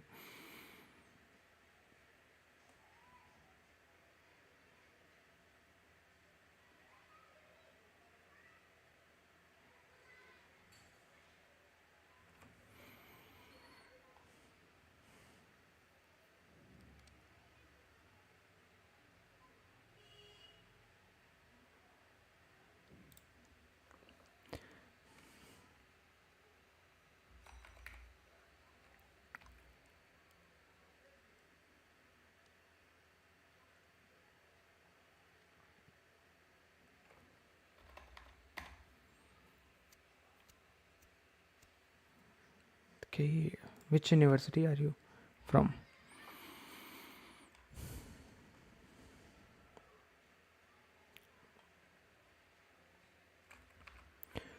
Expected.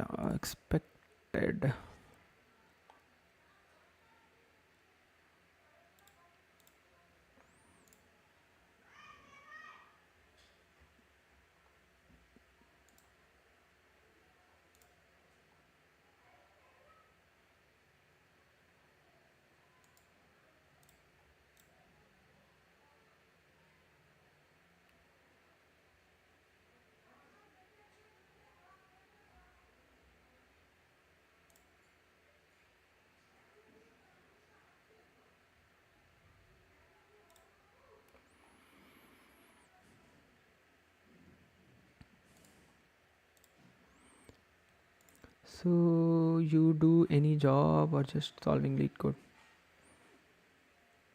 Mm, yeah, I do job. I do mm, job also. So in the weekends, I generally do lead code and code forces and all this. I do have a job.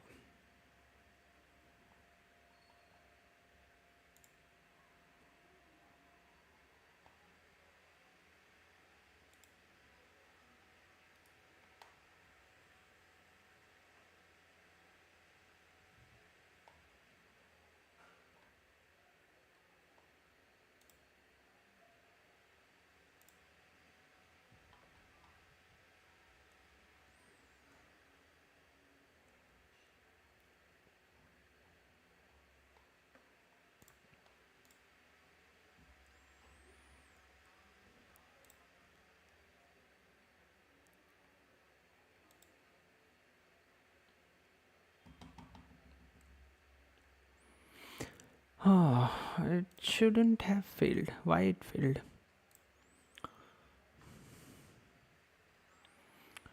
Checker log. Okay.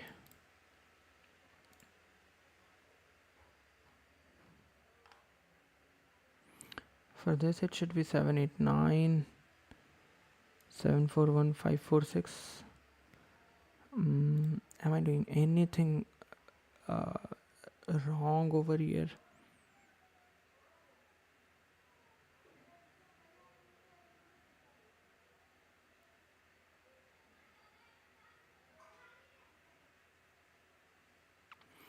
So job is related to what?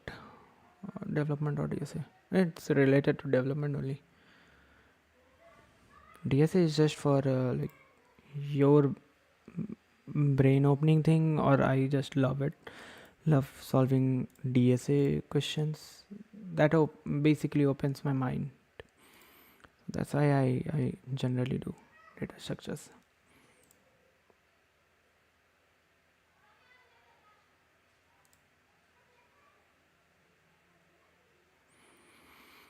Oh, I don't know, man. Why this solution is not working? This should have worked.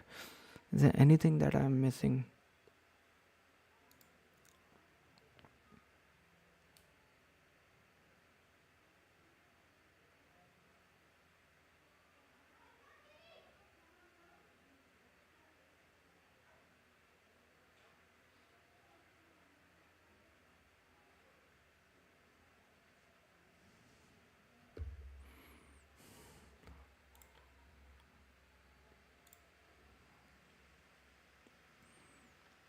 So front or back development, I mostly do both. I'm basically a full stack developer, so I do front end and back end development both.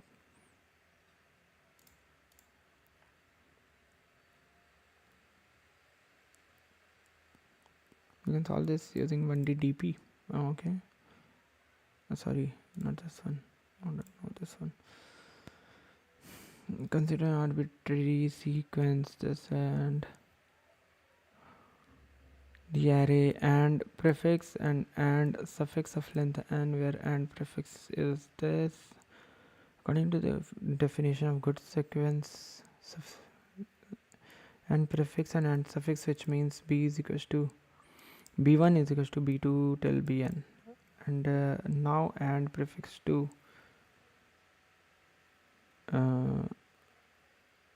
is lesser than equals to and prefix 1. Whoa. Thank you.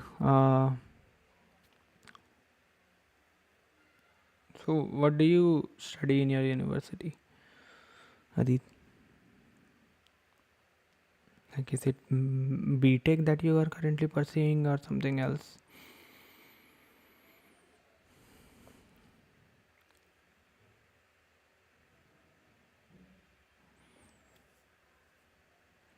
For the sequence to be good, b1.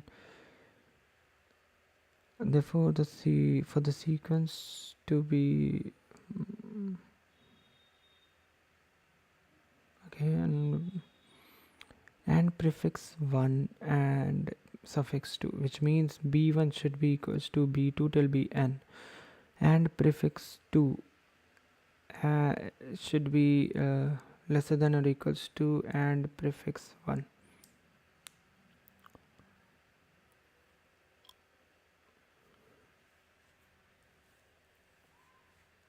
Yeah, that is like probably that. And prefix 2 will always going to be like either lesser than or it will be equal to and prefix 1.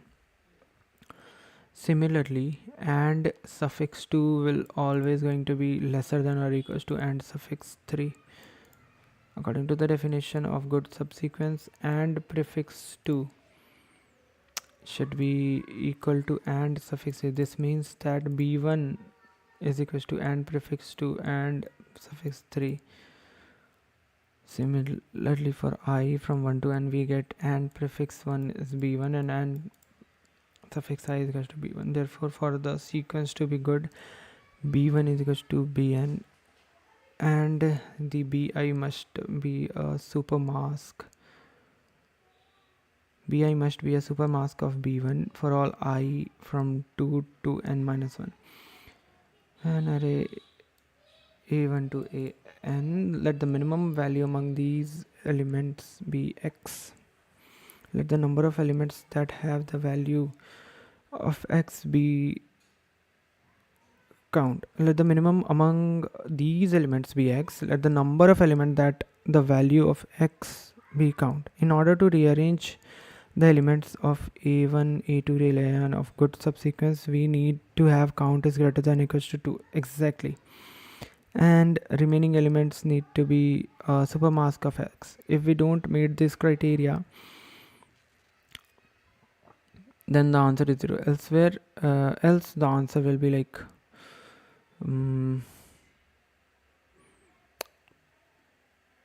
count into count minus 1 into n minus 2 factor. Yeah, exactly. You see, this is the formula that I am applying, man. This is what I did exactly. This is the this should be like the solution. Whatever count we have, like p2 is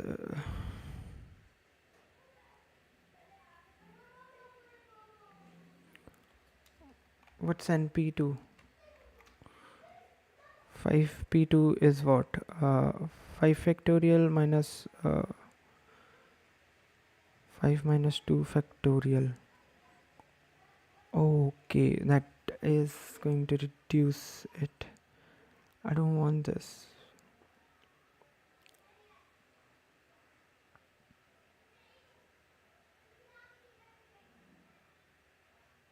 No, this is what I want, right? Exactly. 5 into 4 into 3 into 2 into 1. and 5 minus 2 is like 3 into 2 into 1. So this and this are gone. What left is 5 into 4, which is nothing but count into count minus 1, and the rest n minus 2 factorial. Exactly, this is the solution that I am doing right here. It's like np2 is n into n minus 1. So we can even do this as count into count minus 1 and total modulo mod. It's if it is less like lesser than 0, it's 0 obviously. So L long now n minus 2 factorial.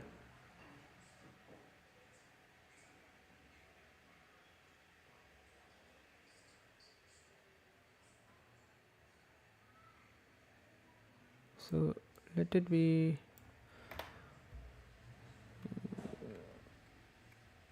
like 1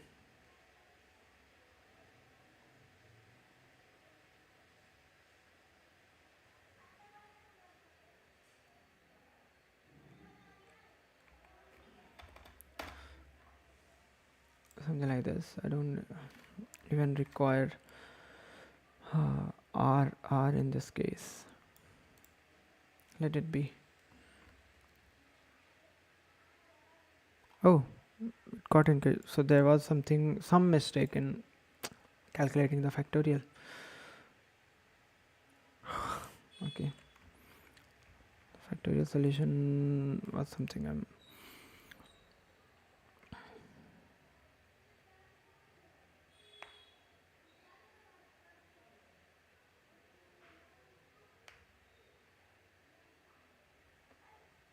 I don't know why this got failed, but okay, fine.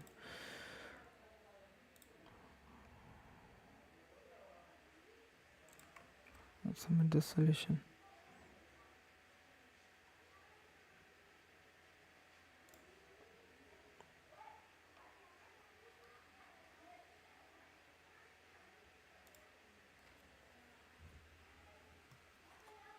Yeah, accepted. Nice.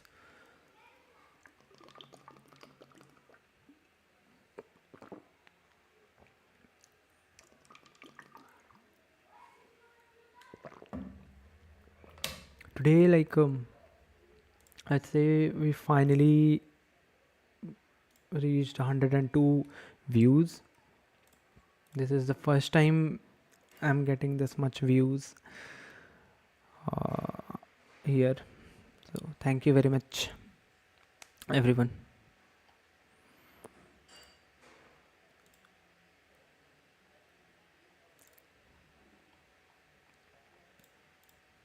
Okay. Combinatorics. So for 1400 pay off. Okay. So should I solve more question or should I stop here? If I remove this, what's the morning star? So the first 5 question is action figure greetings and all are combinatorics. No. Several and talk cells array.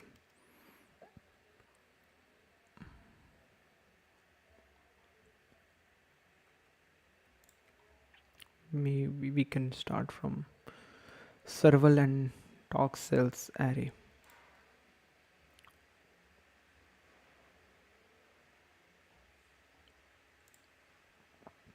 Combinatorics. I will be solving more of this combinatorics related question.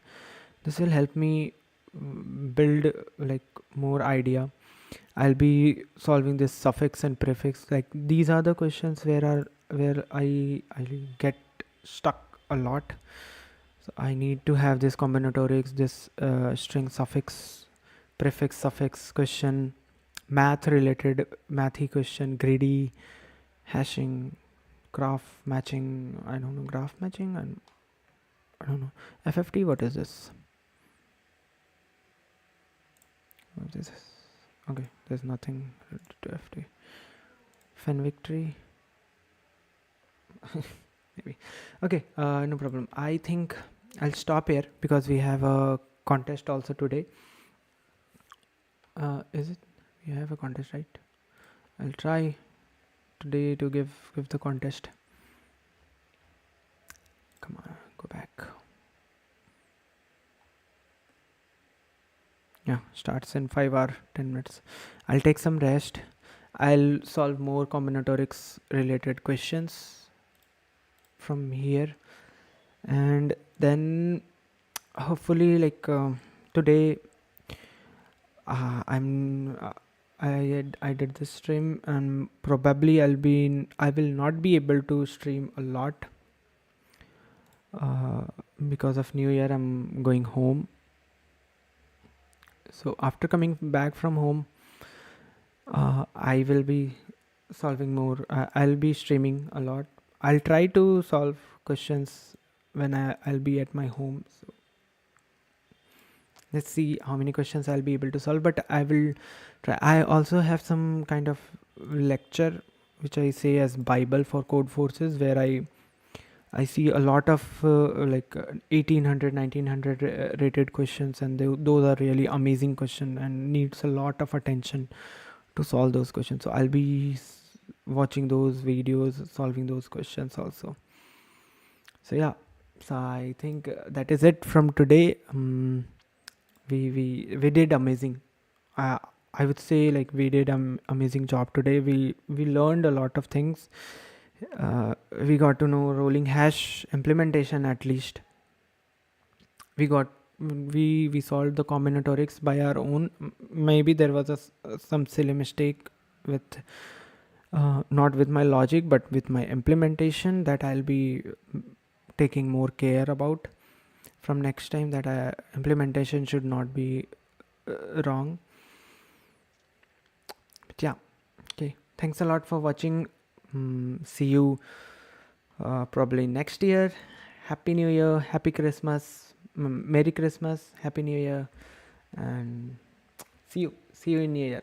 Bye bye.